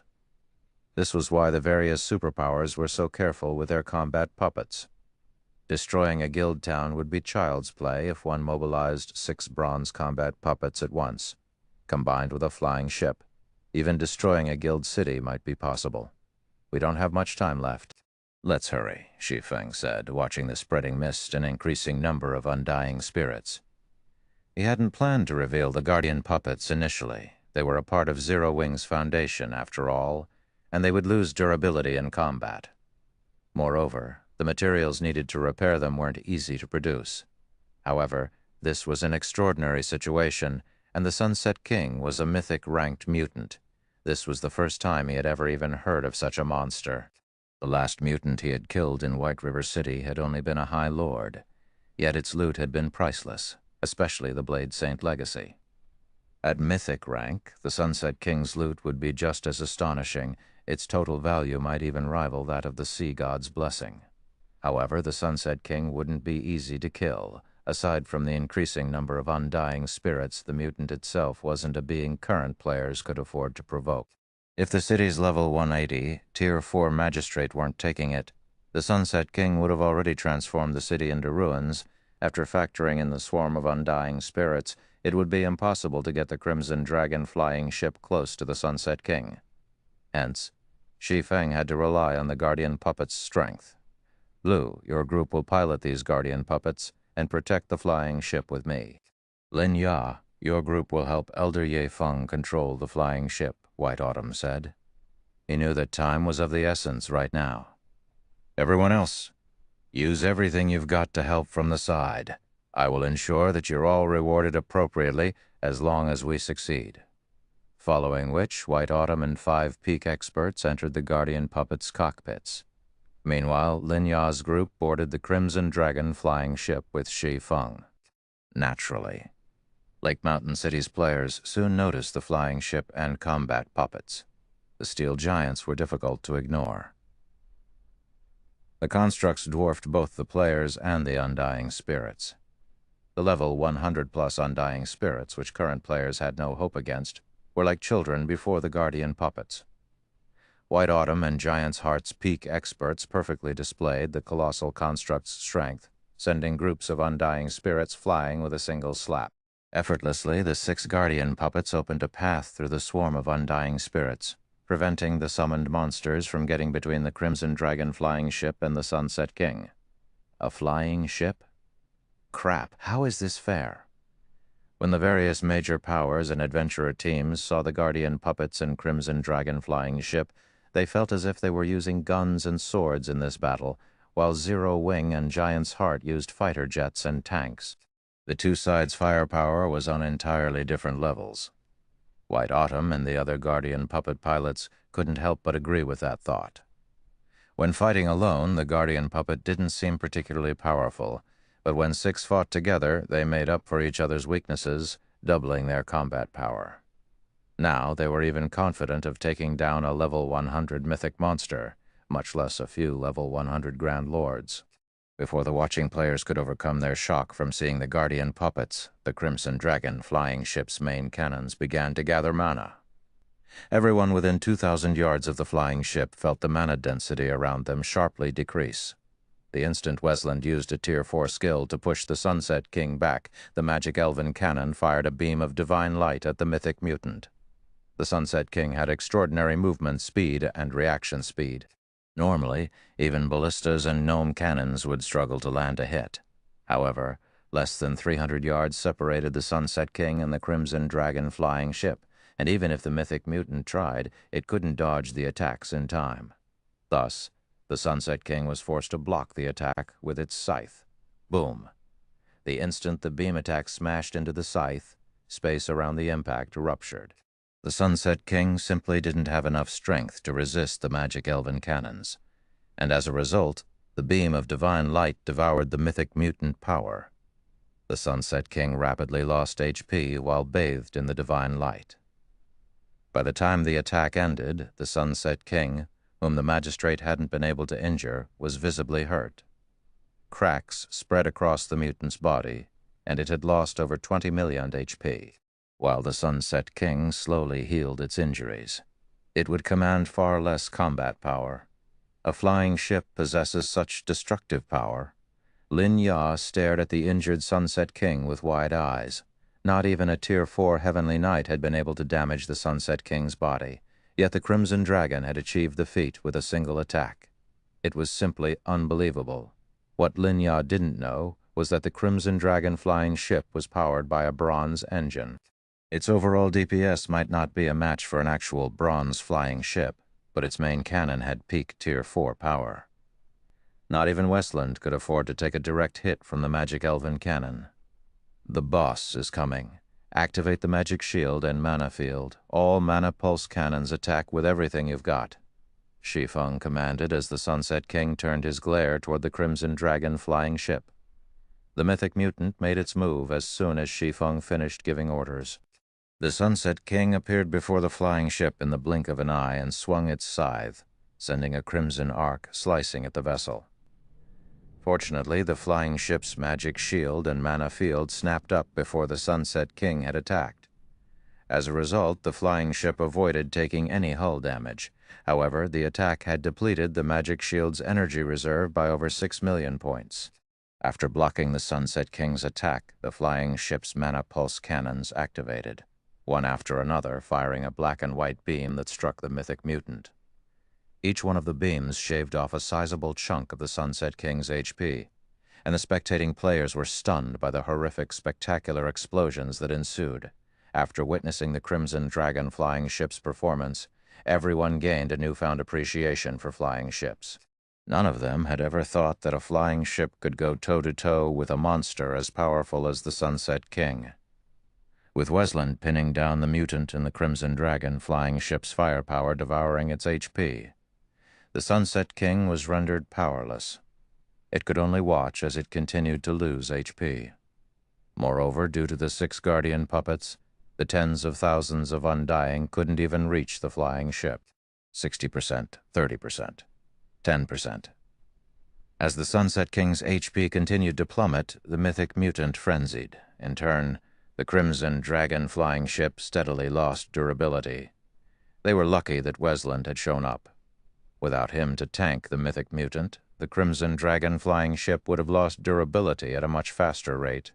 When the Sunset King's HP fell to 5%, it turned and fled, but Wesland refused to allow it. The magistrate immediately activated Lake Mountain City's defensive magic array, sealing off the city. The Sunset King couldn't escape the city until it destroyed the magic barrier. Die! When Shi Feng saw how little HP the mythic mutant had left, he activated the magic elven cannon once more.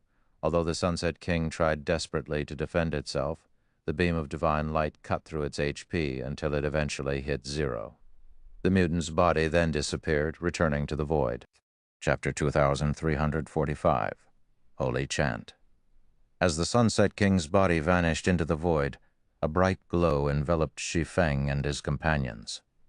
He reached level 103 and was more than halfway to the next level. Lin Ya and the others manning the flying ship's mana pulse cannons instantly leveled from 98 to 100. The Sunset King had awarded many times more XP than ordinary level 100 mythic monsters. It left Lin Ya and the others dazed for a moment. Meanwhile, the bloody mist that had saturated Lake Mountain City began to gather toward the disappearing Sunset King. After 3 seconds, a resplendent crimson gem formed within the mist, attracting everyone's attention instantly: the mutated heart. Even without inspecting the gem, everyone knew it was the mutated heart. After all, the crystal contained tremendous energy, even more than 7 luminaries crystals. While it hovered in the air, the crimson gem radiated such powerful waves of energy that space around it distorted as if it couldn't endure the energy. The energy within the crimson gem had no place on this plane of existence. Suddenly, a ray of holy light descended from the sky, and every player in the city heard a divine chant. As if the heavens were celebrating the Sunset King's death, over 100 globes of light fell from the sky, landing around the mutated heart. Their brilliant light illuminated all of Lake Mountain City.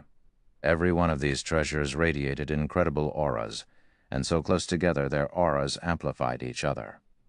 Bathing in the combined auras and warm light, ordinary players struggled to approach the items. Loot.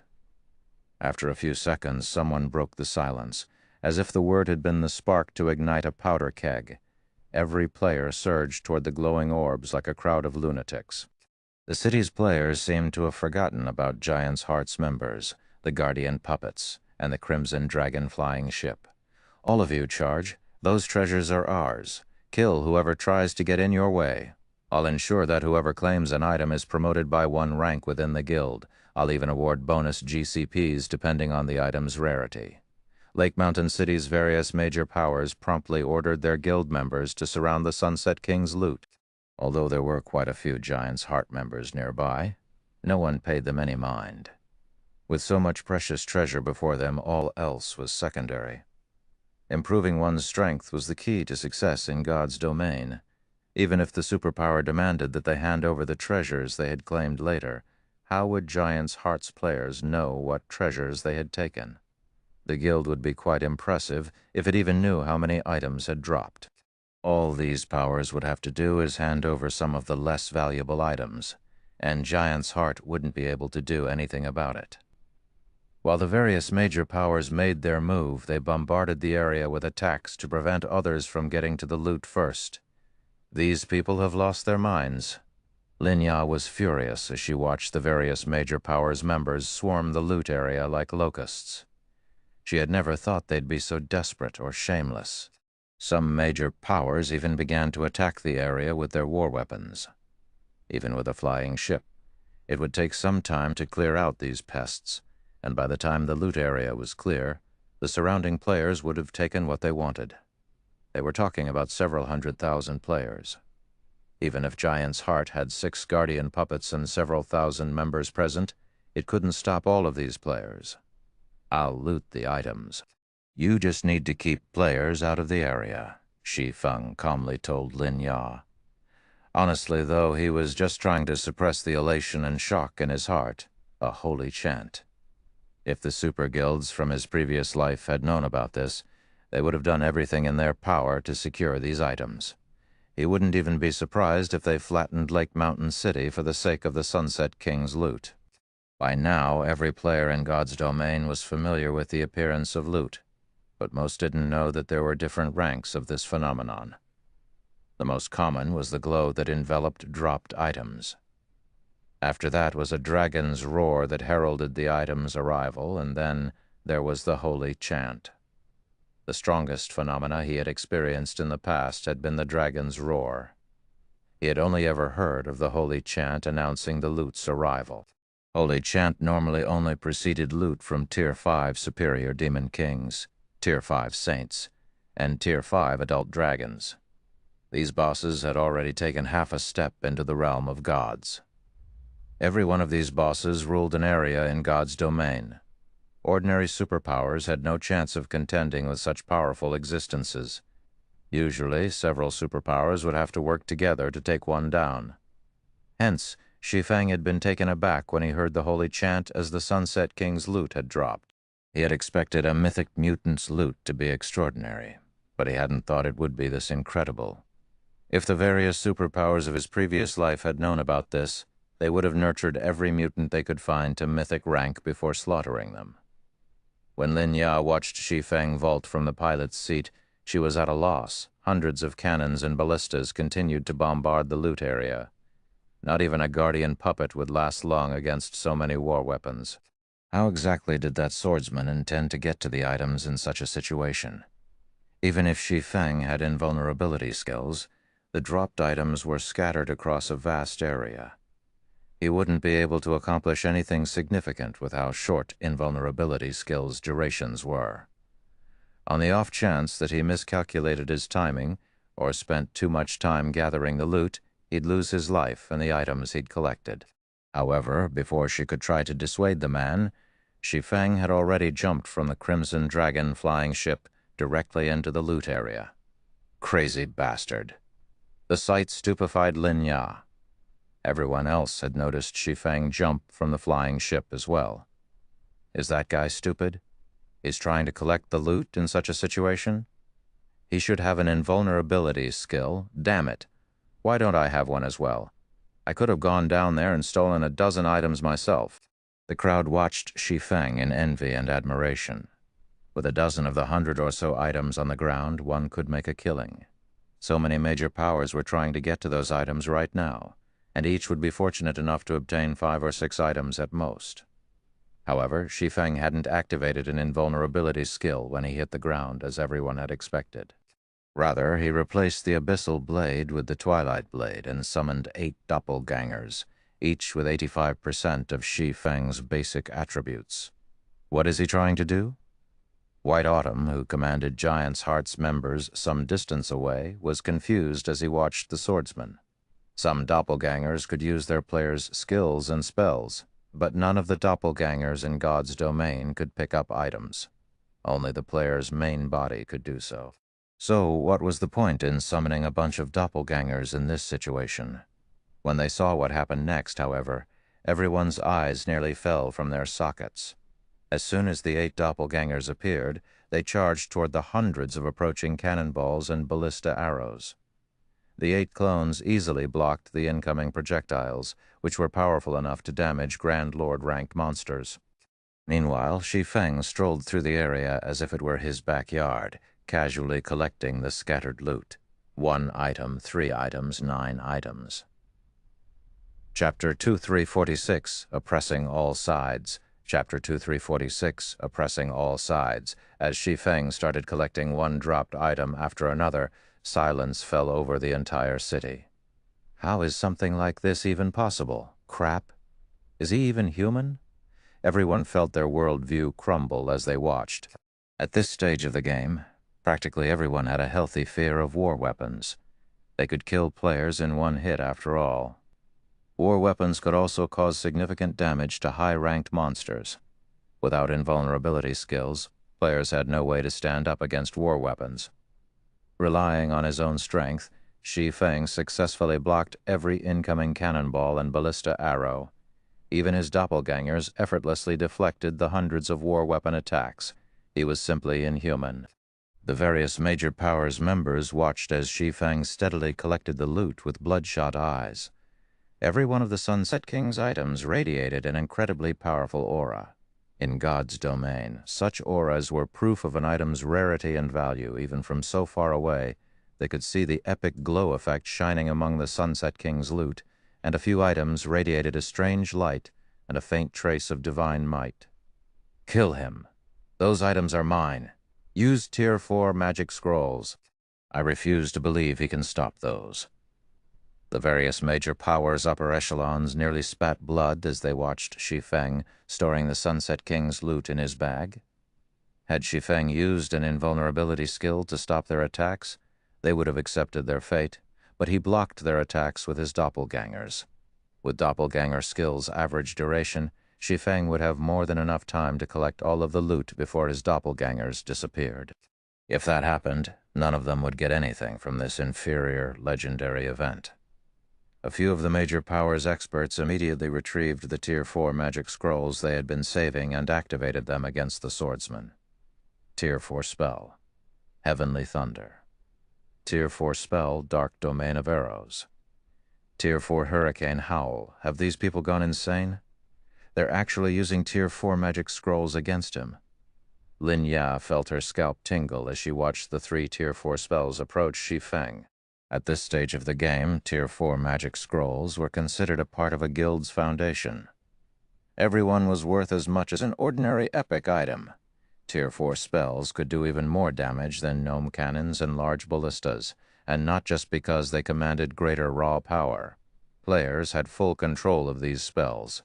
They could manipulate the spells' trajectories and implement combat techniques as they cast them. Blocking a single Tier 4 spell was impossible for current players, much less 3.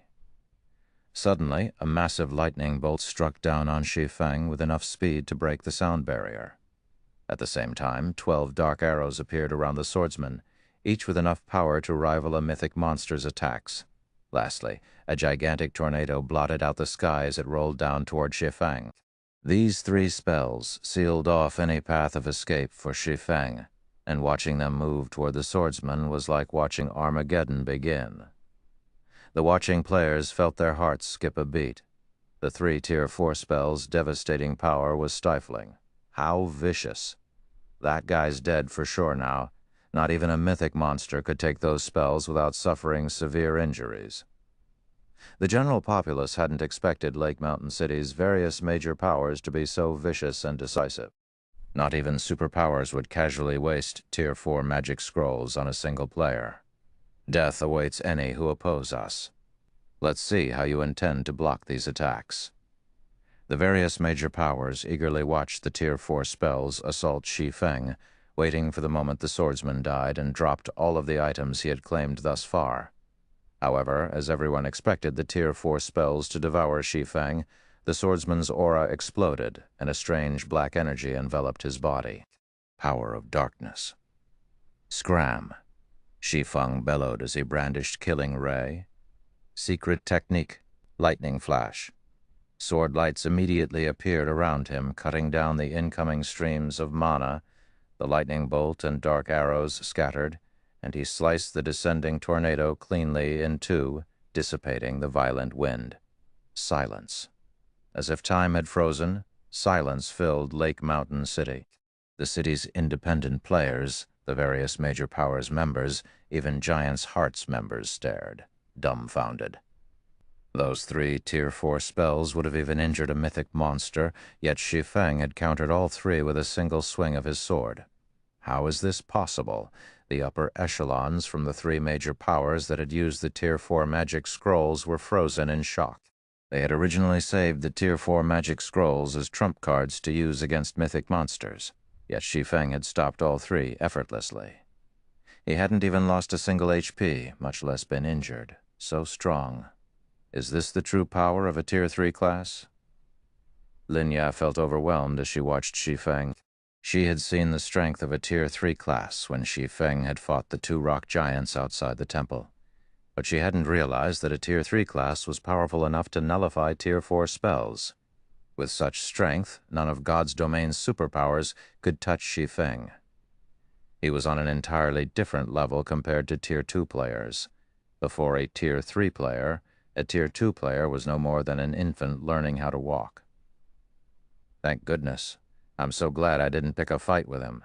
I'd be doomed.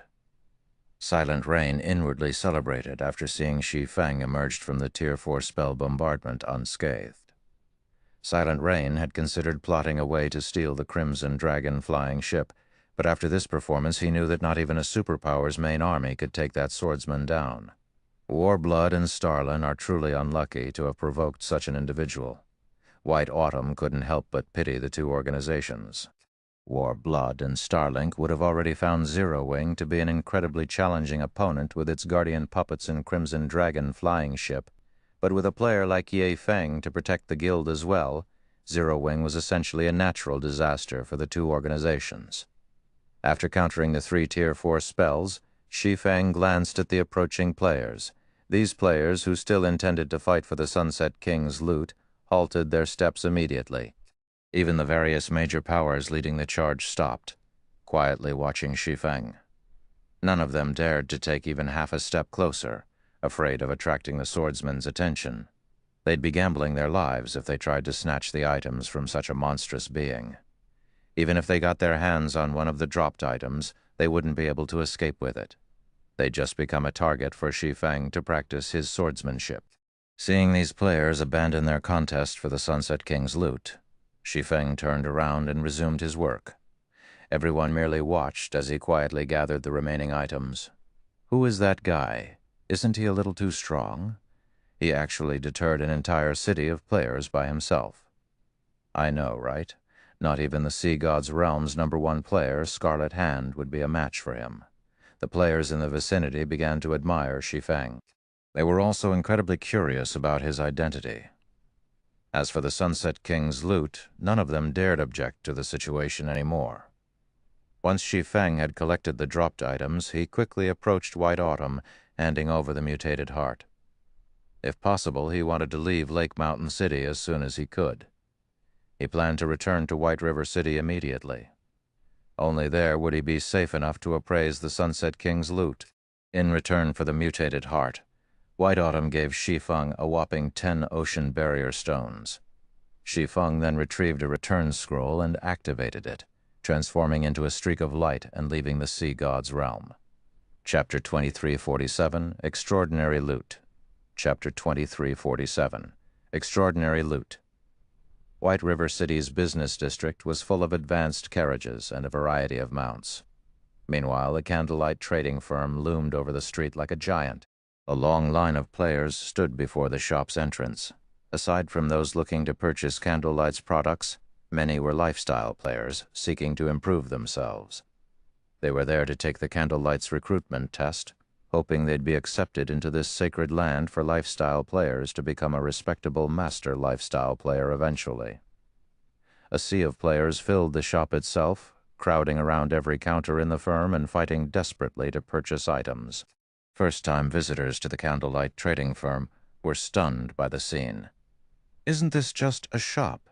Why are so many people here?"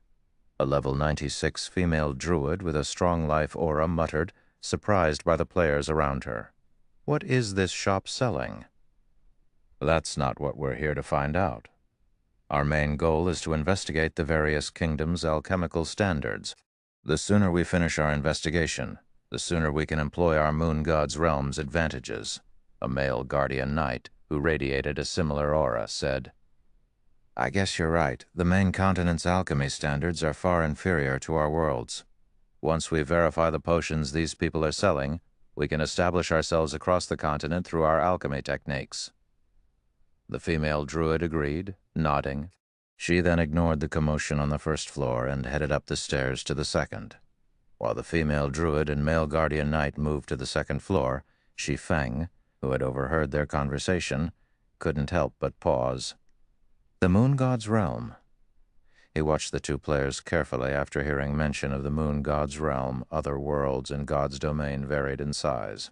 When the planar passages had activated, these other worlds had gradually connected to the main continent according to size. The smaller other worlds were the first to open to the main continent. Meanwhile, the moon god's realm was one of the largest other worlds in God's domain, aside from higher planes. Now that the moon god's realm's players had arrived, the planar passages had opened fully. With all of the planar passages open, the other worlds would truly begin to impact the continent. From this point onward, not only would the competition for dominance over level 100 neutral maps become more intense, but the status quo in the various kingdoms and empires would also shift. Some kingdoms and empires might even see a new ruling power. During Shi Feng's previous life, the planar passages had greatly affected Star Moon Kingdom as well. Fortunately, Star Moon Kingdom had been a mid-ranked country among the many kingdoms on the continent, so none of the most powerful Otherworlds organizations had targeted the kingdom. Because of this, the various first-rate guilds that had ruled Star Moon Kingdom in the past had survived the chaos. Shi Feng certainly hadn't expected the moon god's realm's powers to target his kingdom in this life. This definitely wasn't good news to Zero Wing. If powers from an otherworld like the moon god's realm targeted Zero Wing, the other powers from large-scale otherworlds wouldn't be able to ignore Star Moon Kingdom. It seems I'll have to take care of the situation in the Cold Spring Canyon quickly. With the quality and number of experts Zero Wing has, we cannot stop an assault from multiple large-scale otherworlds. Thinking up to this point, Shi Feng picked up his speed. Sufficiently powerful expert might be able to turn the tides of war, but not even God's domain's strongest expert could affect multiple large-scale battles across an entire kingdom simultaneously. In the end, it would still be a competition of quantity and quality of experts, as well as guild foundations. Although Zero Wing had the strength to contend with superpowers, its overall strength wasn't a match for an actual superpower. Once he had closed himself in one of the special forging rooms on the candlelight trading firm's top floor. Shi Feng pulled a Tier 3 strengthening magic scroll from his bag and chanted the incantation. Strengthening magic scrolls could reinforce magic arrays. A Tier 3 strengthening magic scroll was even effective on Grandmaster magic arrants. After activating the scroll, Shi Feng targeted the forging room's defensive magic array. Now, even a Tier 4 NPC would struggle to break down the door. The magic array should be strong enough now, Shi Feng thought as he examined the magic runes carved into the walls. The runes brimmed with mana, significantly increasing their overall effects. Following which, Shi Feng pulled one of the Sunset King's dropped items from his epic spatial bag after another. He wasn't being overly careful. Every item accompanied by a holy chant would be extraordinary, and all of these items had been sealed when they had dropped. These seals contained the item's auras, and the moment a player tried to appraise these items, the seals would vanish, exposing the item's true auras. Even while sealed, the combined aura the Sunset King's loot had radiated had been powerful enough that ordinary players hadn't been able to approach. Once Shi Feng broke the seals, even a Tier 2 expert would likely have a hard time reaching for these items. This was why Shi Feng had decided to appraise the items from within the candlelight trading firm. Had he appraised the items in some random room in Lake Mountain City, it would have caused a huge commotion. Lake Mountain City's various major powers weren't fools. Just the loot's subdued aura had been enough of a reason for them to expend Tier 4 magic scrolls willingly. If they were exposed to the full strength of the loot's aura, even White Autumn might have been tempted to take action. As Shi Feng appraised one item after another, the energy in the room grew more intense. By the time he had finished, the loot's combined aura had grown more than twice as strong. So these are a holy chance items. There were as many as 6 Tier 4 magic scrolls alone. There were also 45 inferior legendary materials, 6 legendary materials, 26 units of 7 luminaries crystals, 3 god crystals, 4 pieces of level 100 epic equipment, and 1 level 100 epic weapon. Every one of the 5 epic items was top tier and could be used until level 150. Unfortunately, none of them suited Shi Feng. The 4 pieces of epic equipment were pieces of the Dark Flare set, a 4-piece, epic set equipment for MTs. The 4-piece set effect increased its user's basic attributes by 30%, defense by 40%, and physique by 20%. It was undoubtedly a top-tier set equipment for MTs. As for the epic weapon, it was the Fantasy Blade, a 2-handed greatsword. Its attributes might be average, but its hidden effect, Blade Blur, was frightening. When it triggered, Fantasy Blade would ignore the opponent's defense and armor for 0.5 seconds, dealing direct damage to the target. Shi Feng had also appraised a fragmented legendary weapon. Brilliant Silver, 2-handed staff fragmented legendary rank equipment requirement, Strength 800, Agility 800, Intelligence 2400 attack power, 210% of main attribute. All attributes increases according to user's level when equipped. Strength increased by 40%, Agility increased by 40%, Intelligence increased by 70%, Endurance increased by 30%, Vitality increased by 50%, Casting speed increased by 35%, Spell completion rate increased by 4%, Spell critical rate increased by 35%, Stamina and concentration consumption decreased by 20%, Ignore levels plus 20, additional passive skill 1. Soul transition increases the user's soul by 1 tier. Can be increased up to Tier 5.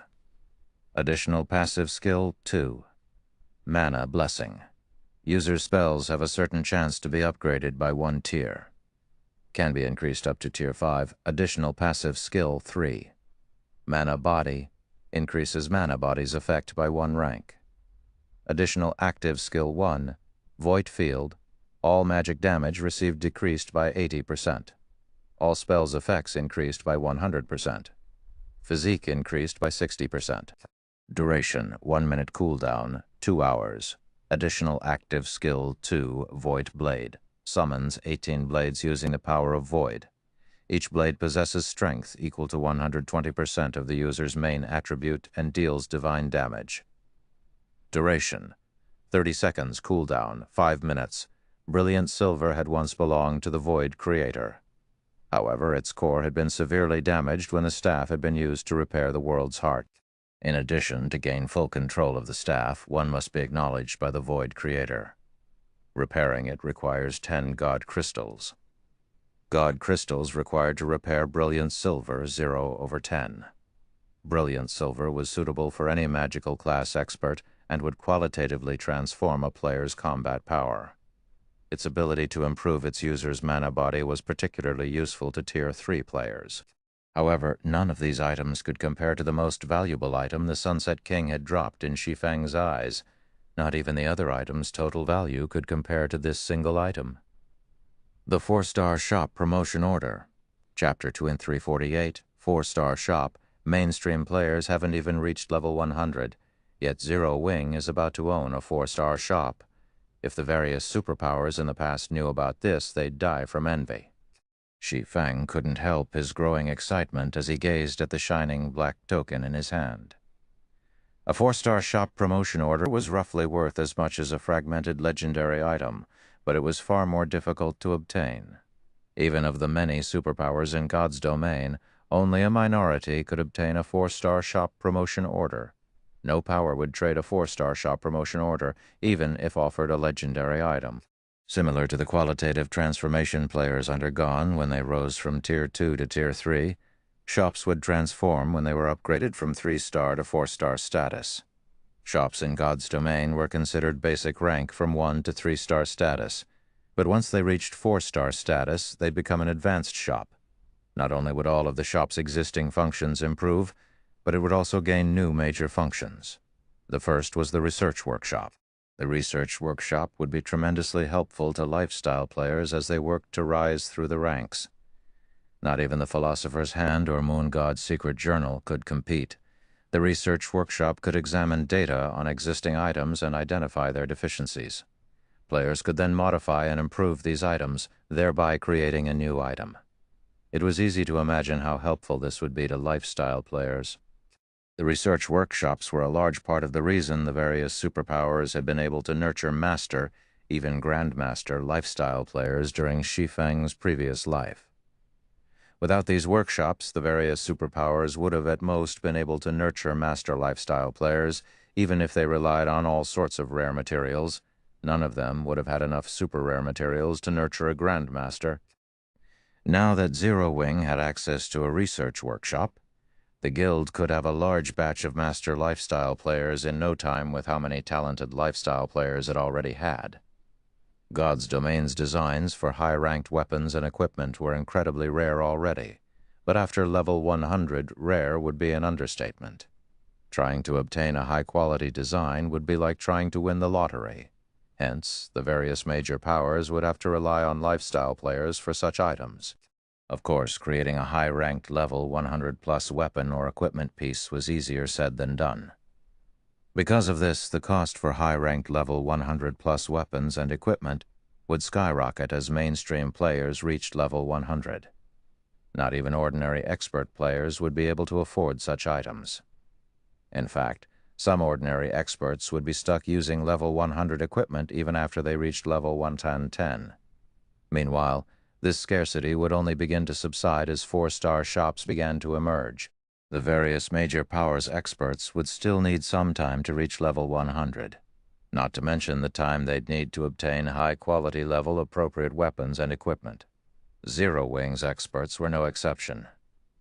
If Zero Wing could secure a source of weapons and equipment early on, these items would be immensely helpful to the guild's experts as they gained more combat power and cleared their Tier 3 promotion quests.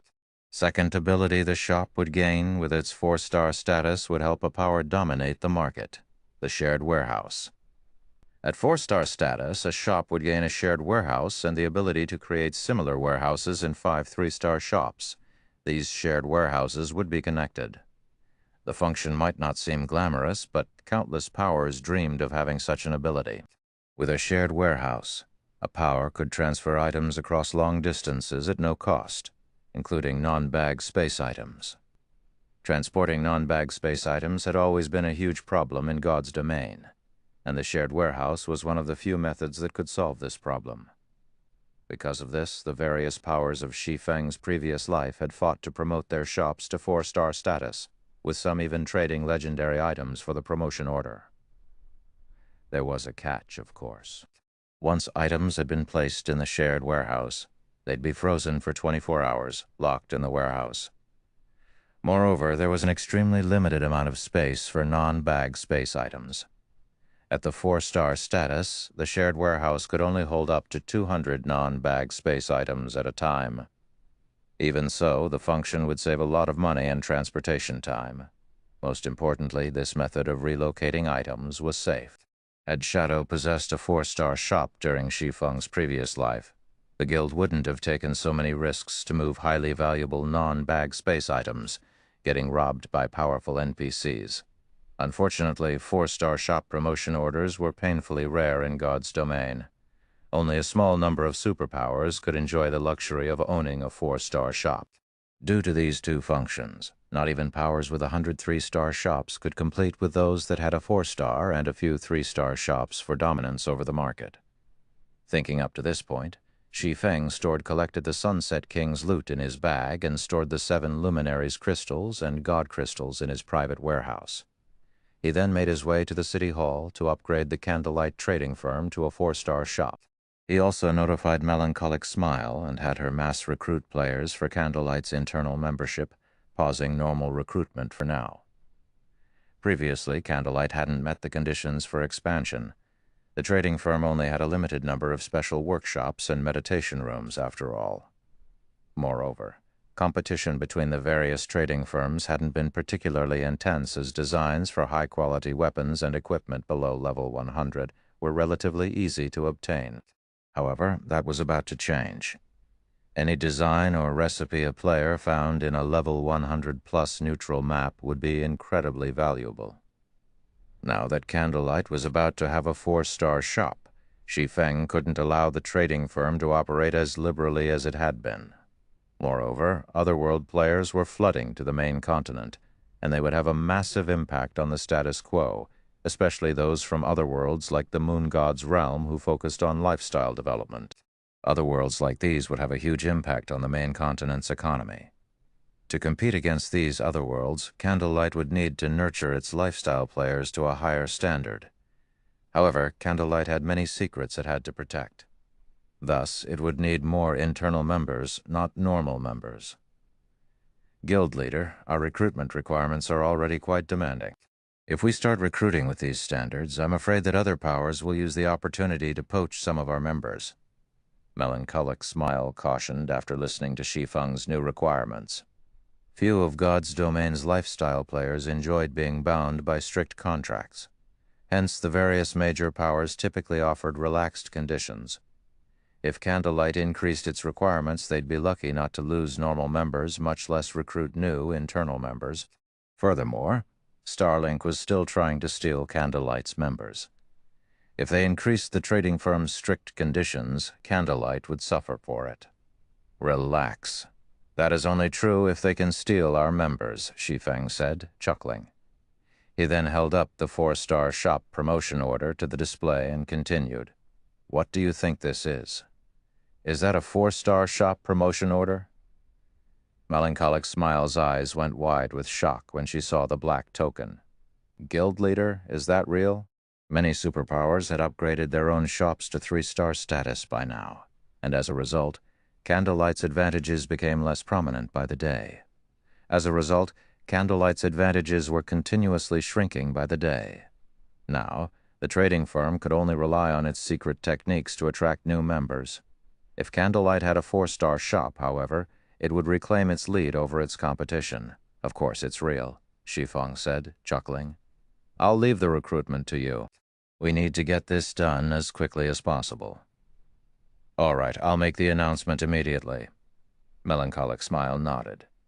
Melancholic Smile did as she promised, and news quickly spread that Candlelight was mass recruiting for internal members in the various kingdoms and empires. What's Candlelight trying to do? It's only recruiting internal members. Candlelight has become too arrogant after being named a sacred land for lifestyle players. Not only are its recruitment requirements so high, but all applicants must become internal members as well. Lifestyle players would be better off joining a different guild. They'd have more freedom than in Candlelight. Candlelight's latest recruitment announcement enraged many lifestyle players, and quite a few of them, who had intended to apply, promptly abandoned the idea. Meanwhile, 2 players radiating powerful life auras lounged in one of White River City's advanced restaurants. They were none other than the female druid and male guardian knight from the Moon God's realm who had come to investigate Star Moon Kingdom's alchemical standards. Across from them sat a woman that fit the idea of a cool beauty to a T. She wore an intermediate master alchemist's insignia pinned to her chest.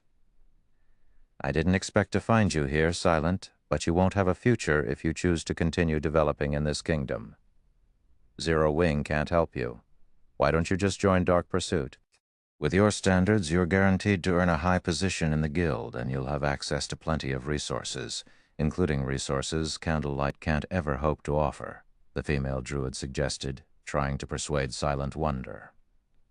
Memory is right. The main continent's alchemical resources are too scarce. Not even the superpowers here can compare to Dark Pursuit's alchemical resources, much less Zero Wing. Yan Xiaoqian has already received a lot of support and resources from Dark Pursuit. Do you really want to lose the family competition to her? The male guardian knight asked. You know that you don't have much time left. I understand, but I need a little more time to think about it, Silent Wonder said hesitantly. Silent, you can't keep putting this off. If you can't decide, I might as well have a talk with your guild leader. I don't mind showing him the difference between our strengths if he refuses to let you go, the female druid, Cold Memory, declared, raising a fist. I'll go with you. I doubt he'd dare waste more of Silent's time once he hears Dark Pursuit's name. The male guardian knight nodded. Elsewhere, Shi Feng had arrived at White River City's City Hall. Hello, sir. How may I be of service? The NPC beauty behind the VIP counter amicably asked Shi Feng. I wish to upgrade the Candlelight Trading Firm to 4-star status. Here is the promotion order, Shi Feng said as he handed the promotion order to the NPC. Chapter 2349, New Candlelight Trading Firm. Chapter 2349, New Candlelight Trading Firm. When the NPC administrator saw the 4-star shop promotion order, she gave Shi Feng an odd look. Sir, do you really wish to promote your shop to 4-star status? She asked for confirmation. Is there a problem? Shi Feng asked strangely. As far as Shi Feng could remember, the City Hall managed shop promotions within its city, although he had never upgraded a shop to 4-star status before. The process should not be any different than the previous upgrades. Sir, a 4-star shop isn't like normal shops. If you promote your shop to 4-star status as per our prior agreement, the kingdom's laws will no longer be able to protect your shop.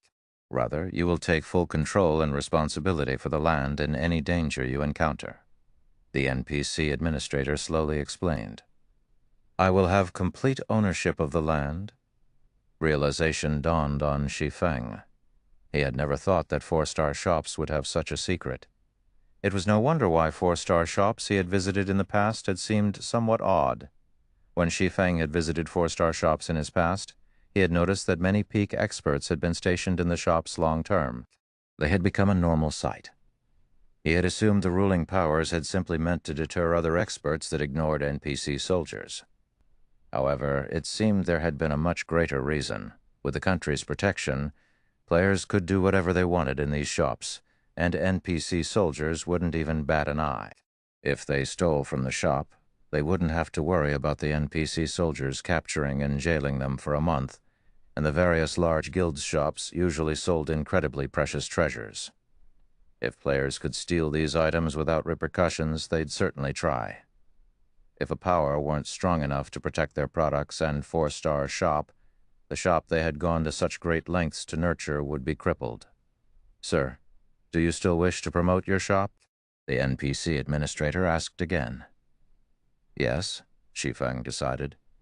There was a lot of risk to upgrading a shop to 4-star status, but the risks were insignificant compared to the benefits. Now all he had to do was to figure out how to improve the shop's security. The cost of rebuilding and expanding your territory will be calculated independently. Here are the reconstruction and expansion options. You may choose whichever you wish. If you are not satisfied with the results, you may reconstruct and expand again, the NPC administrator said, smiling as she handed Shi Feng a list. How vicious. Shi Feng was flabbergasted when he saw the stated prices. Reconstruction meant adding new floors to the shop. In this regard, he had 3 choices: 12 floors, 15 floors, and 21 floors. They would cost 20,000 gold, 40,000 gold, and 100,000 gold, respectively. The expansion cost was even more ruthless. Gaining 40% more land would cost 50,000 gold, while each additional 10% would cost 30,000 gold to a maximum of a 100% expansion. This was even more expensive than constructing a city. First-rate guilds would be considered quite wealthy if they had 50,000 gold in liquid funds, yet that was only a fraction of the cost for reconstructing and expanding the shop. Although Zero Wing had recently earned a lot of money, with around 170,000 gold in liquid funds, it couldn't afford to splurge on a 4-star shop. The guild still needed to pay the recruitment costs for 5,000 NPC knights after all. Shi Feng's hesitation didn't last long, however. After a moment, he chose the 21-story option and expanded the shop's land by 40%. Unlike 3-star shops, which had a fixed number of special workshops and meditation rooms, A 4-star shop with more floors could contain more special workshops and meditations rooms. For example, the 15-story version would only have 30 special workshops, while the 21-story building would have 50 special workshops. As for the basic meditation room, a 21-story shop would have as many as 12 in total, which would be more than enough to satisfy Candlelight's lifestyle players. In fact, it would be enough to allow Shi Feng to reserve one for himself. Unfortunately, the number of total floors wouldn't affect the number of research workshops the shop possessed. Even in the 21-story shop, the shop would only have a single research workshop. As for the additional land, that would only allow the shop to accommodate more players.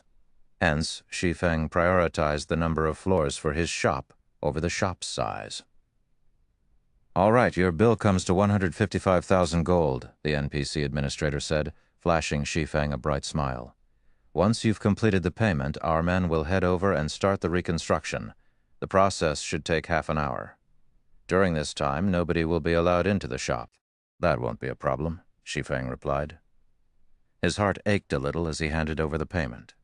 He had just spent a ridiculous amount of money, but with a 4-star shop's abilities, he could likely earn it all back within the first week.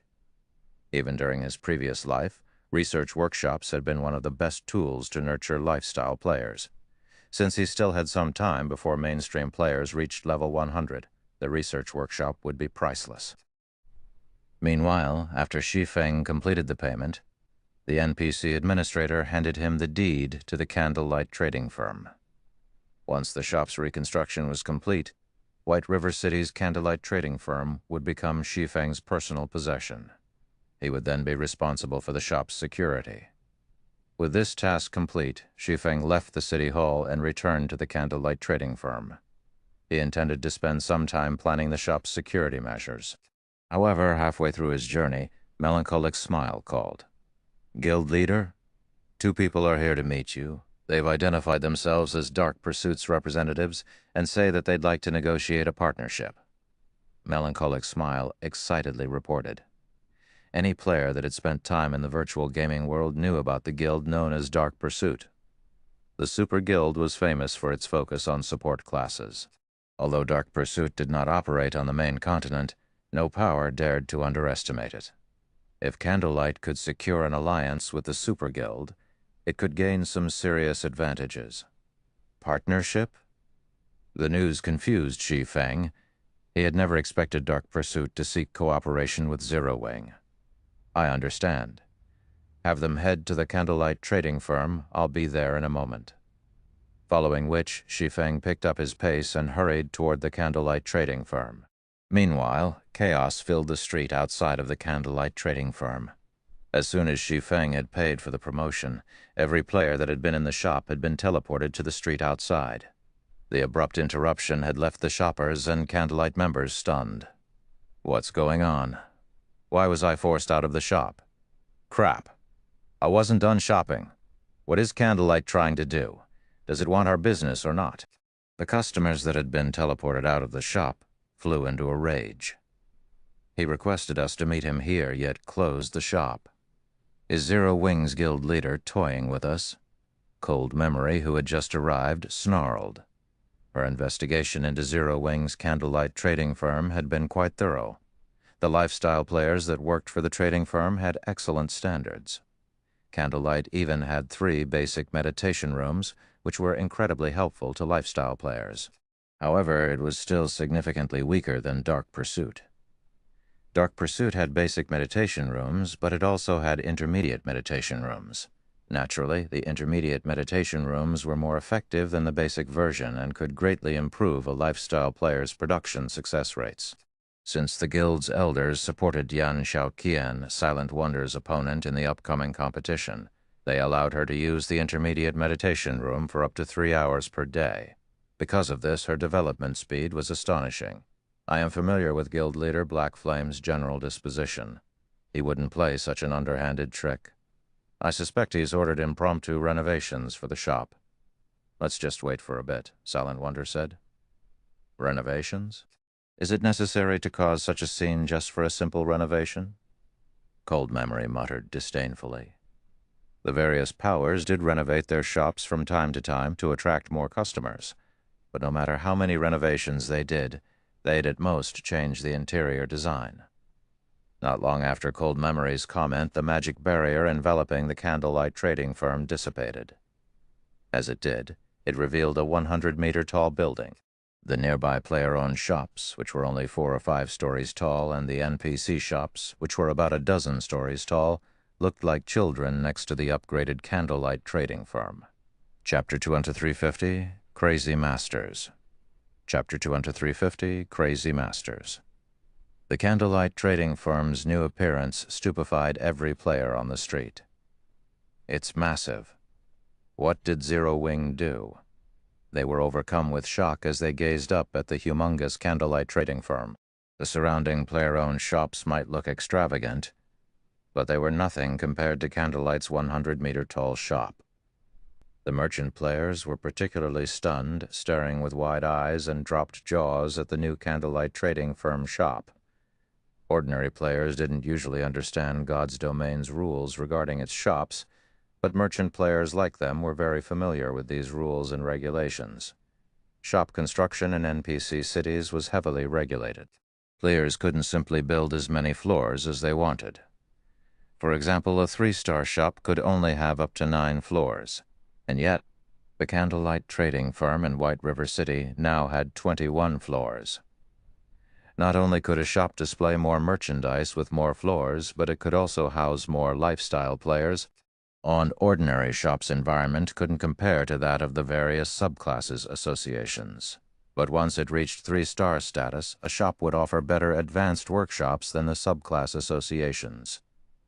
This was one of the factors that attracted so many lifestyle players to White River City's candlelight trading firm. Moreover, there wasn't a limit to how many advanced workshops a 3-star shop could have as long as it had enough space for all of them. What's going on? How can a player-owned shop in an NPC city have 21 floors? Cold Memory stared at the candlelight trading firm in shock. When she had investigated the main continent's shops, the largest she had seen had only been 9 stories tall, yet the candlelight trading firm before her had more than double that. It also occupied more land than other 3-star shops. Did he promote the candlelight trading firm? South Dream, the male guardian knight, murmured as he considered a possibility. However, he couldn't be certain about the idea. I'm pretty sure he promoted it to 4-star status. It wouldn't have transformed so massively otherwise. Silent Wonder nodded. Although she seemed calm, she was just as surprised as her 2 companions. Promoting a shop was an incredibly difficult task, especially after it had reached 3-star status. Even at this stage of the game, very few superpowers had 3-star shops. However, it seemed that the candlelight trading firm now has a 4-star shop, which would give it major advantages. It seems Zero Wing is quite capable after all, but so what if it has a 4-star shop? Cold Memory said, clicking her tongue. Haughtily, she continued. Dark Pursuit has already captured an ancient civilization's town and owns an intermediate meditation room which no one on the main continent has acquired. How could a shop compare to a town? Ancient civilizations had greater technology than what could be found in the current kingdoms and empires, and Dark Pursuit had secured an ancient civilization's town that specialized in lifestyle development in the moon god's realm. The technology in that town easily surpasses any within a mere shop. Moreover, as the town developed, the guild would unlock more advantages. The shop's open now. Let's head inside, Silent Wonder said. Silent Wonder didn't try to argue with Cold Memory. The woman had already shown her proof, and she had to admit that the moon god's realm's lifestyle standards were far beyond that of the main continent. Moreover, Dark Pursuit's alchemical techniques were just as impressive as Zero Wing's, hence Cold Memory qualified to be so arrogant. Meanwhile, Melancholic Smile had been waiting before the candlelight's entrance for quite some time. When she saw Silent Wonder's group approach, she led them inside, earning the surrounding players' envy and admiration. Everyone was curious about the candlelight trading firm's promotion, and they all wanted to inspect the new changes for themselves, especially the lifestyle players who had come to join the trading firm. However, non-members weren't allowed to enter the shop at the moment. They had to wait outside, which was why they jealously watched Cold Memory and South Dream, both outsiders, enter the shop. As they entered the building, Silent Wonder, Cold Memory, and South Dream were shocked by what they saw.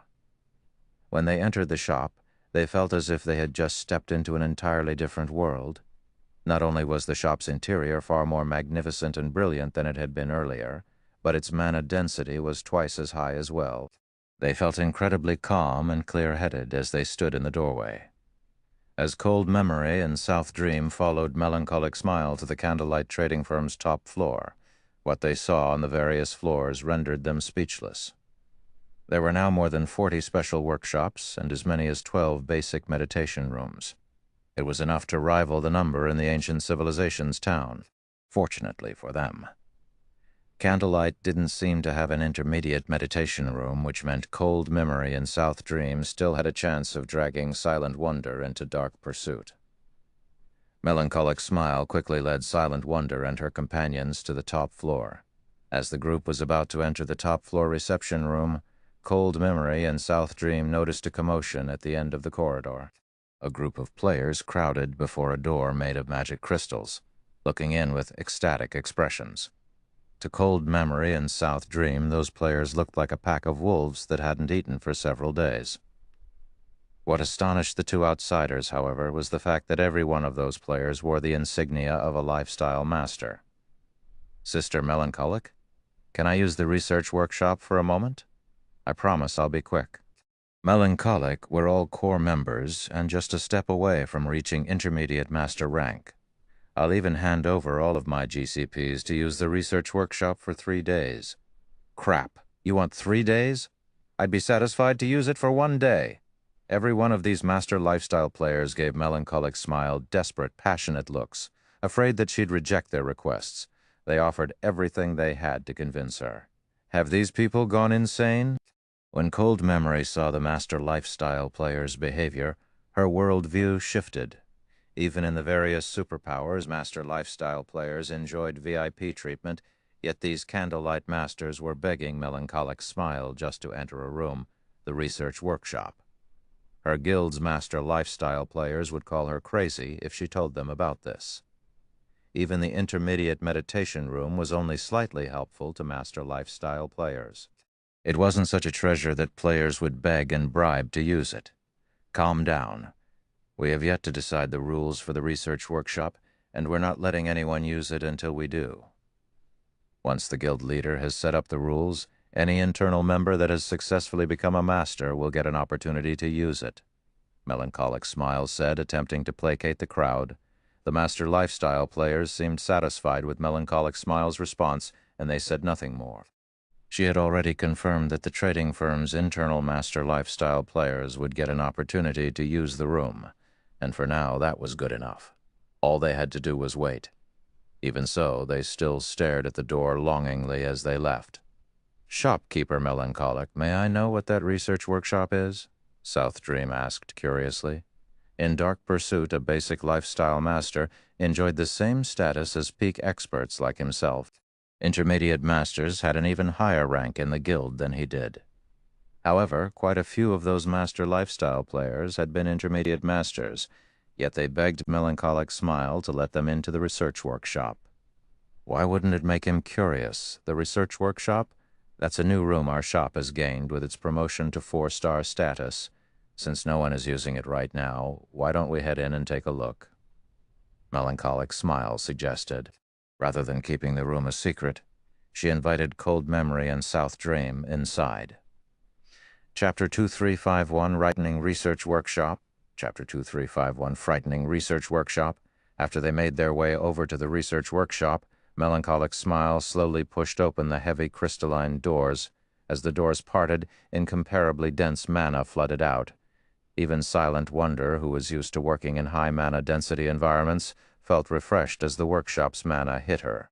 She felt as if she had just woken from a sweet dream. Cold Memory and South Dream, on the other hand, stared at the research workshop in astonishment, unable to process what was happening even as their minds became clear and sharp. How can this room have such high mana density? Cold Memory gave the workshop an incredulous look. There was a special magic array that could gather an immense amount of mana in the ancient civilization town Dark Pursuit had captured. The mana density within the town was unusually high. Naturally, the town's intermediate meditation room had the highest mana density in the town, but compared to this research workshop, the intermediate meditation room's mana density was a joke. Cold memory couldn't fathom how a mere shop had such incredible mana density. However, what she saw as she entered the research workshop shocked her even more. The majority of the research workshop had been constructed with magic crystals, and some parts of the workshop were even made with mana stones. The room was like a magic crystal cave. In the research workshop, our members can study new designs and recipes. Not only is the mana density here extremely high, but the room also has a special instrument that can analyze all sorts of items, giving players the information they need to strengthen and modify their work to create new and better designs and recipes, Melancholic Smile introduced. Assist players in creating new designs and recipes? Impossible. Cold Memory and South Dream instinctively denied Melancholic Smile's claim. Almost every player in the Moon God's realm understood how difficult it was to reach the next lifestyle promotion. Once lifestyle players reached the advanced rank, their greatest hurdle was the creation of new designs and recipes. If it were possible to increase players' chances of creating new designs, a power could nurture master lifestyle players far faster than its competition.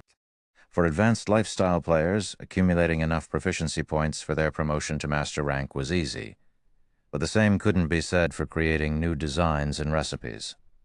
The task required a lot of materials and experimentation.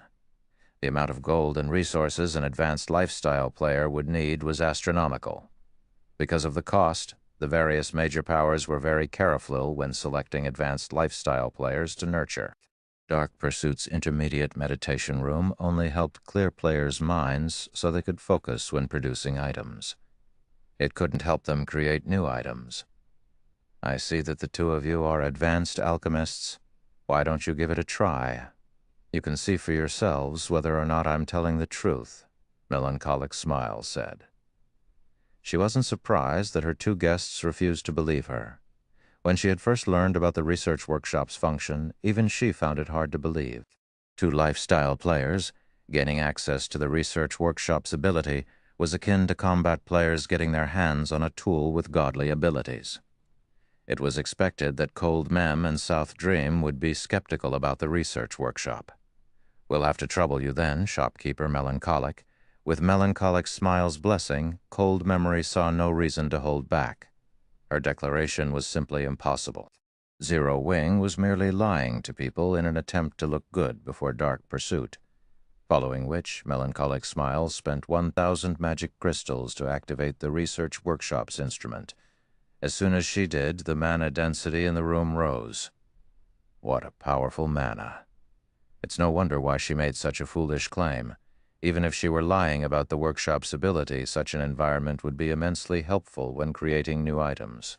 South Dream was flabbergasted as he felt the room's mana density change. Unlike her companion, however, Cold Memory wasn't yet convinced. She retrieved a bottle of Breath of Life, an advanced potion, from her bag and placed it on the workshop scanner. She then waited for the research workshop to analyze the potion. Her lack of reaction rendered South Dream speechless. He thought she was taking this a little too seriously. The Breath of Life was a super-rare advanced potion in God's domain. When consumed, it reduced the amount of EXP players would lose after their next death. The potion was just slightly less difficult to brew than a master potion. As a potion that was close to master rank, modifying the Breath of Life potion further was incredibly challenging. Even master alchemists struggled to accomplish the feat. How much help could the research workshop's apparatus possibly provide? However, before South Dream could try to dissuade Cold Memory, the research workshop's apparatus completed its analysis. Immediately, the holographic screen displayed a mass of information. How is this possible? South Dream's eyes nearly fell out of their sockets when he saw the lines of data after conducting its analysis. The apparatus had revealed 11 aspects that required modification and 6 aspects that could be strengthened. The situation even shocked Silent Wonder, not to mention her visitors. She had researched the Breath of Life potion as well. But with her current alchemical standards and knowledge, she had only found 3 aspects that needed modification and 1 that could be strengthened. She wasn't far from becoming an advanced master alchemist, and Zero Wing had provided her with plenty of alchemical information. These were the only reasons that she had been able to improve the Breath of Life potion to such an extent. Any other master alchemists would likely struggle to modify the potion successfully without extensive research into the recipe. As for cold memory, she was utterly dumbfounded when she saw the data on the research workshop's holographic screen. She had dedicated a lot of time to researching the Breath of Life potion, searching for the key that would allow her to become a master alchemist. But after all her research and experiments, she had been stuck in a dead end. So that's the case. I made a mistake there. It's no wonder why I never succeeded. Cold memory couldn't help her elation as she read the information. She had found a clue to one of the modification aspects the research workshop pointed out, but she hadn't been able to follow that clue to the end, even after countless experiments. Eventually, she had given up on the clue, tired of wasting her time. She hadn't actually realized that she had been on the right track. The herbs she had used just hadn't been potent enough. If she replaced those herbs with higher quality ones, she'd substantially increase her success rate. Considering this fact, Cold Memory began to conduct a test. She always carried the materials necessary to brew the Breath of Life potion to ensure that she could experiment when inspiration struck her. Fortunately, the research workshop had just the facilities she needed, an incredibly dense mana. It was the perfect place to brew a potion. In less than 10 minutes, Cold Memory had successfully created a bottle of dark blue liquid that radiated incredible life energy, far stronger than the life energy the prior Breath of Life potion had radiated. "It's a success," I succeeded. After appraising the dark blue potion, Cold Memory turned to her companion with a bright, excited expression. She had just become a master alchemist, standing at the apex of God's domain's alchemy industry. Chapter 2352. He's Tier 3. Chapter 2352. He's Tier 3. She succeeded, just like that? South Dream stared at the excited Cold Memory in shock. He was very familiar with her alchemy standards, which were basically on par with his. Hence, he knew that she should have needed a lot more time and effort to become a master alchemist. And yet, after a few minutes in the research workshop, she had completed her promotion. If he told his guildmates about this, the other alchemists would likely think he'd gone mad. The various superpowers respected master lifestyle players because they were so rare. Less than 1% of the lifestyle players in God's domain had the potential to reach the master rank, and each one that succeeded would have dedicated a lot of time and effort into their craft. However, it seemed that lifestyle players could easily cross that threshold by relying on the research workshop, saving a lot of time, effort, and resources. In other words, Zero Wing could now nurture master lifestyle players far more easily than the various superpowers.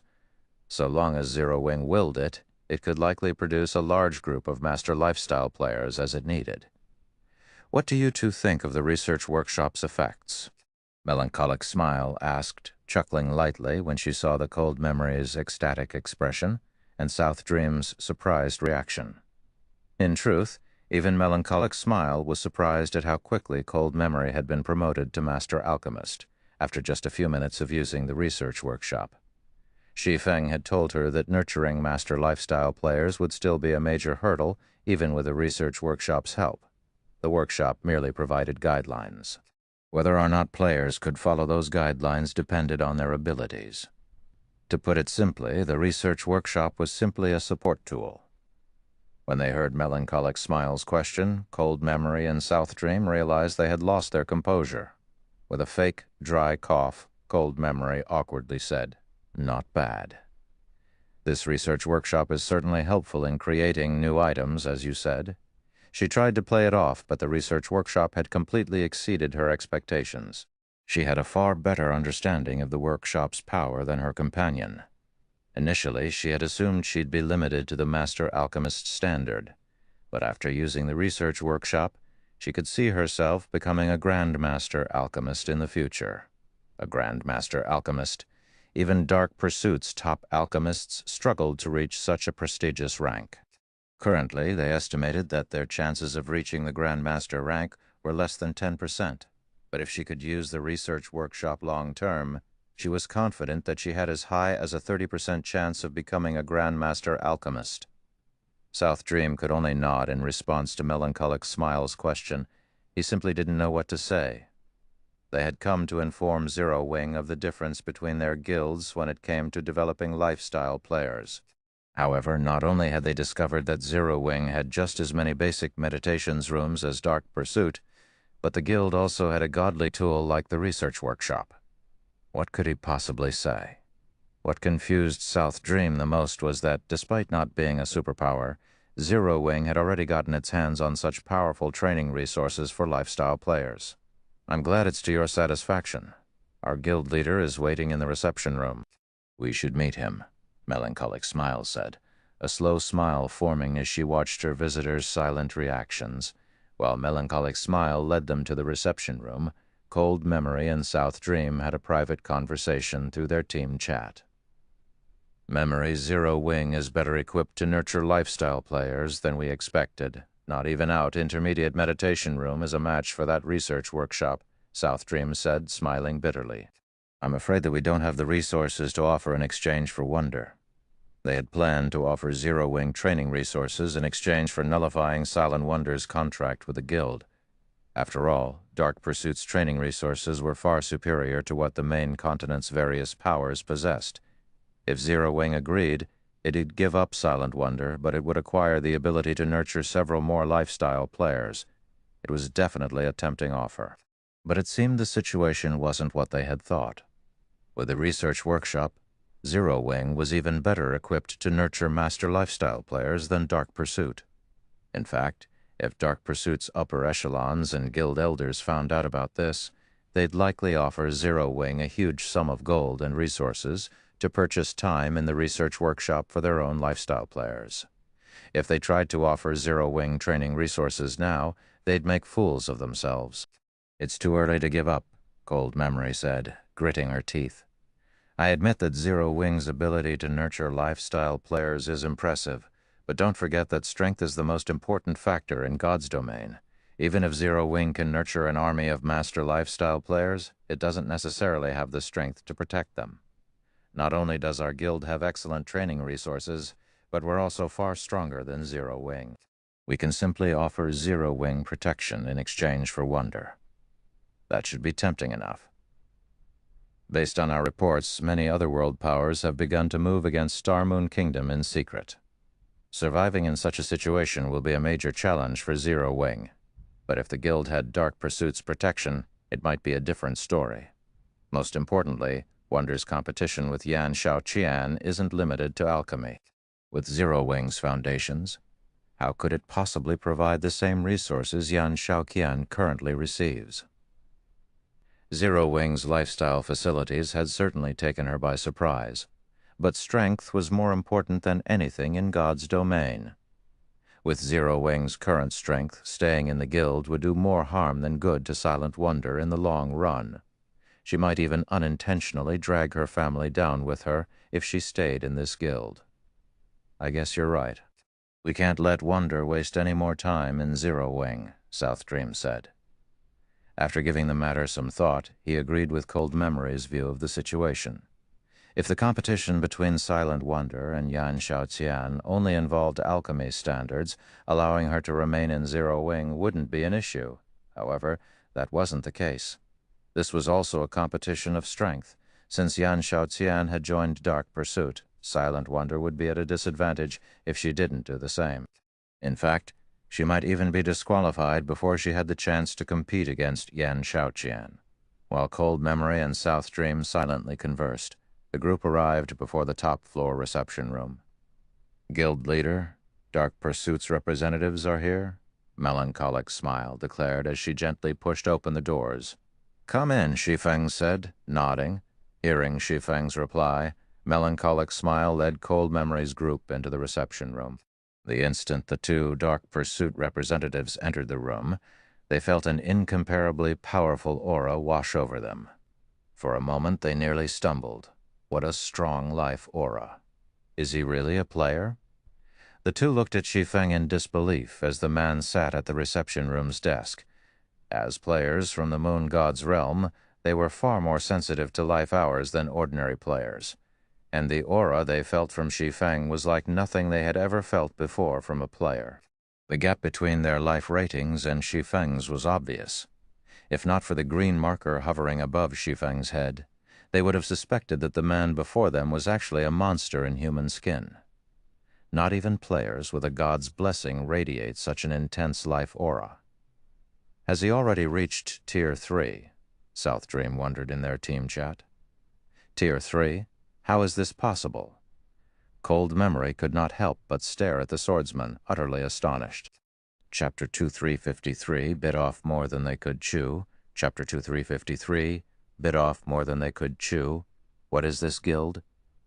As Cold Memory stared at Shi Feng, she felt as if she were hallucinating. Before she had actually met the man, she had considered what she might say to persuade him. She refused to believe that he wouldn't be interested in the conditions she had to offer. However, as she met Shi Feng face to face, her words caught in her throat. The fact that they hadn't known about Zero Wing's research workshop wasn't a major issue. The candlelight trading firm had just been promoted to 4-star status after all. It was expected that there would be some deviation to their investigation results. However, they had also just found out that Zero Wing's guild leader was already a Tier 3 player. A Tier 3 player. None of Dark Pursuit's players had even reached level 100 yet, much less complete their Tier 3 promotion quests. At this stage of the game, they knew how massive the gap was between tiers. A Tier 3 player could give the current superpowers massive headaches. Killing Tier 2 players would be child's play for a Tier 3 player. Moreover, due to how soon Shi Feng had reached Tier 3, he could benefit his guild far more than before. The main god system had specifically prepared level 100 neutral maps for Tier 3 players. Exploring such maps was impossible for current players. Realizing that Cold Memory was dazed, South Dream gritted his teeth and stepped forward. Greetings, Guild Leader Black Flame. I am South Dream, a main force vice commander from Dark Pursuit's 4th branch. South Dream nervously introduced himself. My companion is Cold Memory. She is one of the main force vice commanders from the 4th branch as well. We are here to represent our guild in negotiations concerning a partnership. South Dream had been confident that he could negotiate with Zero Wing's guild leader as an equal before he had met him. But now his confidence was gone. Even the 4th branch's vice guild leader would have to treat a Tier 3 powerhouse with respect at this stage of the game. If they provoked such a player, and that powerhouse decided to disregard the consequences of causing trouble, their guild would suffer for it. Dark Pursuit's 4th branch? Nodding, Shi Feng asked calmly, how do you wish to collaborate with Zero Wing? Super guilds were massive organizations. Thus, they divided their territories among their branch guilds. When another power wished to ally with a super guild, they'd do so through a branch guild. Powers rarely allied with a super guild as a whole. Dark Pursuit had 5 main branches, and as far as Shi Feng knew, the 4th branch controlled a considerable amount of the guild's alchemical resources, including many of the Moon God's realm's specialty materials for potions. During his previous life, the 4th branch had played a huge role in Dark Pursuit's success, with occupying the market in many of the main continent's kingdoms and empires. Truthfully, we are here to request that Zero Wing allow Silent Wonder to join Dark Pursuit, Cold Memory said, gritting her teeth. I know the proposal is a little offensive, but you might not realize her true identity and the responsibility she holds. Guild Leader Black Flame. If she remains in Zero Wing, she will only bring ruin upon herself. She can only resolve the issue she faces by joining our guild. Of course, our 4th branch will do everything within our authority to supply Zero Wing with various resources in exchange. With these resources, Zero Wing will be able to develop further. I hope that you will do what's best for Silent Wonder's future. The Foundation's Zero Wing had displayed thus far had greatly surprised Cold Memory. She was especially shocked by Shi Feng's status as a Tier 3 player. However, after all was said and done, Shi Feng was only one player. Meanwhile, a single individual couldn't free Silent Wonder from her predicament. She'd only be able to resolve her problem by joining a super guild like Dark Pursuit. Memory. Silent Wonder snapped, annoyed and hinting that Cold Memory should stop speaking. It was her business, after all, and she owed Zero Wing a massive debt of gratitude. During her membership, the guild had offered unusually loose restrictions and gave her everything she needed to improve her alchemy standards quickly. Now that Zero Wing needed her strength, she couldn't just abandon the guild for her own interests, although if she didn't leave, her presence would put Zero Wing in considerable danger. Lately, she had been frustrated and hesitant due to this dilemma. Wonder, you know that you don't have much time left? Yan Xiaoyan isn't the only one with the full support of a superpower. Do you think you defeat your competition without any help? Cold Memory asked. Silent Wonder fell silent. She didn't have anything she could say to that. If it were a simple competition of alchemy techniques, she was confident of emerging victorious. But it was a different story when the competition involved combat power and foundations. Wonder's identity? What do you mean? Shi Feng asked, confused. He thought he was relatively familiar with Silent Wonder's story. She had been one of the 10 great Grandmaster alchemists during his previous life, and a lone ranger the various superpowers had desperately tried to recruit. However, he hadn't heard anything regarding a powerful background or special identity outside of her Grandmaster rank. You've heard of the Azure Chamber of Commerce, correct? Cold Memory asked. Shi Feng nodded. Very few people in the virtual gaming world hadn't heard of the Azure Chamber of Commerce. Although it couldn't compare to the secret Chamber of Commerce, it was one of the top 10 chambers in the virtual gaming world. It had far more resources and wealth than any ordinary superpower. However, even during Shi Feng's previous life, the Azure Chamber of Commerce's focus had been on the Western continent. It had rarely bothered with anything on the Eastern continent. Wonder is the heiress to one of the 2 families that control the Azure Chamber of Commerce. To earn the right to rule Azure, the family's heirs periodically compete.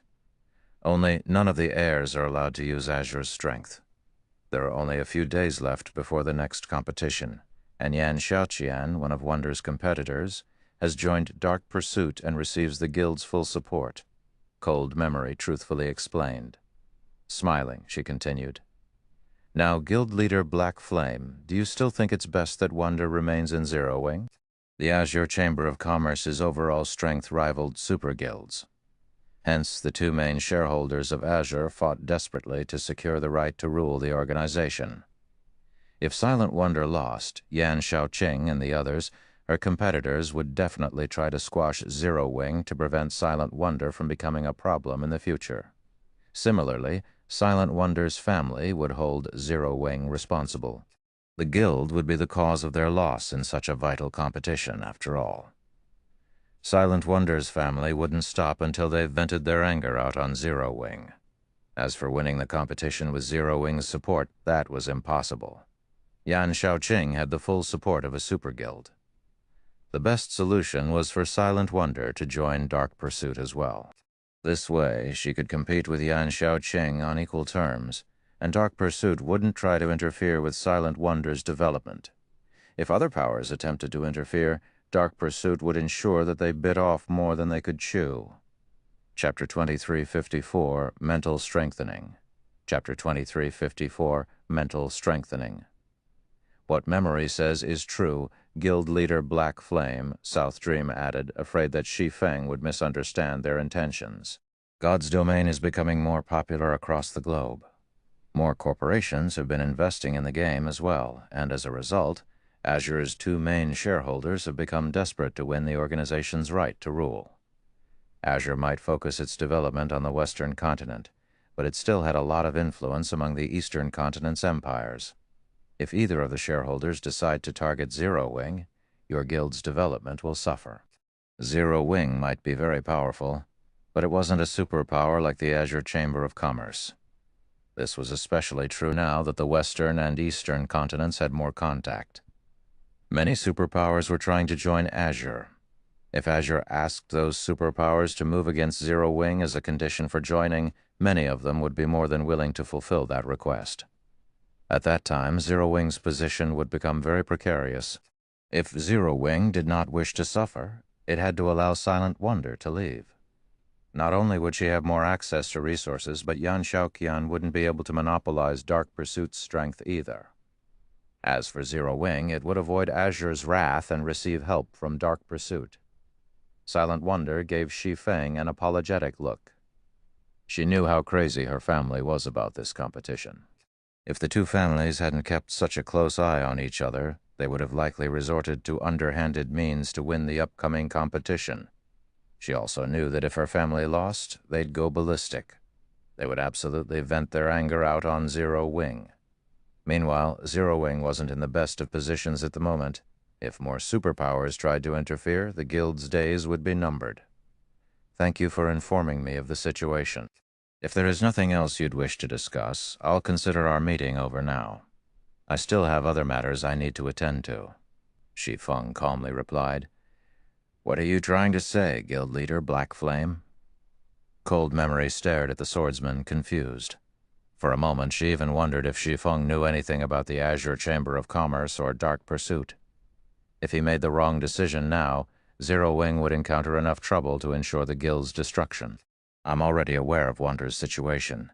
If another guild can support her, so can Zero Wing, Shi Feng said, chuckling as he replied to Cold Memory. Shi Feng was far more familiar with the Azure Chamber of Commerce's strength than Cold Memory. It was one of the top 10 chambers of commerce in the virtual gaming world, after all. It was as powerful as super guilds. Ordinary superpowers simply couldn't compare. Needless to say, Shi Feng knew about Dark Pursuit as well. Not only was Dark Pursuit a veteran super guild, but it had also annihilated 2 superpowers after the Planar Passage's activation during his previous life. If Zero Wing had encountered this situation some weeks ago, he would have seriously considered the matter. However, that was unnecessary now, guild leader. Silent Wonder was incredibly touched by Shi Feng's statement. She became even more resolved to remain in Zero Wing, insane. This guy must be insane. Does he really think he can help Silent Wonder with Zero Wing's resources? The response rendered Cold Memory speechless. Azure's internal competition wasn't just a competition of alchemy standards, it was also a competition of strength. Zero Wing's resources couldn't even compare to an ordinary superpower's, much less Dark Pursuit's. Memory, I've decided. I want to stay in Zero Wing. Even if Yan Xiaoqian has Dark Pursuit's full support with the research workshop, my defeat isn't guaranteed. Silent Wonder decided, turning to look Cold Memory in the eyes. Suit yourself. I don't care anymore. You better not regret this later, Cold Memory exclaimed, annoyed. She had never thought Silent Wonder would be confident of defeating Yan Xiaoqian. Yan Xiaoqian had access to the intermediate meditation room every day, and was only one step away from becoming an advanced master alchemist. Dark Pursuit planned to invest all of its available resources in her training to secure its first advanced master alchemist as well. On the other hand, Zero Wing's only advantage was its research workshop.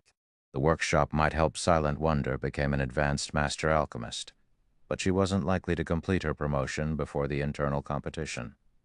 The research workshop only provided hints.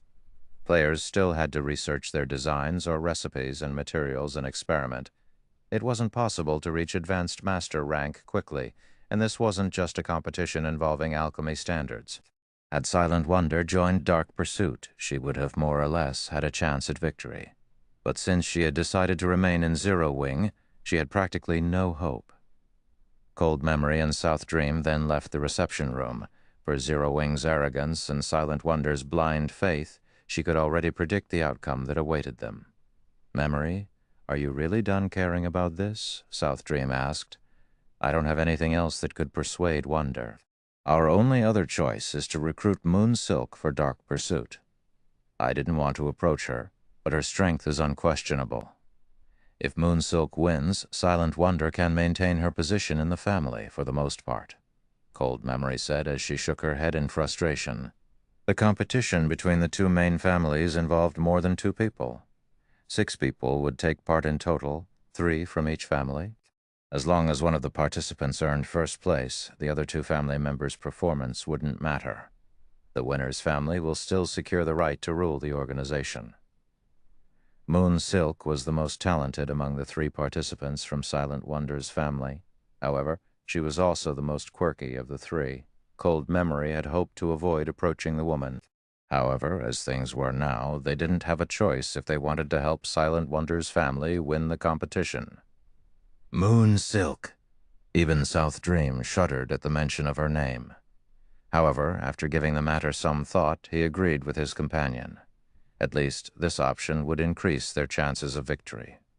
If Moon Silk won the competition, Silent Wonder's family wouldn't restrict her freedom overmuch. Following which, Cold Memory and South Dream quickly left White River City and made their way to the city Moon Silk resided in. Meanwhile, back in Candlelight's top-floor reception room, Shi Feng pulled an ancient sealed parchment from his bag once his guests had left. I'll leave this with you for now. I hope it will help you become an advanced master alchemist as quickly as possible. If you succeed, you'll have a much greater chance of winning your family's competition, Shi Feng said as he carefully removed the seal and handed it to Silent Wonder. As Silent Wonder inspected the parchment, her eyes went wide in shock. Guild leader, how did you get this recipe? Silent Wonder's breathing grew somewhat labored as she stared at the recipe in her hands. What she held was no ordinary recipe. It was a Peak Master recipe for the Droplet of Life potion.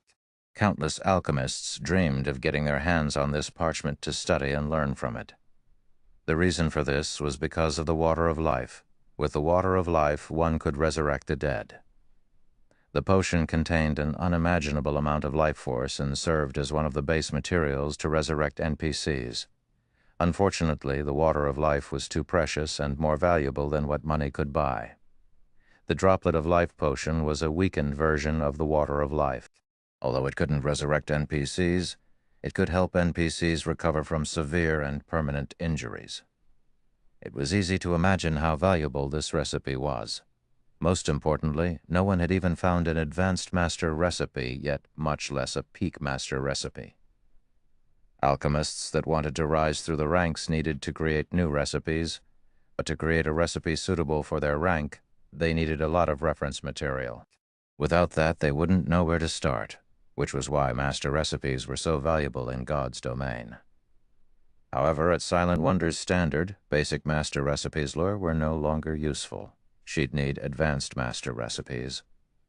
Unfortunately, she had never managed to locate an alchemical master recipe, and as a result, she had been forced to explore and experiment by herself.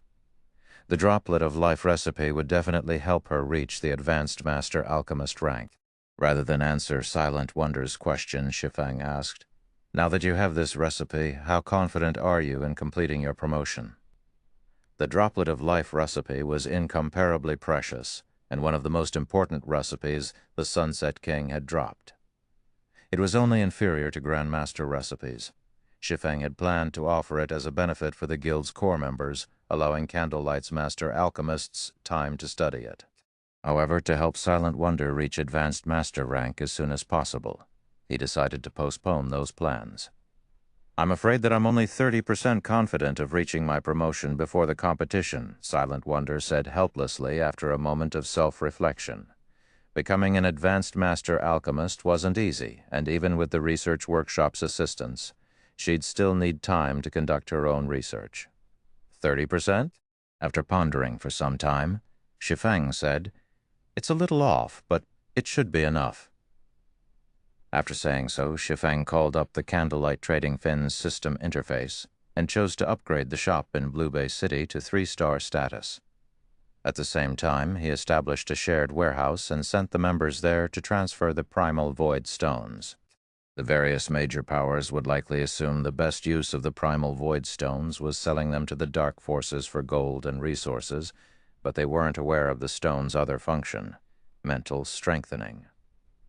Chapter 2355, Advanced Mana Set Equipment. Chapter 2355, Advanced Mana Set Equipment. Chapter 2355, Advanced Mana Set Equipment. 30% is enough. Silent Wonder was confused by Shi Feng's statement. Based on his tone, he seemed very confident in her success in becoming an Advanced Master Alchemist. Not only did she need enough proficiency points for her promotion, but she also had to create a new Advanced Master recipe. Unfortunately, creating an Advanced Master recipe was multiple times more difficult than creating a basic Master recipe. it wasn't simply a problem of mixing materials. The process also required magic arrays, which tested her ability to manipulate mana resources, and hints weren't enough for her to reach the Advanced Master Alchemist rank. I can't guarantee it, but if you have a 30% chance, we should be able to boost that to 80% within the remaining time, Shi Feng said, chuckling. 80%? Silent Wonder repeated in a higher-pitched tone, giving Shi Feng an incredulous look. Creating an Advanced Master Alchemist was easier said than done. Even if the various superpowers alchemists generously offered her all of their research, she'd be lucky to increase her success rate by 10%. Yet Shi Feng insisted that he could help raise her success rate by a whopping 50%. If God's Domain's various master alchemists heard this, they'd laugh at Shi Feng for being an ignorant fool and a layman. However, Shi Feng was no noob when it came to lifestyle classes. He was a bona fide intermediate master forger, after all, an existence that stood at the apex of God's Domain's forging industry. He was also one of the first players to become a master lifestyle player in God's Domain. There were less than a handful of people who could claim they understood lifestyle classes better than Shi Feng in the Candlelight trading firm. You'll understand when the time comes. For now, head to the research workshop and study the Droplet of Life recipe. If you can master that recipe, it'll definitely help you to create an advanced master recipe, Shi Feng said, ending the conversation rather than elaborate. The secret regarding the primal void stone was too important. If information about the stones leaked, it would cause a huge commotion in God's Domain. The advanced master rank was a huge threshold for lifestyle players.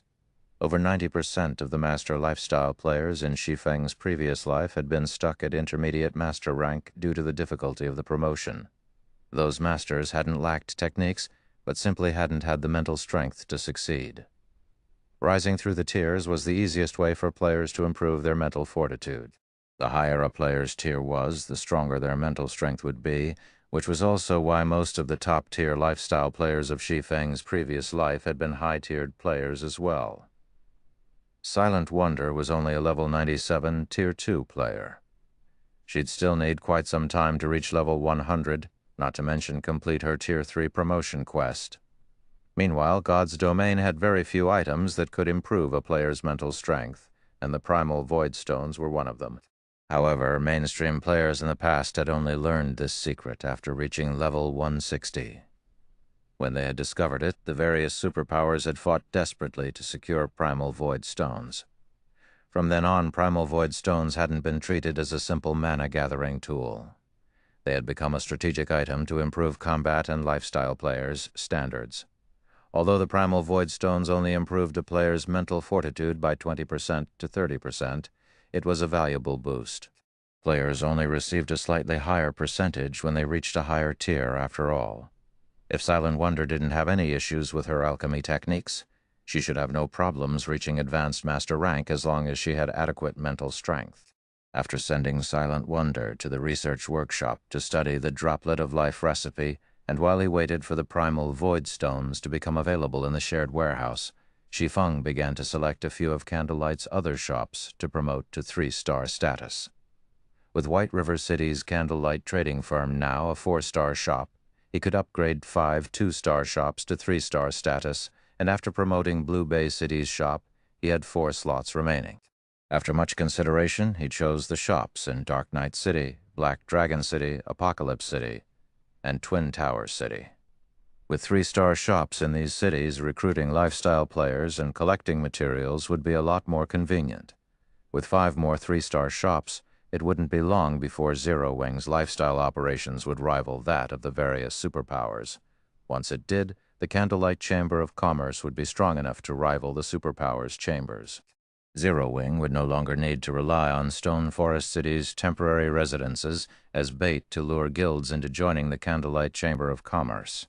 However, to give the Candlelight Chamber of Commerce a competitive edge and earn a fortune from it, it would need more than a lot of lifestyle players. Candlelight would also need a large variety of valuable, useful products. It seems it's time to research these forging designs, Shi Feng thought as he glanced at the ancient, sealed parchments in his bag. Aside from weapons and materials, the Sunset King had dropped 14 designs and recipes, and every one of them was master rank. The most valuable of them was the Droplet of Life recipe, but following that were the 6 forging designs for an advanced mana set equipment, the Crimson Sunset. The Crimson Sunset set was only a Tier 2 advanced mana set equipment, and couldn't compare to level 100 plus dark gold set equipment, but it was still far stronger than what current players had access to. As an advanced mana set equipment, players could also rely on the equipment up to level 120. Its basic attribute bonuses were just as significant as that of level 100 plus fine gold set equipment, and it would be more than enough for Tier 3 players to rely on until they reached Tier 4 at level 120.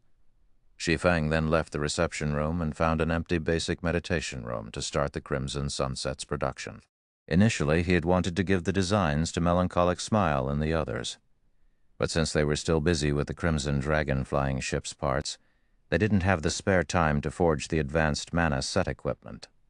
Moreover, unlike other master forgers, Shi Feng no longer needed to create a new forging design to become an advanced master forger. He needed forging proficiency. Fortunately, crafting set equipment was the fastest way to earn proficiency points, especially if one crafted mana set equipment.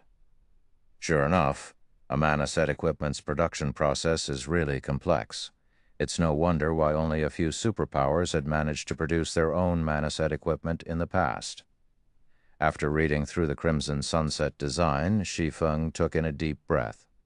The Crimson Sunset was several times more complex than a pre-level 100 dark gold set equipment. The forging techniques were particularly demanding.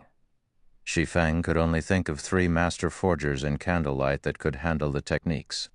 Most importantly, players would need incredible mastery of magic arrays. One would, at the very least, need to be an advanced magician even to attempt drawing the necessary magic arrays. No other master forger in the trading firm was capable of drawing the Crimson Sunset's arrays. Even Shi Feng had to spend 5 hours to learn them. Now that I've grasped the basics, it's time to start the actual production. However, the material cost is vicious.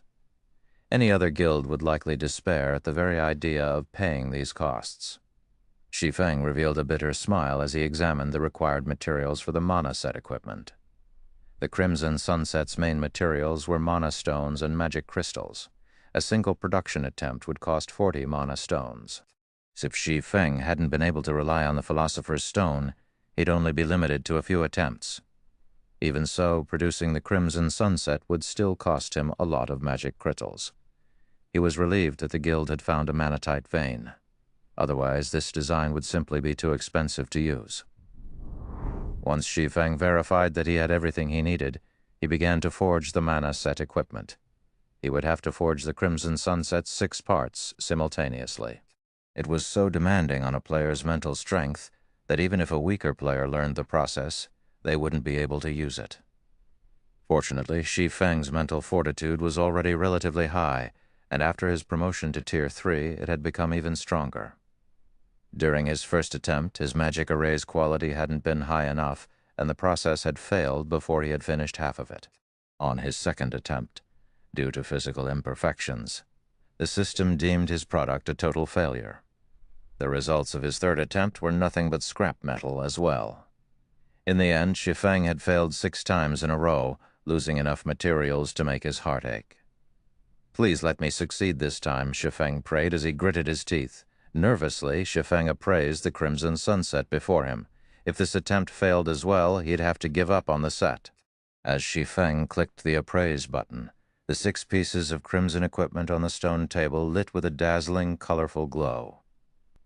At the same time, the room's mana flooded to the equipment pieces. System: Crimson Sunset has been successfully forged. Forging proficiency increased by 180 points.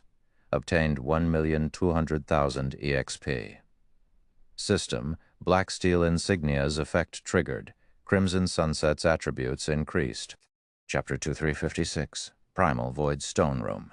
Chapter 2356, Primal Void Stone Room. The Crimson Sunset radiated such a colorful glow that it illuminated the entire meditation room. Its aura was just as intense as that of great Lord-ranked monsters. The strengthening effect improved it so drastically. Shi Feng read the Crimson Sunset's statistics in shock. He was already overjoyed that he had successfully produced the advanced mana set equipment. He hadn't actually expected to trigger the black steel insignias effect as well. Now, the Crimson Sunset's basic attributes could practically rival a Tier 3 mana set equipment.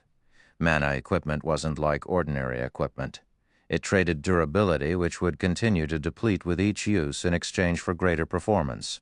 Because of this, players could exhibit extraordinary strength with mana equipment.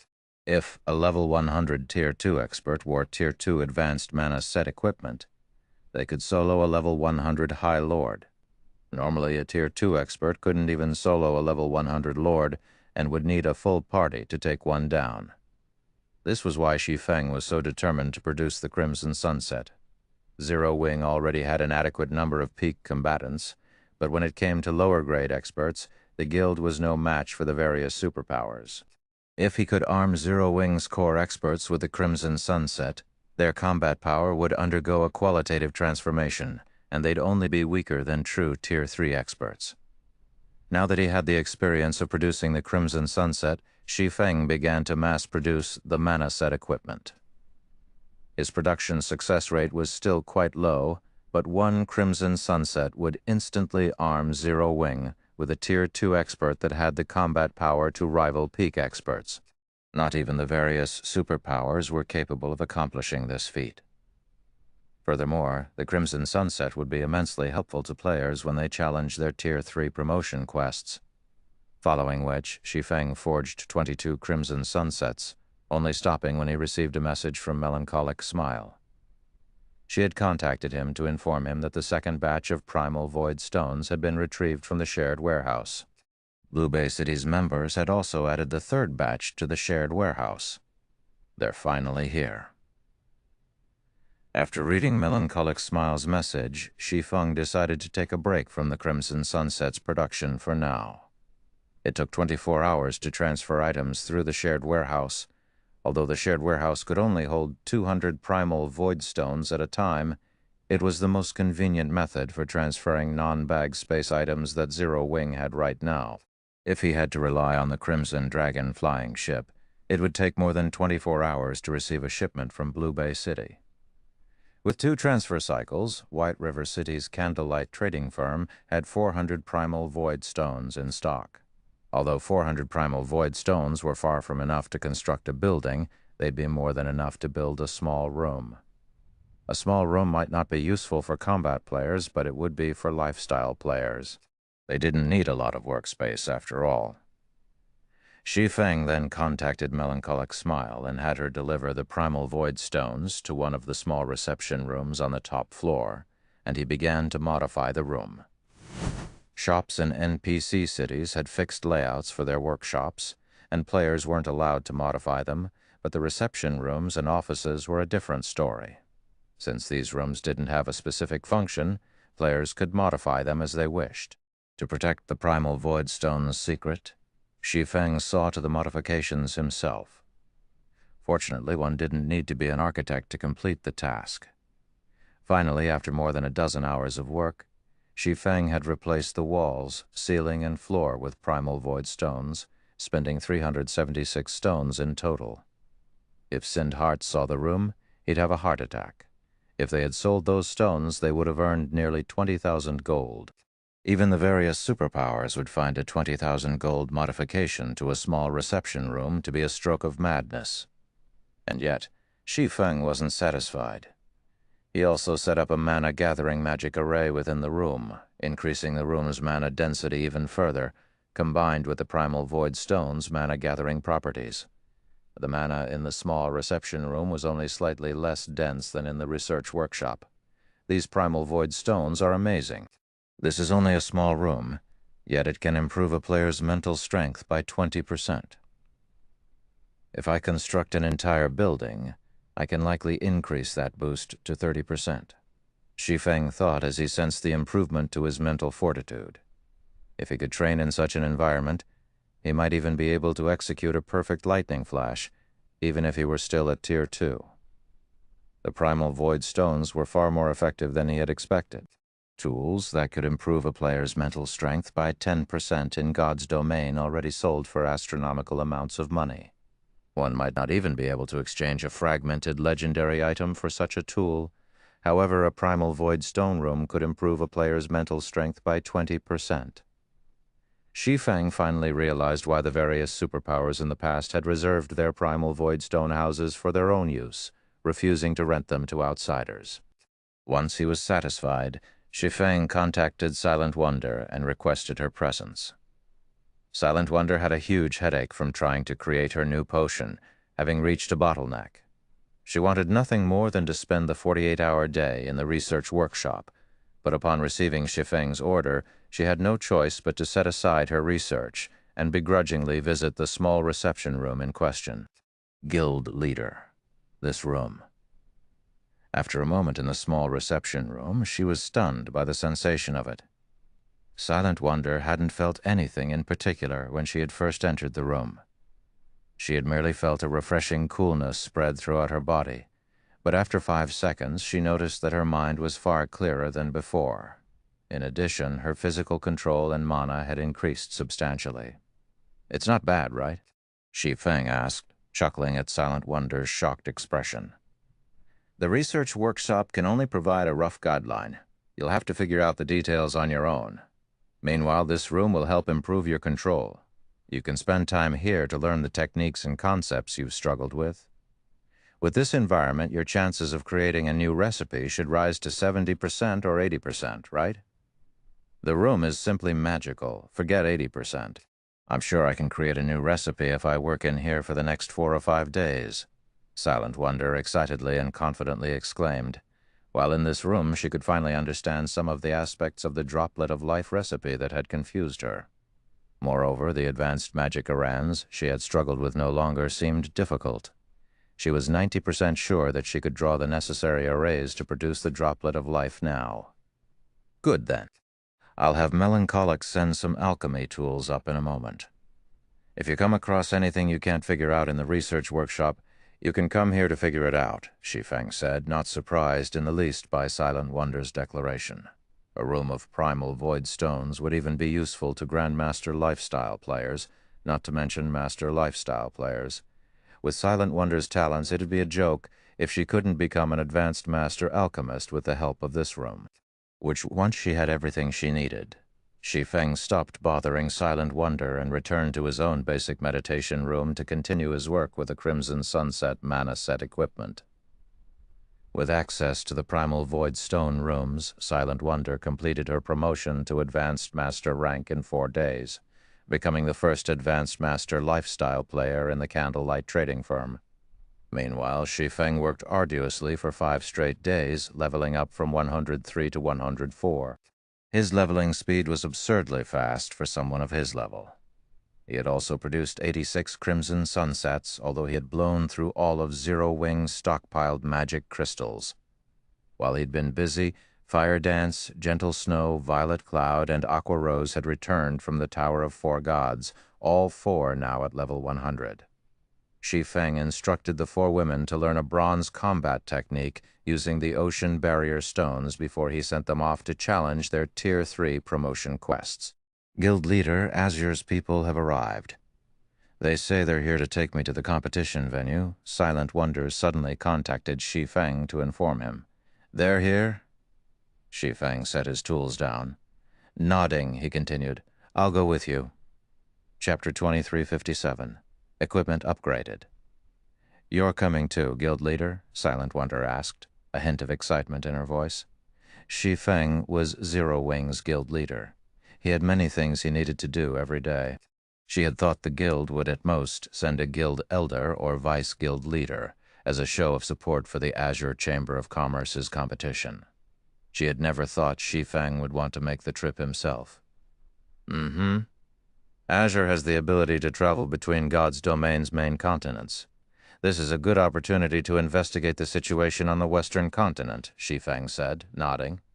The planar passage's activation provided the major powers an opportunity to obtain more resources, but compared to what one could gain from another main continent, the other worlds offered scrap. This was especially true regarding the main continent's merchandise. Reselling such items could offer significant profits. This was also why so many superpowers were so desperate to join the Azure Chamber of Commerce. Azure was one of the few powers in God's domain with the ability to travel between the main continents. Although Zero Wing had no chance of joining Azure right now, it wouldn't hurt to use this competition to get a glimpse of the Western continent. Finding a way to travel between the Eastern and Western continents might be an issue for others, but it was a simple matter for Shi Feng. Zero Wing severely lacked funds for many of the Guild's needs, especially the development of Zero Wing's territory in the Cold Spring Canyon. As soon as the Guild began to develop the area, it would become a bottomless pit that endlessly devoured coins and resources. If Zero Wing relied on Candlelight's current income, it would take a very long time to develop the territory properly. The best solution Shi Feng could come up with was to resell Zero Wing's merchandise on the Western continent. Not only would this generate income far more quickly, but it would also generate enough to drive any superpower mad with envy. "I'll take care of the necessary preparations, then?" Naturally. Silent Wonder was overjoyed that Shi Feng wanted to attend the competition with her, and she immediately left to prepare what she'd need for the competition. "Oh, right. Come see me later and collect some equipment," Shi Feng said. Since Silent Wonder had become an advanced master alchemist, she could produce items with far more speed than before, and as a result, her leveling speed had substantially increased. In fact, she had already reached level 99. However, her equipment was still average, at best. She wasn't even wearing full level 95 equipment. Although Azure's internal competition was a personal affair, Silent Wonder was still a member of Zero Wing. If the Chamber's representatives saw her current equipment, Zero Wing would become a laughingstock. Equipment? When Silent Wonder took a look at her own equipment, she was a little ashamed. Her equipment was pretty shabby. More than half of the items she wore was level 90 equipment, and the few level 95 pieces she had were only secret silver rank. Her equipment might be excellent for ordinary expert players, but she was Candlelight's chief alchemist, or someone of her status. Equipment of such quality was like wearing a pauper's rags. After all, the items in Zero Wing's guild warehouse were available to Candlelight's lifestyle players as well. However, to increase her development as an alchemist, she had spent almost all of her GCPs on rare materials. Once Silent Wonder collected her alchemy tools and materials, she promptly made her way to the basic meditation room Shi Feng occupied. As she entered the room, Shi Feng gestured to the strengthened crimson sunset on the stone table and said, "Here, give this a try." Since the crimson sunset was basically made of mana stones and magic crystals, it wasn't restricted to a particular class. Once equipped, the set's attributes would automatically adjust to its wearer. This was one of the benefits of mana set equipment. A Tier 2 advanced mana set equipment. Silent Wonder was stunned after inspecting the crimson sunset. She wasn't a stranger to mana set equipment. Some of Zero Wing's members had used such items before, and many of the Candlelight's members had watched on with envy. Mana set equipment was essentially equipment made of pure mana. When equipped, it would increase the mana density around the player, calming and clearing their mind. However, mana set equipment was incredibly rare. The guild didn't have enough to allow its members to purchase it with GCPs, and yet Shi Feng was giving her her own mana set equipment. Moreover, this wasn't any ordinary mana set equipment. It was a 6-piece, Tier 2 advanced mana set equipment. At this stage of the game, not even the various superpowers likely had such a set. "Guild leader, this is too precious. I'm only an alchemist. Giving this crimson sunset to me would be a waste. It'd be better if someone else in the guild used it," Silent Wonder said, refusing Shi Feng's generosity. If Shi Feng had merely offered her level 95 dark gold equipment, it wouldn't be a major issue since it wouldn't be helpful for very long, but that wasn't the case for the Crimson Sunset. A player could rely on the Crimson Sunset until they reached level 120. A lifestyle player like her wouldn't be able to make full use of the set equipment. "You're our guild's chief alchemist. I can afford to give you such equipment," Shi Feng said, chuckling. He then pointed to the pile of equipment in a corner of the room and continued, "Moreover, our guild has plenty of these sets." "Plenty?" At first, Silent Wonder was confused. But when she turned to look where Shi Feng had pointed, she gaped in shock. More than 20 sets of equipment sat in a pile on a massive stone table in the corner of the room. Every one of those sets looked just like the crimson sunset before her. "All right, hurry up and equip it. If we waste any more time, Azure's people will likely grow impatient." Shi Feng reminded her when he saw her in a daze. Suddenly, Silent Wonder realized that she didn't understand her guild as well as she had thought. First, he had handed her the Droplet of Life recipe, and then Shi Feng had shown her that strange reception room. Now she learned that the guild had a pile of Tier 2 advanced mana set equipment. However, Silent Wonder didn't give the matter much thought. Since Shi Feng insisted, she stopped hesitating and equipped the Crimson Sunset he offered. In seconds, Silent Wonder transformed from a cold, workaholic beauty into a charming, graceful witch surrounded by a layer of dense mana. The crimson robes radiated a faint, bloody mist that gave Silent Wonder a wicked feeling. Wearing the Crimson Sunset, she looked like a completely different person. Once they were ready, Shi Feng and Silent Wonder quickly made their way to White River City's teleportation hall. After arriving at the teleportation hall, they headed toward one of the advanced restaurants located on the second floor. As they entered the restaurant, a level 100 Guardian Knight moved forward to greet Silent Wonder. He looked to be in his early 30s and wore 4 pieces of epic equipment. The Guardian Knight's weakest piece of equipment was even level 95 fine gold rank. Every one of the man's movements seemed natural and weightless. From what Shi Feng could tell, this Guardian Knight should only be slightly weaker than Yan Tianxing. "Long time no see, second, miss," the Guardian Knight respectfully greeted Silent Wonder. "Cloud? Why are you here?" Silent Wonder was a little surprised to see this Guardian Knight, Cloud Hunter. "I thought you've been managing one of the branch guild on the Western continent. Has something happened to it?" "The family's branch guild is fine. The old master was simply worried that you might encounter some problems during your trip. So he sent me to escort you," Cloud Hunter said, shaking his head. He then turned to Shi Feng, who stood behind Silent Wonder, and said, "However, it seems you would have been safe without me. Grandpa is being too cautious. They wouldn't dare move against me during such a crucial time," Silent Wonder said, not feeling surprised by the arrangement in the least. In a slightly prideful tone, she continued, "Allow me to introduce you. This is my guild leader, Black Flame. Not only is he an intermediate master forger, but he's also Star Moon Kingdom's #1 expert. He's even slain Warblood's commander. If those people dare to attack, they'll find that they've only made a one-way trip. The old master simply wants to ensure your safety. After all, the boundary space we're heading to is the Dark Hills. Azure has stationed some people in the area, but it won't stop anyone with ill intentions," Cloud Hunter said. "I understand. Let's set out, then." Silent Wonder nodded. She understood how special an area the Dark Hills was, but Shi Feng was a Tier 3 player. Anyone that tried to ambush them would be digging their own grave. Cloud Hunter said nothing more after witnessing Silent Wonder's nonchalant attitude. His task was simply to protect her. Following which, he led Silent Wonder and Shi Feng to the Fire Dragon Empire. Chapter 2358, Boundary Space. Chapter 2358, Boundary Space, Fire Dragon Empire, Fire Dragon City. 20 flashes illuminated in the city's teleportation hall.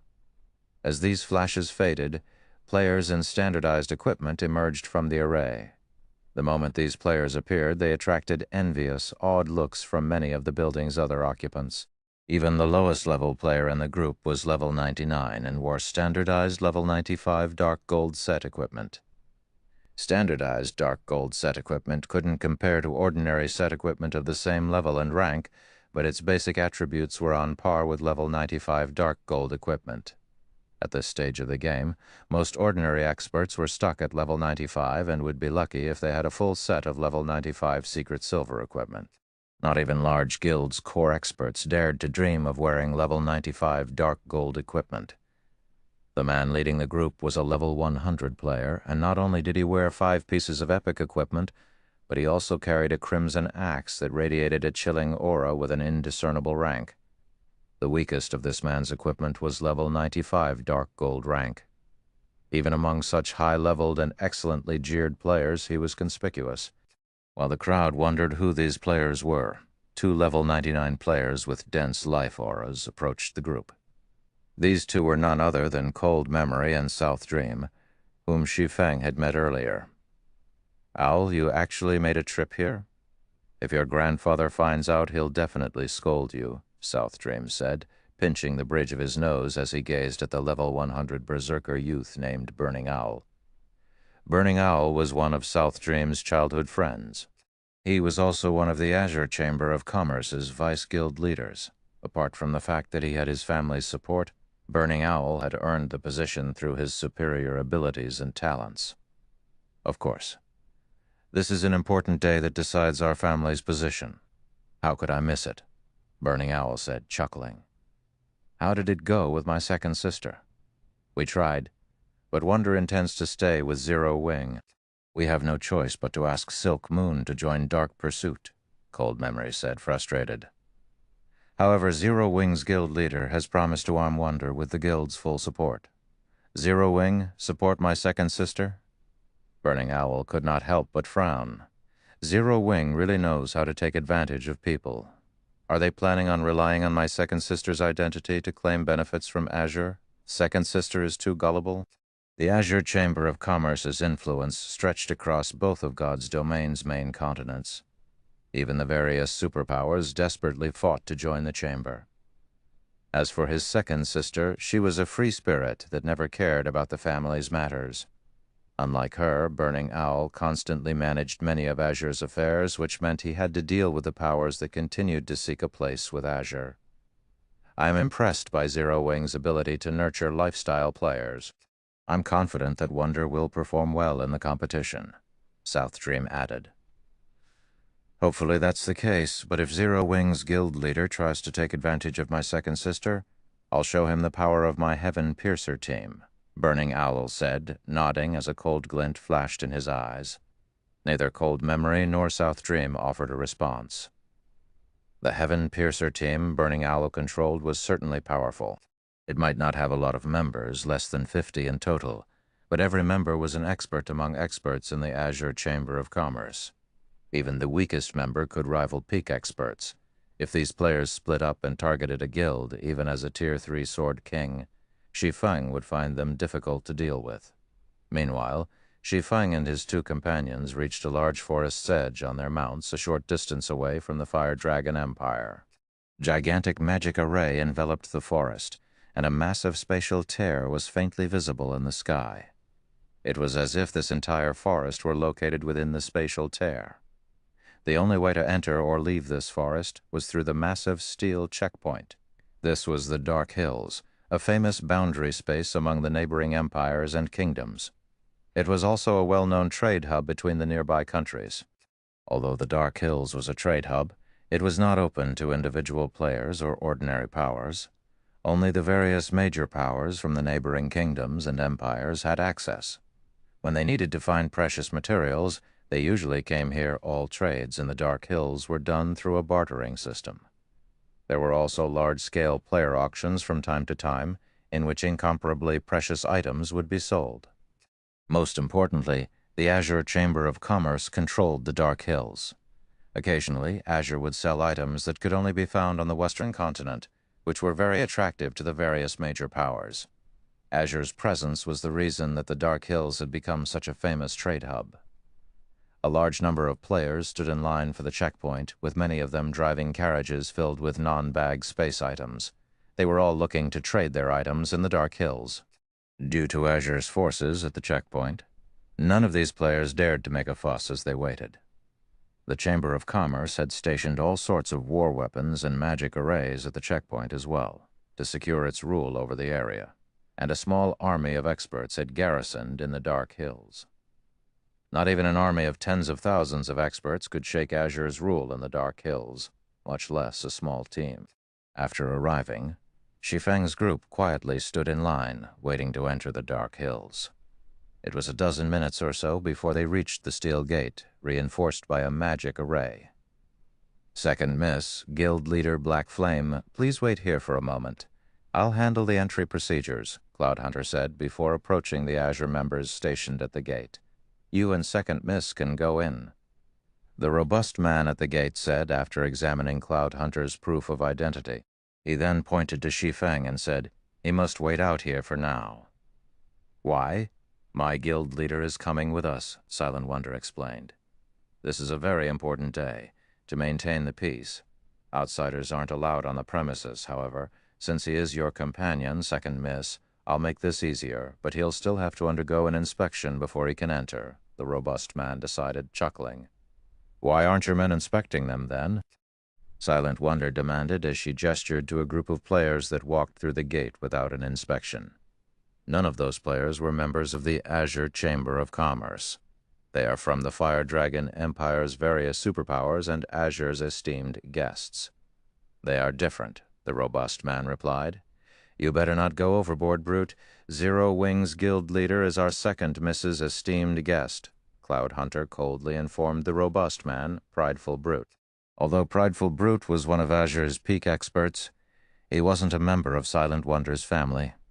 Even a fool could tell that he was trying to cause trouble to humiliate Silent Wonder. "Didn't I say that he can go in as long as he allows us to inspect him?" Prideful Brute said, grinning at Cloudhunter. "What? You want to start a fight here?" With Prideful Brute's question, the 40 heavy crossbows on the wall turned to aim at Cloudhunter, and 2 of Prideful Brute's companions stepped forward. Both players were Azure experts as well, and they wore the same battle array set equipment as Prideful Brute.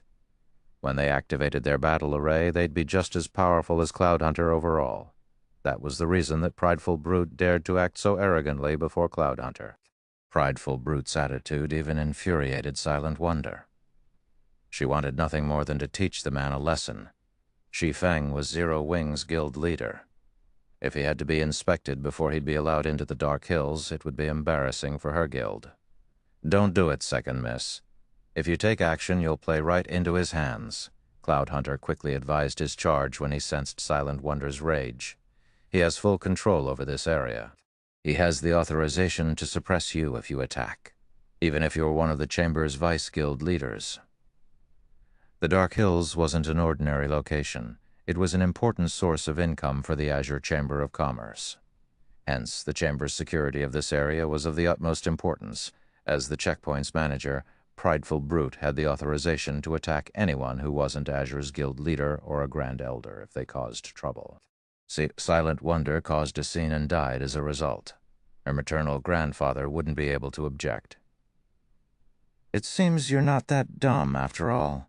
This is one of Azure's most important territories. Do you really think your family has full say in Azure?" Prideful Brute said, sneering Silent Wonder. However, as soon as he finished speaking, a sword light startled everyone. The attack was so fast that by the time players had reacted, it had already sliced through Prideful Brute's throat. As the sword light faded, Prideful Brute lost all of his HP and collapsed powerlessly to the ground. Everyone that had seen the attack spun toward its origin. The attacker was none other than Silent Wonder's guest Shi Feng, Chapter 2359, Unfortunate. Chapter 2359, Unfortunate. Death. Prideful Brute died. "How dare he?" Everyone stared at Shi Feng in shock. The players from the various superpowers were especially stunned. Azure was a large-scale chamber of commerce with close to 100 years of history in the virtual gaming world. It was no weaker than a super guild. Azure was even capable of operating on both the western and eastern continents in God's domain, which was why the various superpowers sought to become a member.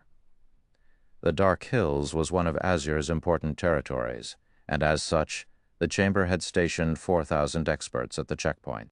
It had also set up 40 heavy crossbows and 6 basic mana pulse cannons on the checkpoint's walls.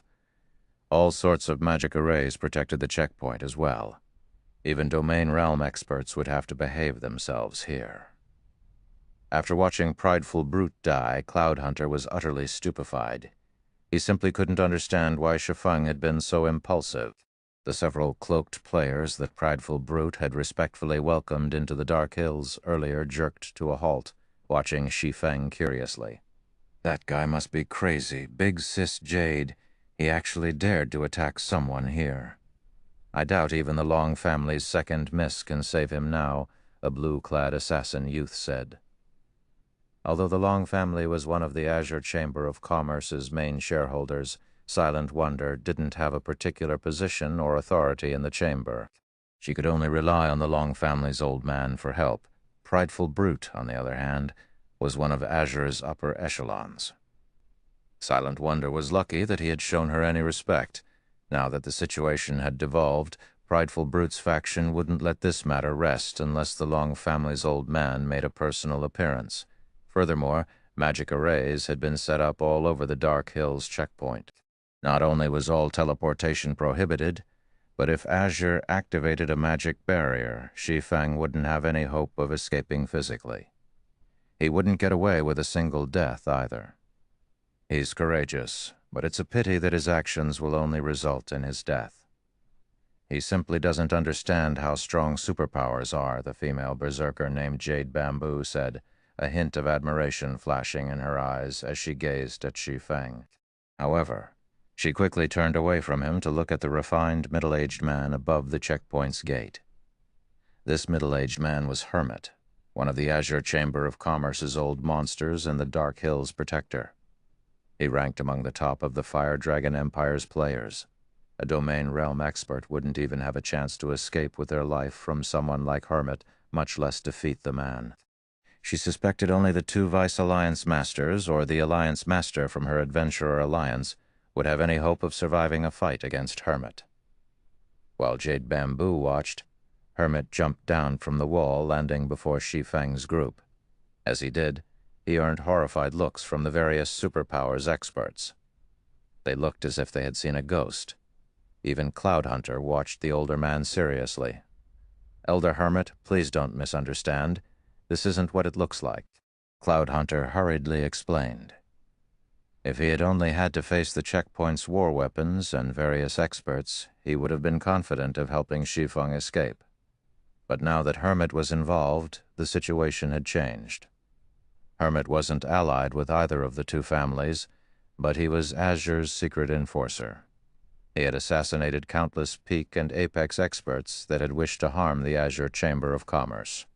In contrast to the visiting players, the several peak experts that guarded the checkpoint couldn't help but grin when Hermit appeared. "Those people have crap luck.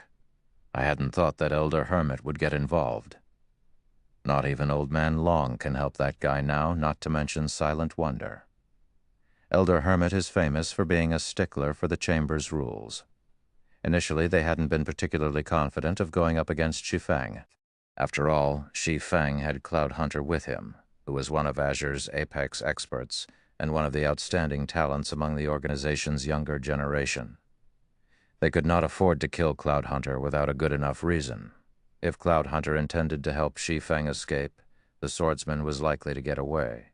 However, they no longer had to worry about that problem. Hermit was one of the strongest players in the Azure Chamber of Commerce. He'd have no problems killing Cloud Hunter, much less suppress the youth.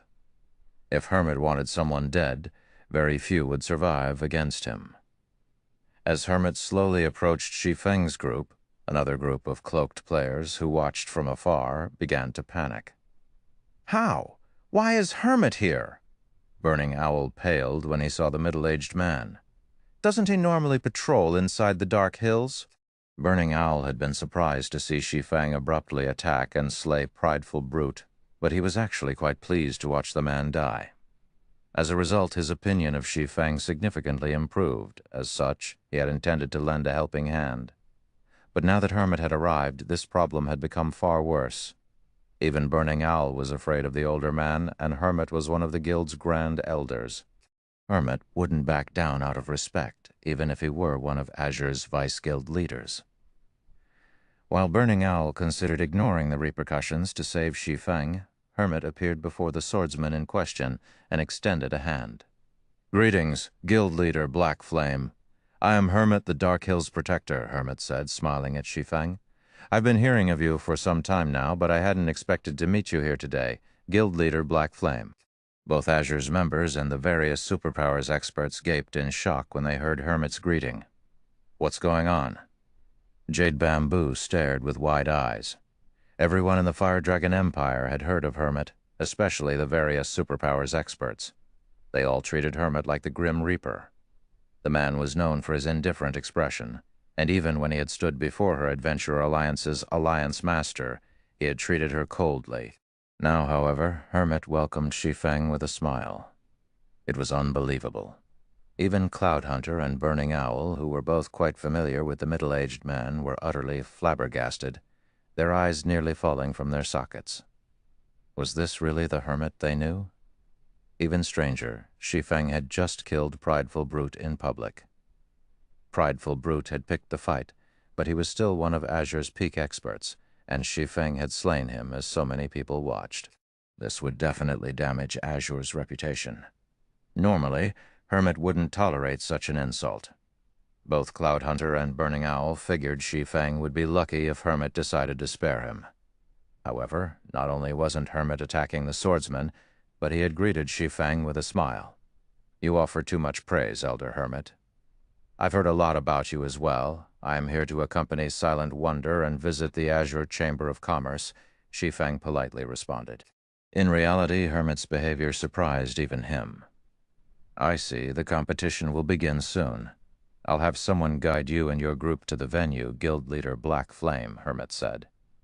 He then instructed one of his subordinates to lead Shi Feng's group through the gates. After watching the amicable conversation between Hermit and Shi Feng, and Hermit's initiative to have someone lead Shi Feng into the Dark Hills, everyone was utterly confused. "Elder Hermit, that player hasn't been inspected, and he killed Prideful Brute. We cannot just let him get away with this," one of Azure's peak experts whispered to Hermit. The other Azure experts nodded in agreement. However, they then felt an intense aura wash over them. It was from none other than Hermit himself. "Fools." Hermit glared at the peak expert that had spoken.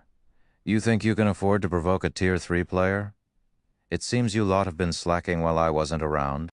From now on, you and that Prideful Brute will spend your days in the combat training rooms. You're only allowed a break once you've passed those trials." After saying so, Hermit ignored the experts and left. Chapter 2360. Dark Hills Shocked. Chapter 2360. Dark Hills Shocked. Watching Hermit leave, the several peak experts from Azure were stunned. "Tier 3? How is that possible? Nobody in our chamber is even confident of challenging their Tier 3 promotion quest. How can he have reached Tier 3 already?"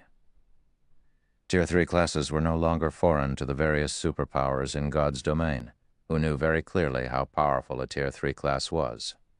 It was not something that Tier 2 classes could go up against. Meanwhile, now that level 100 players had already appeared, the various superpowers had started researching the Tier 3 promotion quest.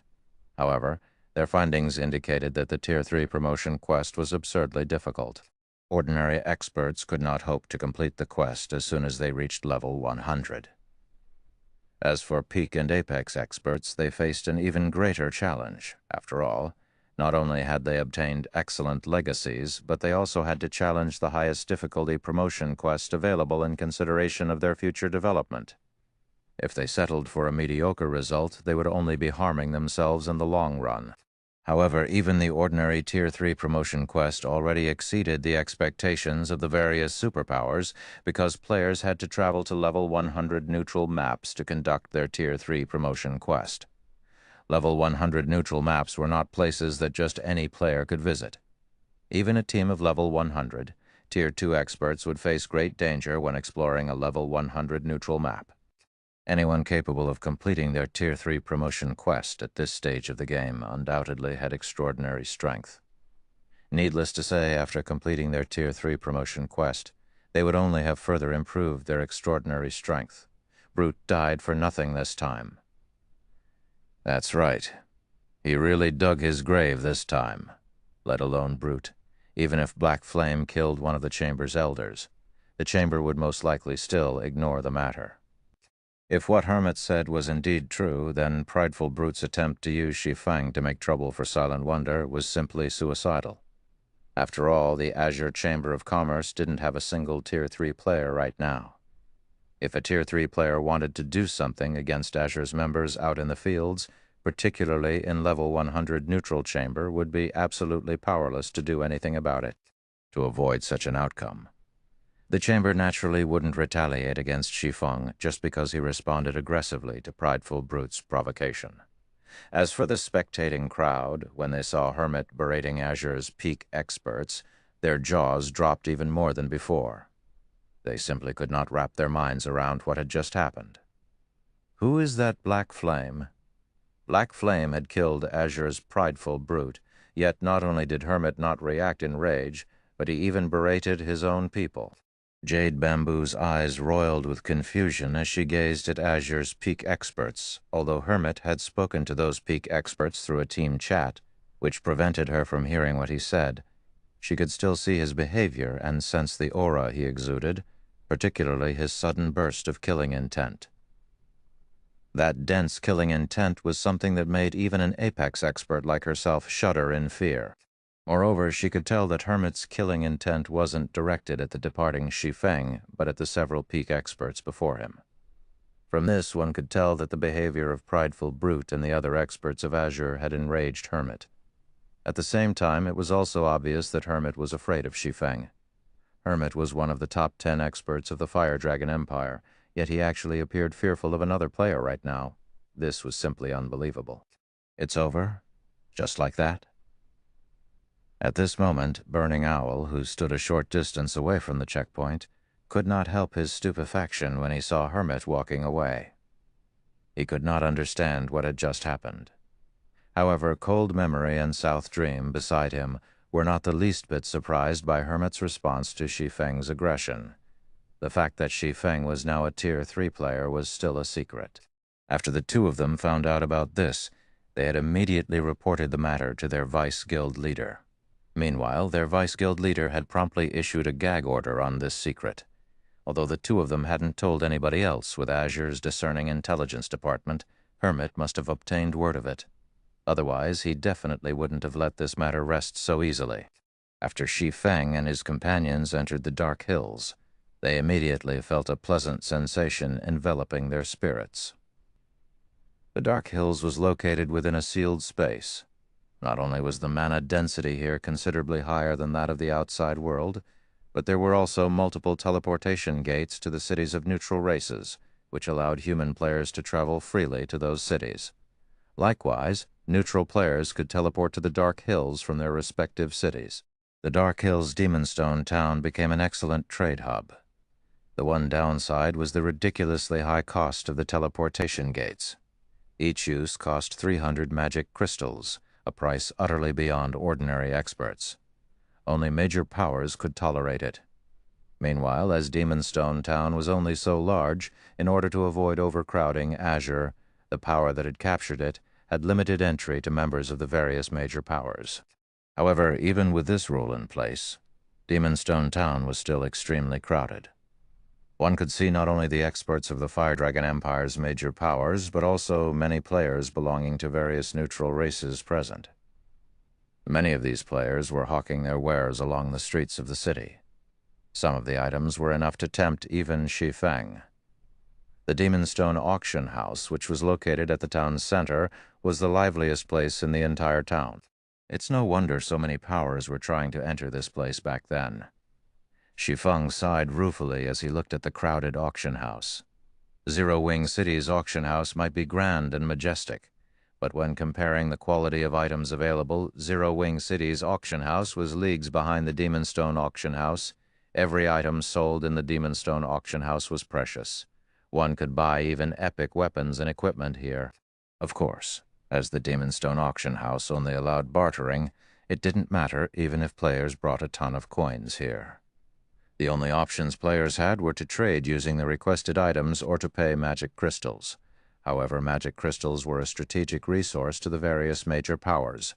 Hence, most of the major powers that came here would only trade using the required items. Those that lacked the required items could only window shop to sate their desires. As for the auction house's second floor, the Azure Chamber of Commerce currently had full control over it. Only the members of invited superpowers were allowed entry there. The members of ordinary powers could only watch Azure's internal competition from the first-floor hall. Under the lead of Hermit's subordinate, Shi Feng's group entered the second floor unhindered. At this moment, not only was the second-floor hall seated with Azure's upper echelon, but there were also plenty of players belonging to the upper echelons of various superpowers. Azure's internal competition today would decide whether the Long family or the Duan family would rule over the chamber. Hence, the superpowers placed considerable importance on the competition today. After all, if the family they supported won, they would gain greater benefits from Azure. On the other hand, if the family they supported lost, their benefits would naturally decrease. When Shi Feng's group entered the venue, everyone's gaze promptly shifted to it. That person's black flame? How desperate is this guy trying to gain the Long family's favor? He actually dared to kill a member of the Duan family. Doesn't he know that the Duan family has much more influence than the Long family in the Fire Dragon Empire? He's used to playing tyrant in a kingdom. He is naturally short-sighted when it comes to the bigger world. I heard that Giant's Heart has plenty of partnerships with the Duan family. This time, the Duan family has even managed to get Vice Guild leader White Autumn to visit. I heard that White Autumn recently gained a god's blessing, and his strength is now off the charts. If the Duan family manages to get White Autumn to secretly take action, Zero Wing will be finished. At this point, the various Superpowers members had already heard about what had occurred at the checkpoint. They had never imagined that Shi Feng would actually be foolish enough to kill the Duan family's prideful brute. Meanwhile, as these players were discussing quietly, another group of people entered the hall. The moment these people arrived, everyone's attention immediately turned toward them. This was because the newcomers were none other than the Azure Chamber of Commerce's Duan family.